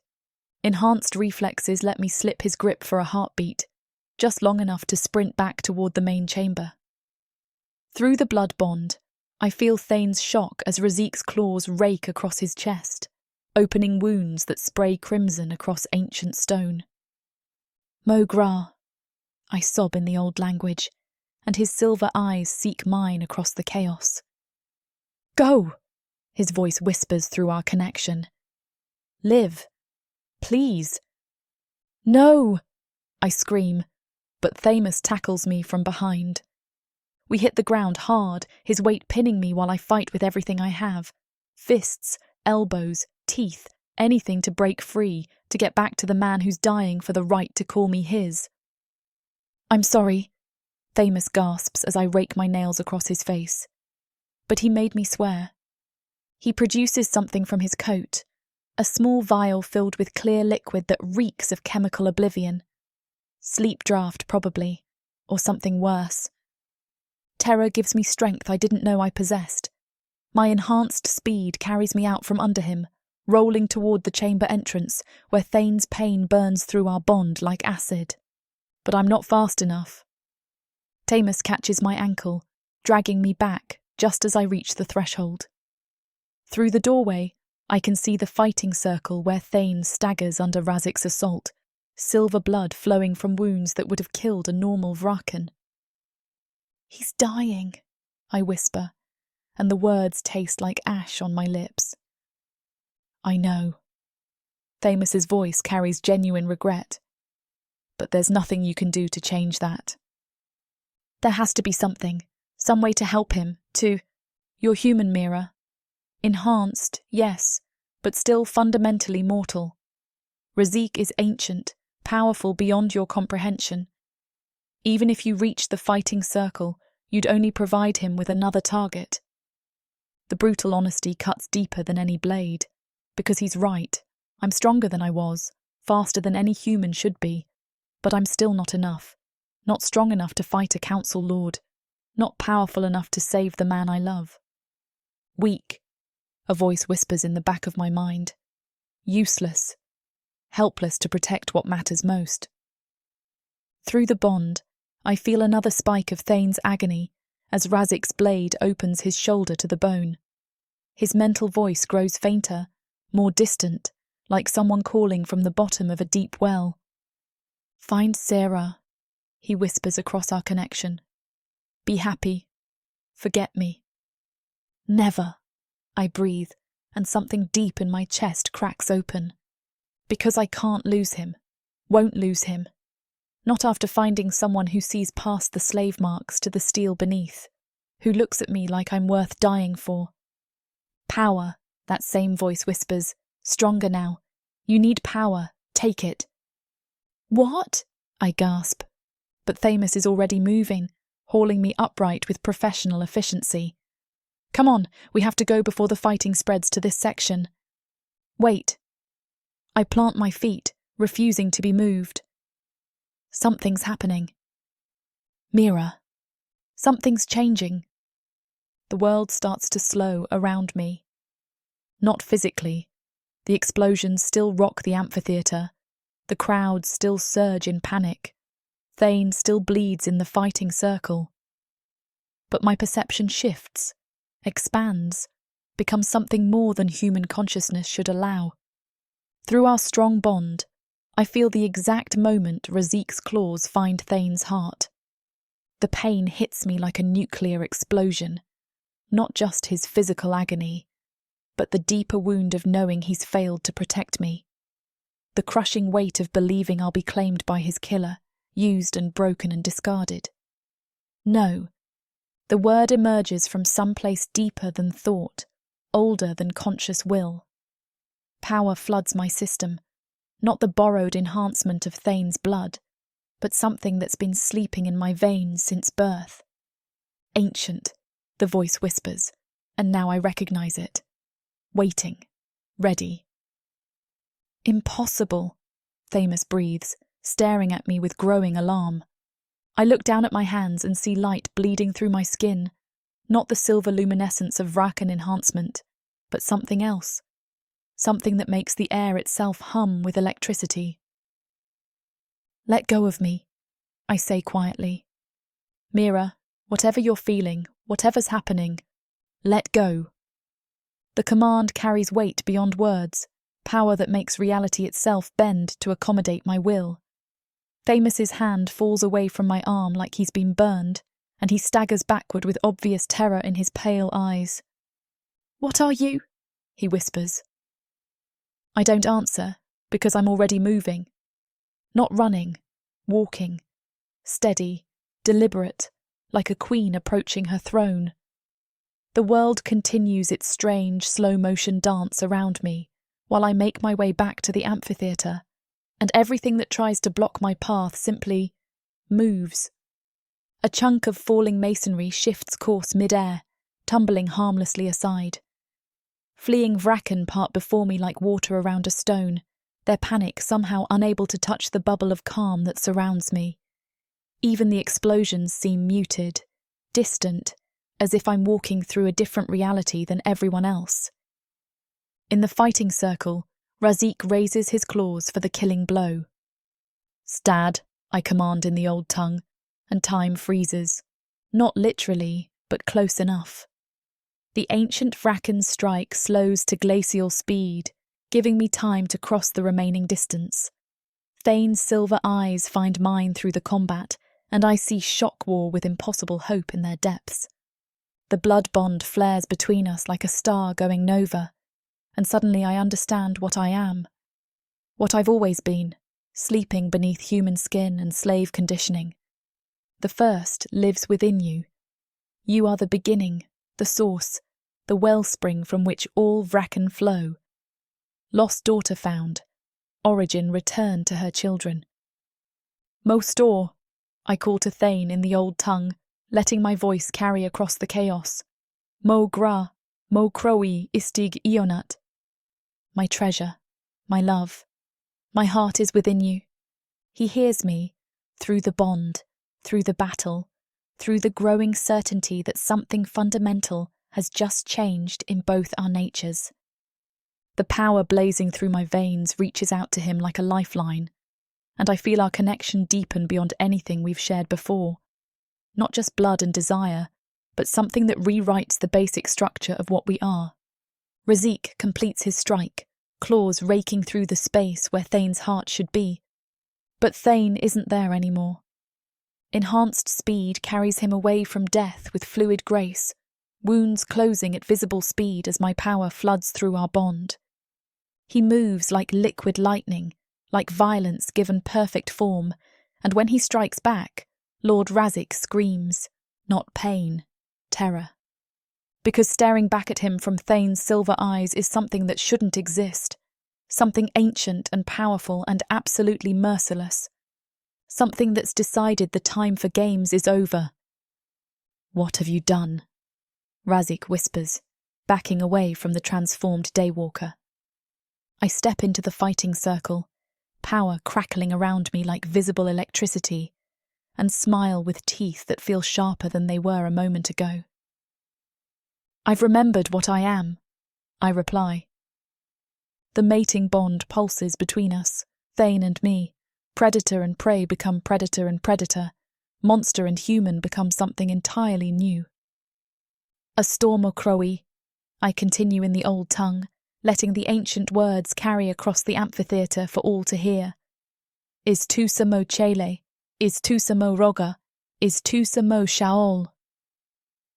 Treasure of my heart, you are my mate, you are my choice, you are my life. The crowd goes silent, even the civil war pausing as they witness something that hasn't been seen for centuries. An awakening, a transformation, the birth of something that will either save Vraken civilization or destroy it completely. Lord Razik raises his hands, power crackling between his fingers as he prepares to unleash magic that could level buildings. I laugh, and the sound makes ancient stone tremble. "Go ahead," I whisper, letting him see the abyss that's opened behind my eyes. "Show me what passes for power among ancient bloodlines." He strikes with everything he has. Lightning splits the air between us, magical force that could reduce a human to ash in seconds. I catch it in my bare hands. The energy flows into me like water finding its proper channel, absorbed and transformed and reflected back tenfold.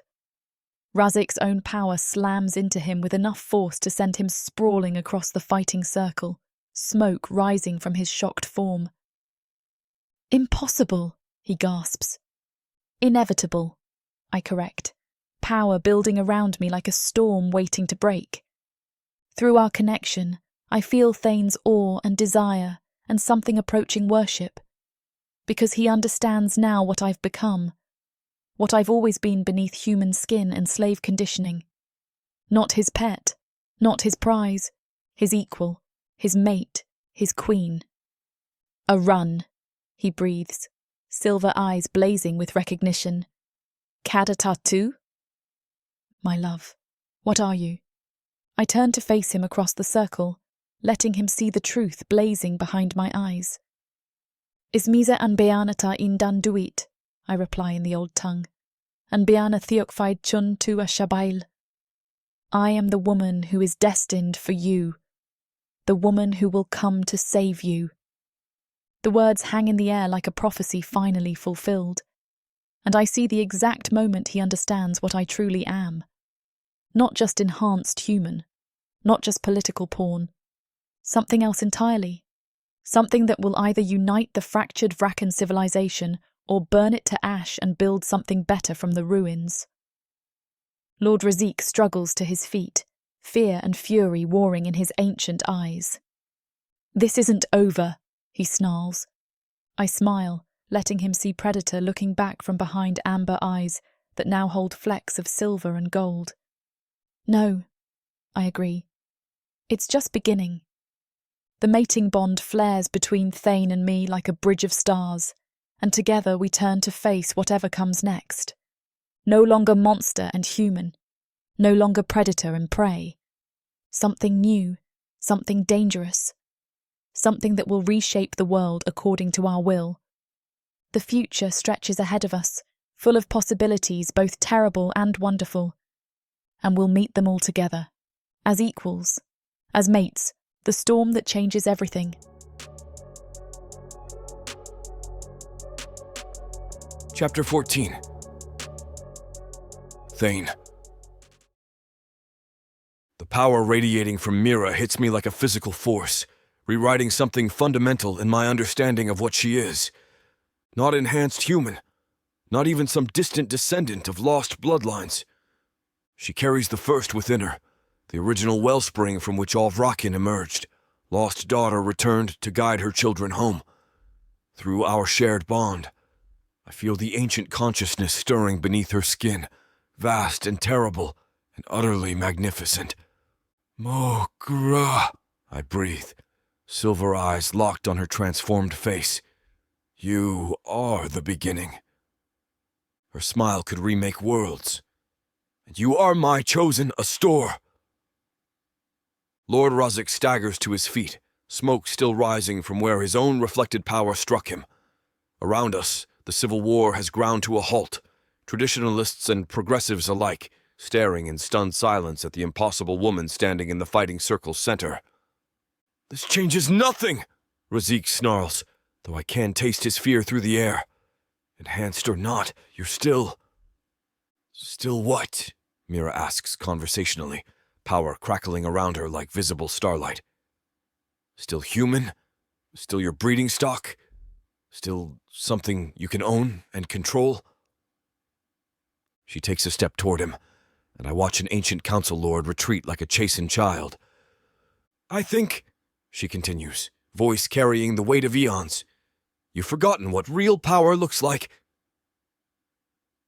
Lightning dances between her fingers, not the crude magical force Razik wielded, but something purer, older, the kind of energy that shaped continents and decided the fate of civilizations.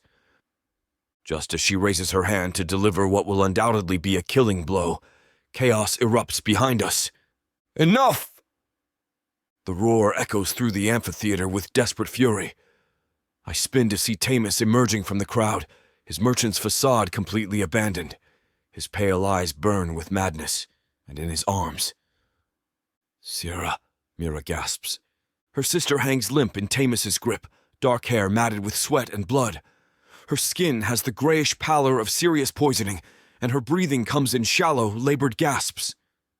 Beside Tamus, another figure stumbles into view.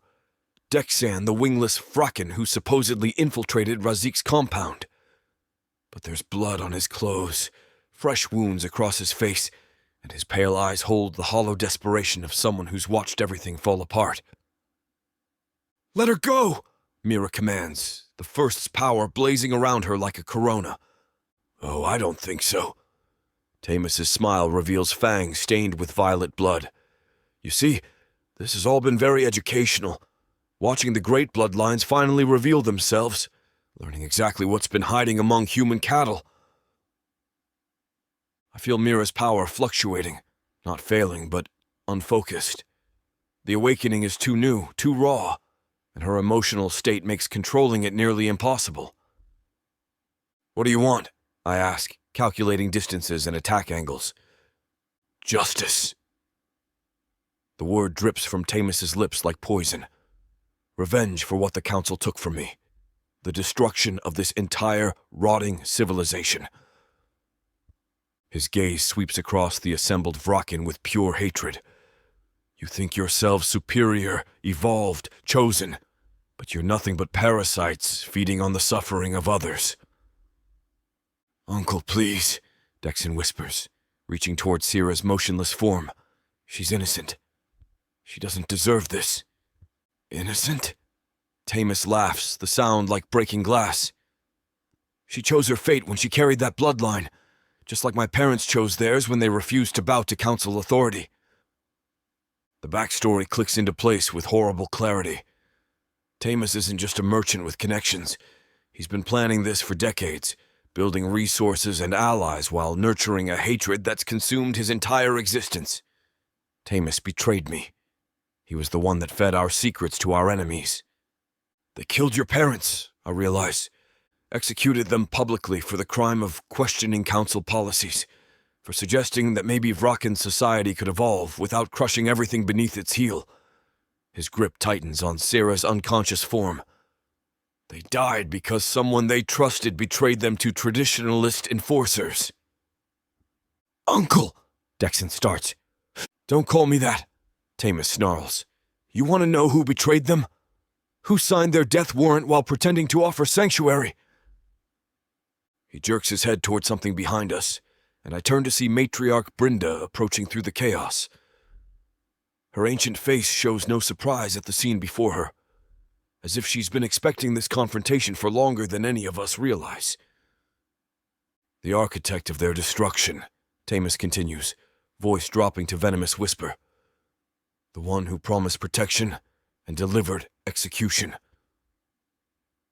"What do you want?" Mira asks, power building around her like a storm. "Her head." He nods toward Brynda. "The matriarch's life in exchange for your sister's." "Done," Mira says without hesitation. The word sends shockwaves through the assembled crowd. But I'm already moving, wings spreading as I prepare to tear through anyone standing between me and the ancient Vrakin who threatens my mate's family. Let them call me traitor. Let them strip away titles and honors and political standing. Mira's sister will live, whatever the cost. "Thane, wait," Brynda calls, but I'm past listening to Council authority. I'm almost within striking distance when Tamus's next words stop me cold. "Look at him, nephew. Look at the Daywalker preparing to murder the woman who gave you life." The world tilts sideways. "What?" Dexon breathes. "You never wondered why you were wingless, why your features don't match any known bloodline in my family." Tamus's smile turns cruel. "Why I could afford to place you in Razik's compound despite the obvious risks?" Matriarch Brynda's face goes white as marble. "Because you're not really my nephew, are you?" Tamus continues relentlessly. "You're my son, and your mother, the woman who abandoned us both for political necessity, stands right there." The revelation hits the amphitheater like a physical blow. Because what he's describing, a matriarch bearing children with a commoner, abandoning them to maintain political power, represents exactly the kind of scandal that topples governments. "No," Dexon whispers, but I can see recognition dawning in his pale eyes. The resemblance to Brynda now that I'm looking for it, the way she's always shown subtle favoritism toward progressive policies that would protect the powerless. "Tell him," Tamus demands, madness blazing in his eyes. "Tell our son why you chose power over family." Brynda's ancient composure finally cracks. "Tamus, please." "Tell him." The roar echoes through stone corridors like the voice of judgment itself. "It's true," she whispers, voice barely audible. "You're my son. Our son. I I thought keeping you secret would keep you safe. Dexon staggers backward as if struck. You let me grow up believing I was unwanted, defective, a burden on Uncle's generosity. I was protecting you. You were protecting yourself! Tamus's voice carries centuries of accumulated pain. Just like you protected yourself when you betrayed my parents' location to traditionalist hunters. The final piece clicks into place with horrible clarity. Because the woman approaching us isn't just guilty of political expedience. She's guilty of murder by proxy, of choosing institutional stability over the lives of people who trusted her. I loved them, she breathes. But they were planning something that would have destroyed everything we'd built. They were planning to expose council corruption, to reveal how traditionalists were using enhancement programs to create weapons from human prisoners. Tamus's grip on Sarah tightens. Just like this one, just like her sisters. Through our bond, I can feel Mira's power building to dangerous levels. The revelation about breeding programs, about systematic exploitation of her bloodline, pushes her closer to the edge of whatever ancient fury lives within her. What do you want? She asks again, voice carrying harmonics that make the air itself vibrate. I want her to understand what loss feels like. What it means to watch someone you love die because of choices made by people who think they know better. His pale eyes find Brynda across the carnage. I want her to live with the same guilt that's been eating me alive for decades. Before anyone can react, Brynda does something completely unexpected. She walks toward us. Not fleeing, not calling for her guards, not attempting to defend herself. Just moving with broken dignity toward the son she abandoned and the man whose parents she helped destroy. You're right, she says simply, silver eyes finding Tamus across the chaos. I failed you. Both of you. Everything you've suffered is my fault. She stops directly in front of him, close enough that he could kill her with a thought. But instead of attacking, she kneels, the ancient matriarch of Vrakan civilization, brought to her knees by guilt and recognition of sins too great to bear. I killed your parents through cowardice, she continues, voice breaking on each word. I abandoned our son through fear. I chose political survival over the people I loved most. Tears tracked down her ancient cheeks, the first emotion I've ever seen her display publicly. If my death will give you peace, if my suffering will balance the scales, take it. Take everything. She looks up at Dexon with maternal love too long suppressed. But spare them. They're innocent of my choices. Mother, Dexon breathes, the word torn from somewhere deeper than thought. The sight of her kneeling, broken, openly weeping for forgiveness, seems to crack something fundamental in Tamus's madness. His grip on Sarah loosens slightly, and for a moment, I see past the hatred to the pain beneath. A man who loved and lost everything. A father who couldn't protect his child from the consequences of his mate's choices. Too late, he whispers. Decades too late. Before anyone understands what's happening, Brynda plunges her own claws into her chest. Ancient fingers pierce flesh and bone with surgical precision, finding the heart that's beaten for over 1,000 years. Dark blood wells up around her hand as she performs the most intimate of executions, taking her own life with the efficiency born of absolute knowledge. No! Dexon screams, lunging toward her. But it's too late. Brynda pulls her heart from her chest in a spray of crimson, holding the still-beating organ out to Tamus like an offering. My heart was always yours, she gasps, voice growing fainter. Forgive me for being too weak to give it properly.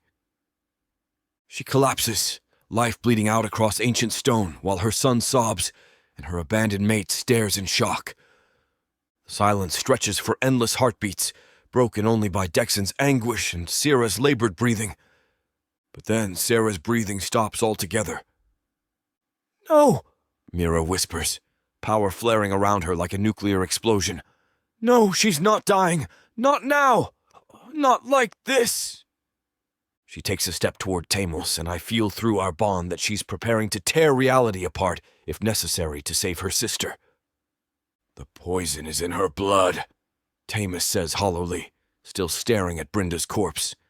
"Her ancient bloodline is fighting it, keeping her in stasis, but she'll die without the antidote." "Then give it to her!" "I'm the only one who knows how to make it. My blood, modified over decades, is the key component." His pale eyes finally focus on the present. "And I suspect your council friends intend to execute me momentarily." As if summoned by his words, surviving council members begin emerging from the chaos. Lord Razik, despite his injuries, raises his hand with obvious intent to cast killing magic. "Wait!" I call, stepping between them and Tamos. "He's the only one who can save her." "He's a traitor who killed the matriarch," Razik snarls. "His life is forfeit." "His knowledge dies with him," Mira says, voice carrying ancient authority that makes even Razik pause. "Anyone who attacks him before my sister is cured will face my wrath." The threat remains between us like a blade waiting to fall, because what stands before them isn't just an enhanced human or even a powerful ally. It's something that predates their civilization, something that could unmake everything they've built. "You would protect the enemy of all Vraken?" Razik demands. "I would protect the only chance my sister has of survival." Her power builds until the air itself seems to bend around her. "Test me on this, and discover what the First's fury looks like when properly motivated." The assembled Vraken step back instinctively, recognizing something in her voice that speaks to genetic memory older than conscious thought. She is no longer human, no longer purely Vraken either. She is evolution incarnate, lost daughter found, bridge between what was and what must be. A symbol of transformation that makes them all feel like children playing at power. "The antidote," she commands, turning back to Tamos. But he's already moving, grabbing Dexon's arm with desperate strength. "This isn't over," he calls, power building around them both. "This is just the beginning of your destruction." Reality bends as he invokes magic I don't recognize. Not Vraken sorcery, but something older, experimental, the kind of power that comes from decades of preparation and accumulated resources. "Wait," Dexon struggles against his father's grip. "The antidote. Sarah needs..." "Sarah is beyond saving now," Tamos replies, though pain flickers in his eyes as he looks down at Brinda's still form. "Just as we were beyond saving when she chose politics over family." The magical distortion intensifies, making their forms waver like heat mirages. "Find another way," he tells Mira, voice already growing distant. "Or watch her die knowing that your precious council's sins finally came home to roost." They vanish. Not teleportation. Something more fundamental. As if they've stepped out of reality entirely, leaving only the echo of Tamos's final words hanging in the sudden silence. "This is far from over. The destruction of Vraken civilization has only just begun."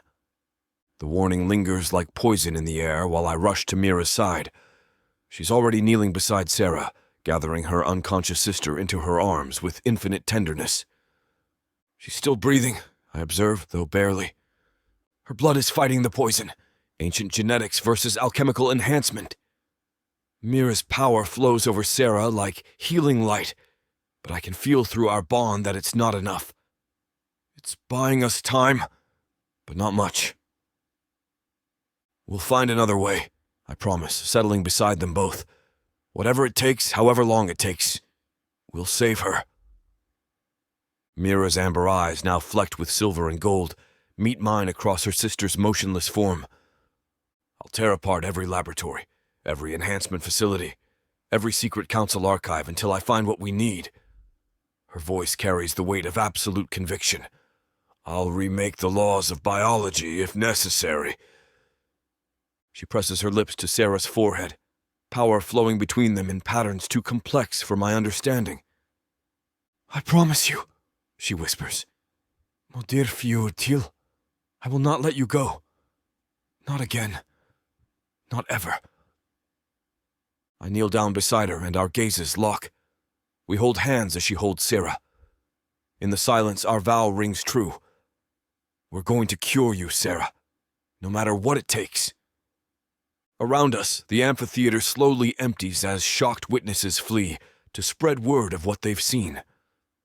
But we remain in the center of it all, monster and evolved human and dying sister, bound together by love and determination and the ever-growing certainty that nothing will ever be the same. Somewhere in the shadows, Tamus plots revenge that could bring down our entire civilization. Somewhere in the distance, council factions prepare for wars that will reshape continents. But here, in this moment, there's only Mira's whispered promise and the steady rhythm of Sarah's breathing and the hope that love might be stronger than politics after all. The future stretches ahead of us like an uncharted map, full of dangers and possibilities in equal measure, and we'll face them all together, whatever the cost. Chapter 15. Mira. 2 weeks after the world changed, I sit beside Sarah's bed in the twilight chambers and watch my sister breathe. Each rise and fall of her chest is a small victory against the poison still coursing through her veins. Her ancient blood fights Thamus's enhancement with stubborn determination, keeping her suspended between life and death in a stalemate that grows more fragile with each passing day.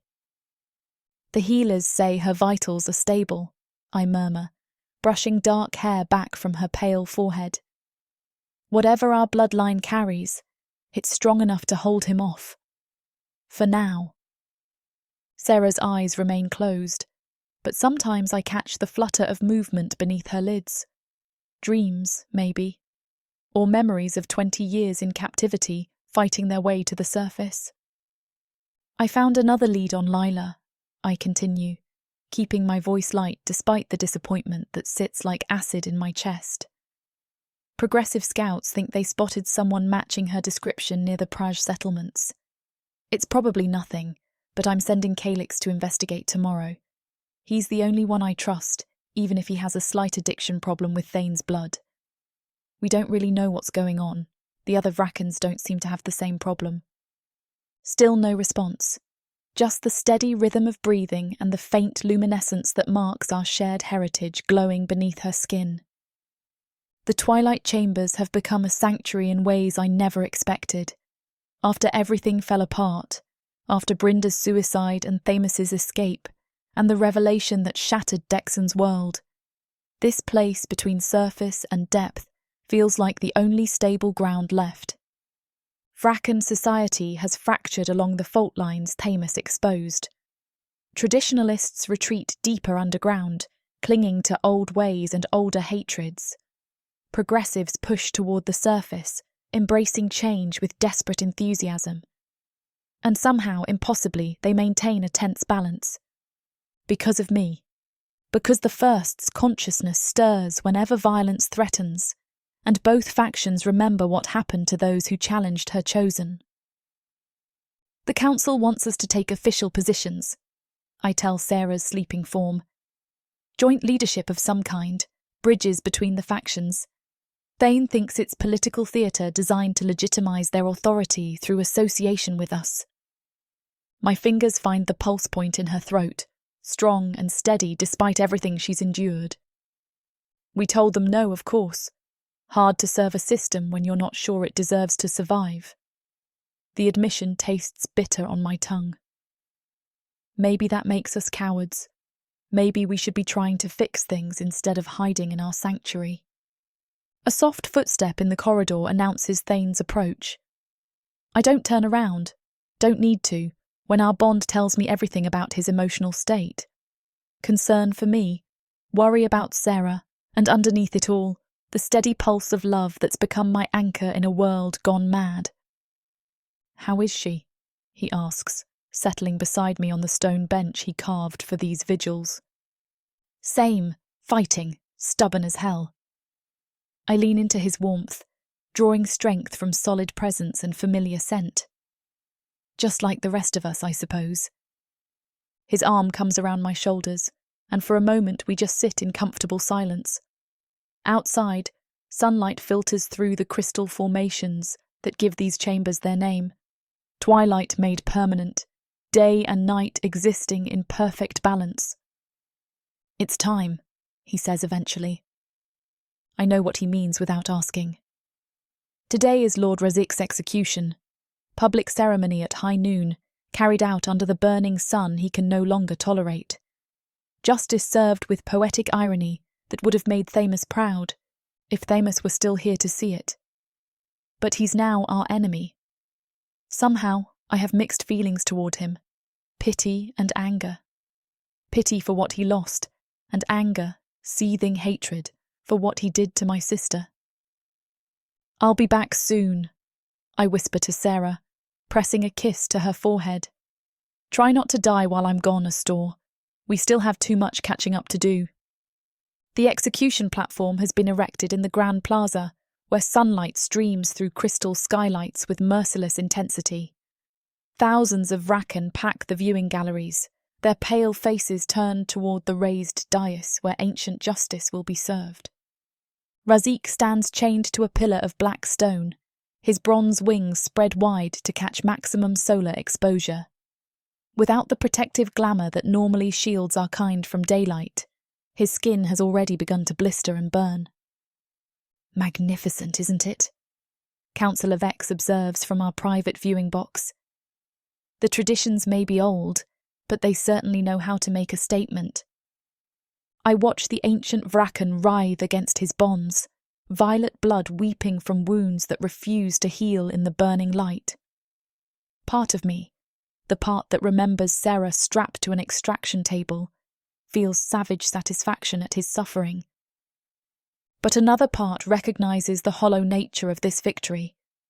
Razik burns for his crimes, but Thamus remains free. Sarah lies unconscious. Lila is still missing, revenge without resolution, justice without healing. "He deserves worse," Thane murmurs, reading my conflicted emotions through our bond. "He deserves to be forgotten," I reply, "to fade into nothing while the people he hurt rebuild their lives." But even as I speak the words, I know they're not entirely true, because watching him burn does feel good, in the primitive way that violence always feels good when it's directed at someone who's earned it. The flames begin at his feet, magical fire that spreads up his body with deliberate slowness. His screams echo through the plaza, as centuries of accumulated sins finally find their payment. When it's over, when nothing remains but ash and the memory of justice served, the crowd disperses with satisfied murmurs. Another traditionalist extremist eliminated, another threat to progressive ideals removed from the board. "Feeling better?"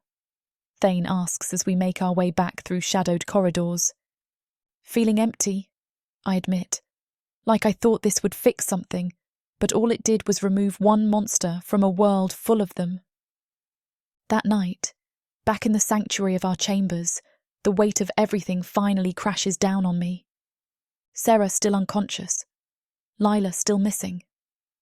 Thamus still plotting revenge from whatever hole he's crawled into.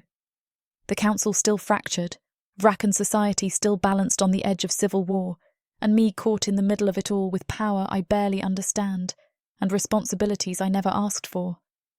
"I feel helpless," I whisper, curled against Thane's chest while Nephtherium light paints patterns on the stone ceiling. All this power, all these resources, and I can't save the people who matter most. "You saved me," he murmurs against my hair. "You saved yourself. I just happened to be there when you decided to stop being a monster." "I was a monster long before you arrived, little mouse. You didn't change what I was. You changed what I wanted to be."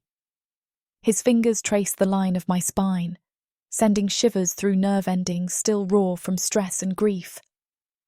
"That's not helplessness. That's transformation."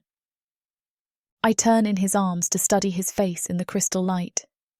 Silver eyes that used to hold nothing but cold calculation now burn with warmth that has nothing to do with reflected illumination. Scars that once marked him as broken now tell stories of survival and growth. When did you become so wise? I ask. When I bonded with someone who refused to let me stay broken. His thumb traces my lower lip with reverent precision. When I found a reason to be better than what they made me. The kiss starts gentle, comfort and connection, rather than desperate passion. But it deepens quickly, need building between us like a tide that's been held back too long. His hands map my body with worshipful attention, relearning curves and hollows and sensitive places that make me gasp against his mouth. Strong fingers slip beneath my shift, tracing patterns of heat across my skin that make me arch into his touch. As much as Samara and I want to finish what these two characters have started, it looks like this chapter is about to get too hot for this platform to handle. Unfortunately, we have to pause here because their guidelines won't allow us to reveal the spiciest details. To keep bringing you these free audiobooks, we have to follow their rules. But don't worry. You can experience the full, unabridged version over at worldsofprotheka.com, where the boundaries of passion and fantasy collide. Use code YouTube30 for 30% off any of our unabridged audiobooks set in the rich and immersive worlds of Protheka. Protheka's magic is eternal. With these scenes, it will be unforgettable. Afterward, we lie tangled together in the nest of furs and silk, skin cooling in the underground air, while our heartbeats slowly return to normal.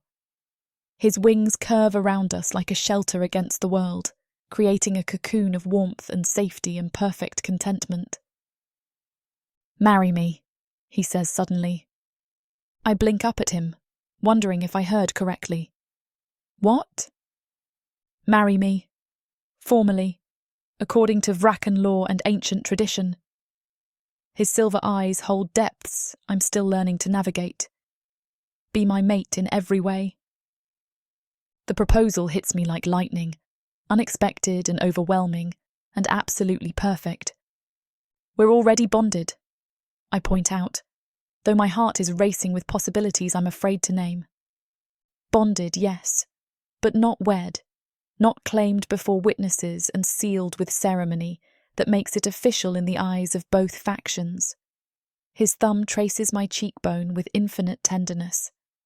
"I want the world to know you chose me, that despite everything, the coercion, the politics, the manipulation, you decided I was worth keeping. Thane, I want to stand before the council and the surviving nobility and every Vrakan on this continent and declare that you are mine by choice, not circumstance." His voice grows rougher with each word. "That I am yours by grace, not conquest." The emotion in his voice, the vulnerability beneath the formal words, makes my chest tight with feelings too complex to name. "A Vrakan wedding," I say slowly, with all the ceremony and tradition that entails. "If you'll have me?" I study his face in the Neptherium light, seeing past the predator's features to the man beneath. The one who saved me from torture chambers and taught me to fight and gave me the strength to become something more than human. The one who looked at a slave and saw a queen, who offered protection when he could have taken possession, who chose love over convenience every single day. "Yes," I breathe, and watch his expression transform from hope to joy to something approaching worship. "Yes?" "Yes, you magnificent monster. I'll marry you." I pull his head down for a kiss that tastes just like promises, and starlight, and everything good in a world gone mad. "I'll stand before every Vrakan on the continent and declare that you are mine by choice, not circumstance." He kisses me back with desperate gratitude, and through our bond, I feel the profound relief of someone who's finally found solid ground after decades of uncertainty. "When?" he asks against my lips. "Soon. Before the council finds some new way to drag us into their politics. Before Thamus makes his next move. Before the world tries to take this away from us too." I frame his face with my hands, memorizing the sharp planes and dangerous beauty that have become my definition of home. The one positive thing in my life right now is you, Let's make it official before fate decides we've been too happy for too long. His smile could power cities. I love you, little mouse. I love you too, you beautiful disaster. I settle against his chest, listening to the steady rhythm of his heart, while my own finally slows to match. Now kiss me again and let me forget about everything except this. He does, and for a while the world narrows to just the two of us in our sanctuary between day and night. No unconscious sisters or missing family or plotting enemies. No fractured societies or political machinations or ancient powers stirring beneath human skin. Love, pure and simple and strong enough to build futures on.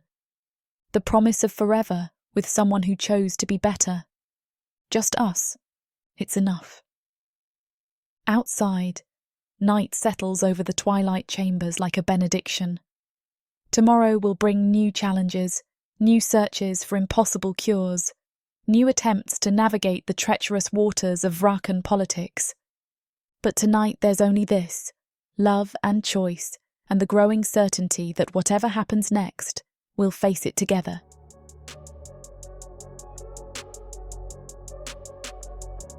Chapter 16.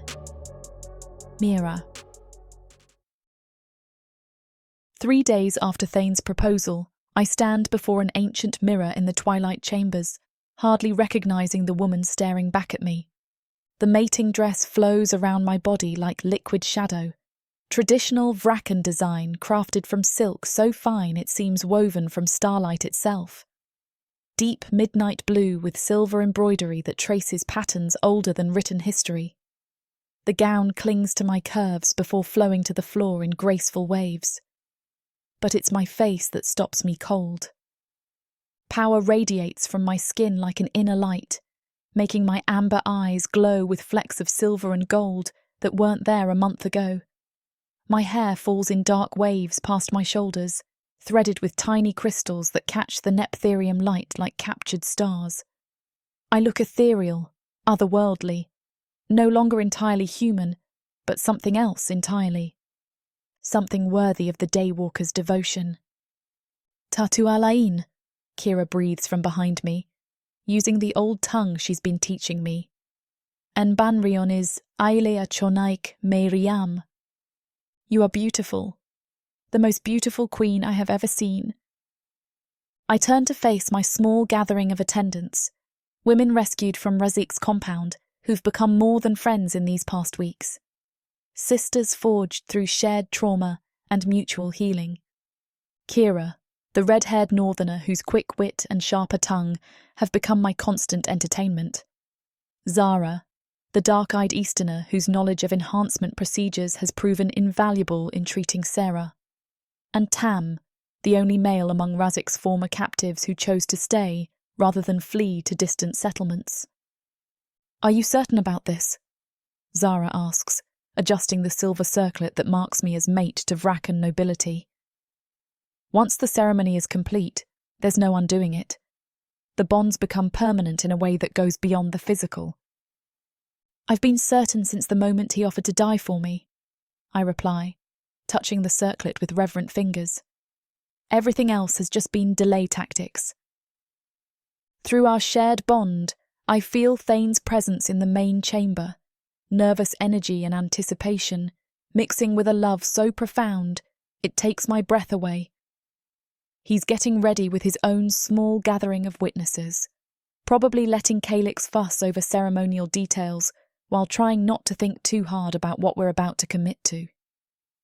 The council members have arrived, Tam reports from his position by the window.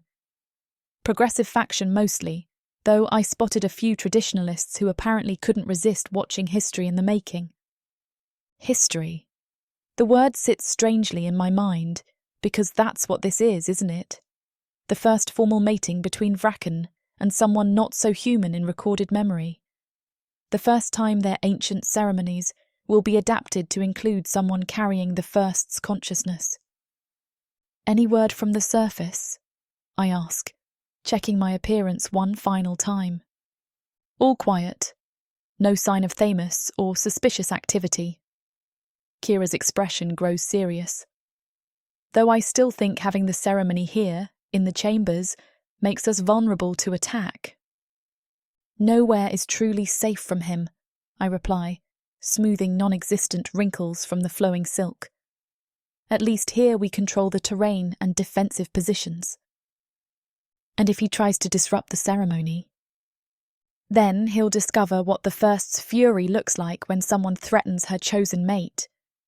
The words emerge with more confidence than I feel, because the truth is, I'm still learning to control the ancient consciousness that stirs beneath my skin.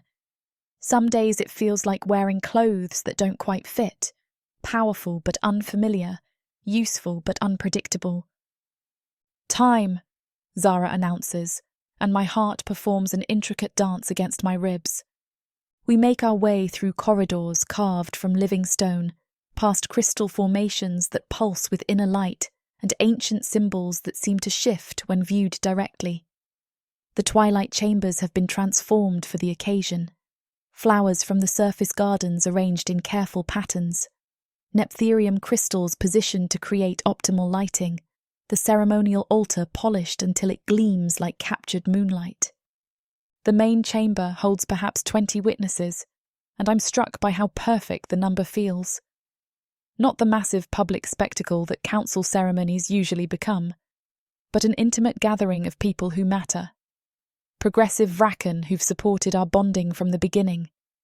Human survivors who understand what we represent. A handful of traditionalists whose presence speaks to shifting political winds. And at the chamber's heart, Thane waits. He's magnificent in traditional ceremonial dress.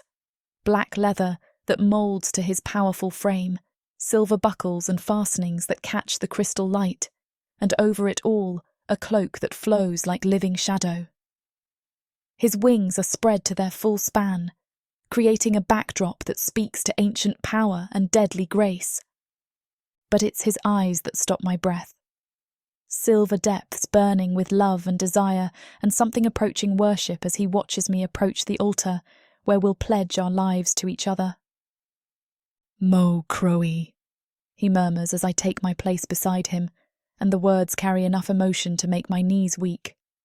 My heart. The ceremony itself is conducted by Elder Veith, one of the few council members old enough to remember the original rituals. His voice carries the weight of millennia as he speaks words in the ancient tongue, weaving together traditions that predate written history.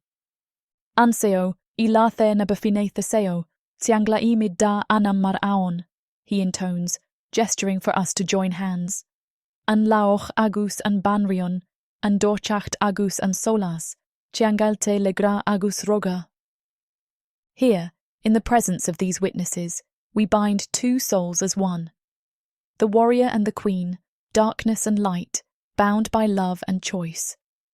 Thane's hand is warm in mine, steady despite the tremor I can feel through our bond. This matters to him in ways that go beyond politics or convenience. This is validation of worthiness, proof that someone chose him freely, rather than being coerced by circumstance. An anglakfaid tuleis an lauch seo ma do chele, Elder Veith asks me directly. An tabharfaid tu do croi dogo deo? Will you take this warrior as your mate? Will you give your heart to him forever? Glakfaim, I reply, voice carrying clearly through the chamber. Tugaim mo croi mo shaul, mo todchai do. Is liomsa e, agus is leishion me. I will. I give my heart, my life, my future to him. He is mine, and I am his. The words settle into the air like binding oaths, and I feel something shift in the fabric of reality itself. Not just the personal bond between us, but something larger, an acknowledgement from the ancient powers that govern Vraken civilization. An englakfaid tuleis an mbanrion seo mar do chele. Elder Veith turns to Thane. An tabharfaid tu do croi di go deo. Will you take this queen as your mate? Will you give your heart to her forever? Glakfaim, Thane responds, his voice rough with emotion. Tugaim mo croi, mo shaul mo dilsiachti. Is liomsa I, agus is leise me. God ti deiread mo shaul agus nios faide, I will. I give my heart, my life, my loyalty to her. She is mine, and I am hers, until the end of my life and beyond. Elder Vith raises his hands, power crackling between ancient fingers, as he prepares to seal what we've begun. Lecum hacht nasian nozanna, le finne naspere agus natalun, cheanglaim sib marchele, tsele am hain, croi am hain, saul am hain. By the power of ancient customs, by witness of sky and earth, I bind you as mates. One pair, one heart, one life. The magic settles over us like warm honey, strengthening bonds that were already unbreakable and adding layers of meaning that will take lifetimes to fully understand. Through our connection, I feel Thane's wonder as the ritual completes itself, amazement that this is real, that he's worthy of formal recognition, that someone chose him freely and completely. Porgan Chele, Elder Vith commands with a smile, seal the bond. Thane's lips find mine in a kiss that tastes like promises, and starlight and everything good in a world that's tried its best to break us both. The assembled witnesses cheer, some in the old tongue, others in common speech, all celebrating the impossible love story they've just witnessed. When we break apart, I'm breathing hard, and probably glowing with more than just happiness. The first's consciousness stirs with approval, recognizing the completion of something that was always meant to be. Mobin Chele, Thane murmurs against my forehead, and the possessive satisfaction in his voice makes heat pool low in my belly. My wife. Mo fear Chele, I reply, testing how the words feel on my tongue. Mo gra go dio. My husband, my love forever. The celebration that follows is warm and intimate. Traditional foods prepared by the rescued humans, wine from Calix's private collection, stories and songs that speak to new beginnings and hope for the future. But throughout it all, I'm hyper-aware of Thane beside me, of the heat in his silver eyes when he thinks no one is looking, of the way his hand finds mine every few minutes, as if he needs constant reassurance that this is real. Nervous? Kira asks during a quiet moment, following my gaze to where my new husband is deep in conversation with progressive council members. Terrified, I admit. Not of him, never of him, but of what comes next. The expectations, the politics, the way people will look at us differently now that it's official. You know what comes next, Zara says with the bluntness that's made her invaluable during Sarah's treatment. Tonight is about you and him. Tomorrow you can worry about being symbols of interspecies cooperation. She's right, of course. Tonight belongs to us, to the promises we've made and the bond we've sealed and the love that somehow survived everything the world threw at it. As the evening winds down and witnesses begin departing with congratulations and well wishes, I find myself stealing glances at the corridor that leads to our private chambers, the space we've shared for weeks, but which will feel different now, sacred in new ways. Ready? Thane asks, appearing at my elbow with predatory grace. More than ready, I breathe, and let him lead me away from the celebration toward whatever comes next. Our chambers have been transformed during the ceremony. Flower petals scattered across the sleeping firs, candles arranged to cast dancing shadows on stone walls, the air heavy with incense that speaks to ancient traditions and sacred unions. But it's Thane who steals my breath. He moves through the romantic setting like a predator in his element, silver eyes never leaving my face as he approaches with deliberate slowness.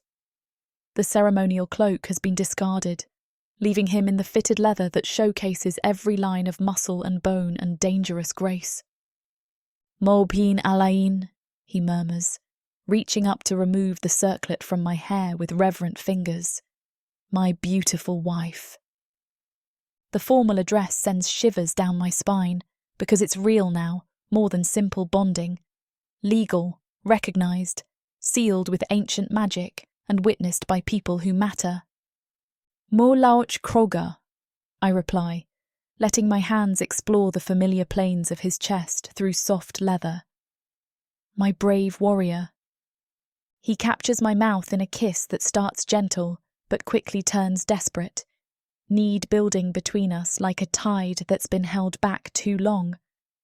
His hands frame my face with infinite care, as if I'm something precious that might break under too much pressure.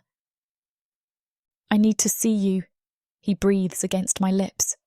All of you. My wife. This scene is about to get too steamy for this platform's comfort. As much as we'd love to keep going, the guidelines say we need to stop here. To continue releasing these free audiobooks on this platform, we've got to play by the rules. The passion doesn't end here.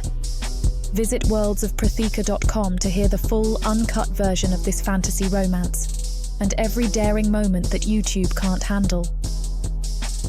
Use code YouTube30 for 30% off unabridged audiobooks in the Worlds of Protheka. Don't let YouTube hold you back. Immerse yourself in a world of magic, danger, and unfiltered passion. Protheka's magic is eternal. Listen unabridged and you'll never want to go back. The First's power flows through me and into him, granting abilities that shouldn't exist while simultaneously grounding the ancient consciousness in ways I've never experienced. And from him, I receive strength and stability and absolute certainty that whatever might come next, we'll face it united. Siad Atharla, I whisper when I can finally speak again. What happened? Evolution, he replies, gathering me against his chest with arms that tremble slightly. We became what we were always meant to be. I can feel the truth of it in our transformed bond, deeper than blood, stronger than magic, permanent in ways that transcend death itself. The ceremony made us mates according to Vrakan law, but this joining made us something entirely new. Two souls become one, two histories merged into shared future, two damaged people healed through perfect love and absolute acceptance. No regrets? I ask, tracing patterns on his chest while our breathing slowly returns to normal. None, he replies with absolute conviction. This is what happiness feels like, what home means, what love becomes when it's given freely and completely. I settle against him, skin cooling in the underground air, while our heartbeats sync to match. Outside our sanctuary, the world continues its chaotic dance. Political factions manoeuvring for advantage, enemies plotting revenge, sisters fighting for consciousness. But here, in this moment, there's only us, only love, only the promise of forever with someone who chose to be better than what the world tried to make him. What happens tomorrow? I ask drowsily. Tomorrow we continue building the future we want, he replies, pressing a kiss to my forehead. Together, as equals, as mates.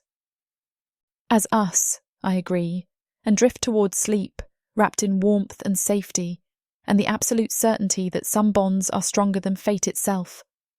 The future stretches ahead like an uncharted map, full of possibilities both terrible and wonderful.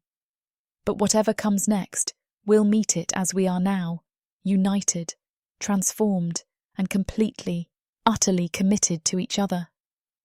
A distant sound breaks through our peaceful reverie, the sharp ring of warning bells echoing from the surface passages.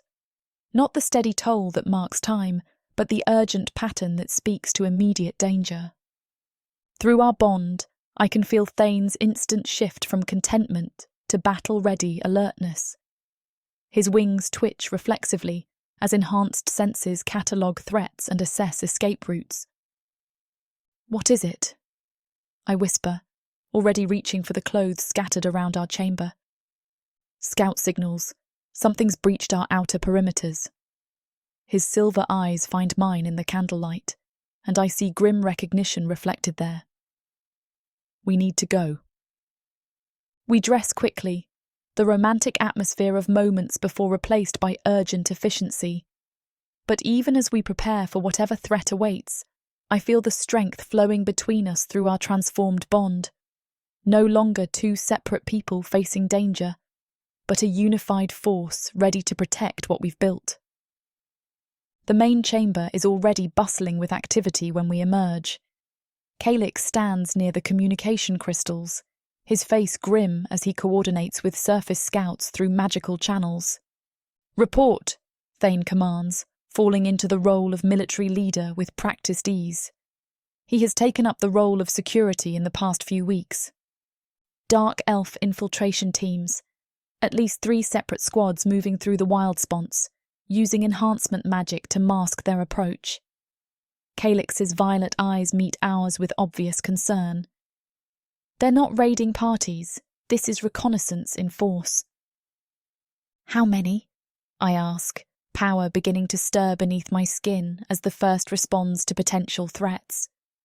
"Unknown. Could be dozens, could be hundreds." He gestures toward the tactical display showing positions around our territory. "What we do know is they're coordinated, well-equipped, and using techniques we haven't seen before." Preparation for larger assault, Thane realizes, studying the enemy movements with tactical precision. They're mapping our defenses, counting our numbers, looking for weaknesses. "A war is coming," Calyx confirms, voice heavy with certainty. "The Dark Elves have been watching what happened here. The civil war, the power shifts, your bonding ceremony. They think we're vulnerable." The implications settle over the chamber like a funeral shroud. Because the Dark Elves don't just want territory or resources, they want to eliminate Vrakan civilization entirely, to claim dominance over the continent through systematic genocide. "They're going to be disappointed," I say quietly, feeling ancient power flow through our bond and into Thane. We're not the same fractured society they've been planning to attack. We might be divided but not fractured, and in fact the changes are happening. Soon we'll be united as one. "Yes," Thane agrees, his smile revealing fangs that gleam like pure ivory daggers in the crystal light. "We're something entirely new, something they never prepared for." Through our transformed connection, I feel his predatory satisfaction mixing with my own cold determination. The first stirs with recognition of a challenge that demands response, while our bond creates feedback loops of strength and purpose. "Let them come," I continue, power building around us like visible starlight. "Let them discover what evolution looks like when it's properly motivated." "Together?"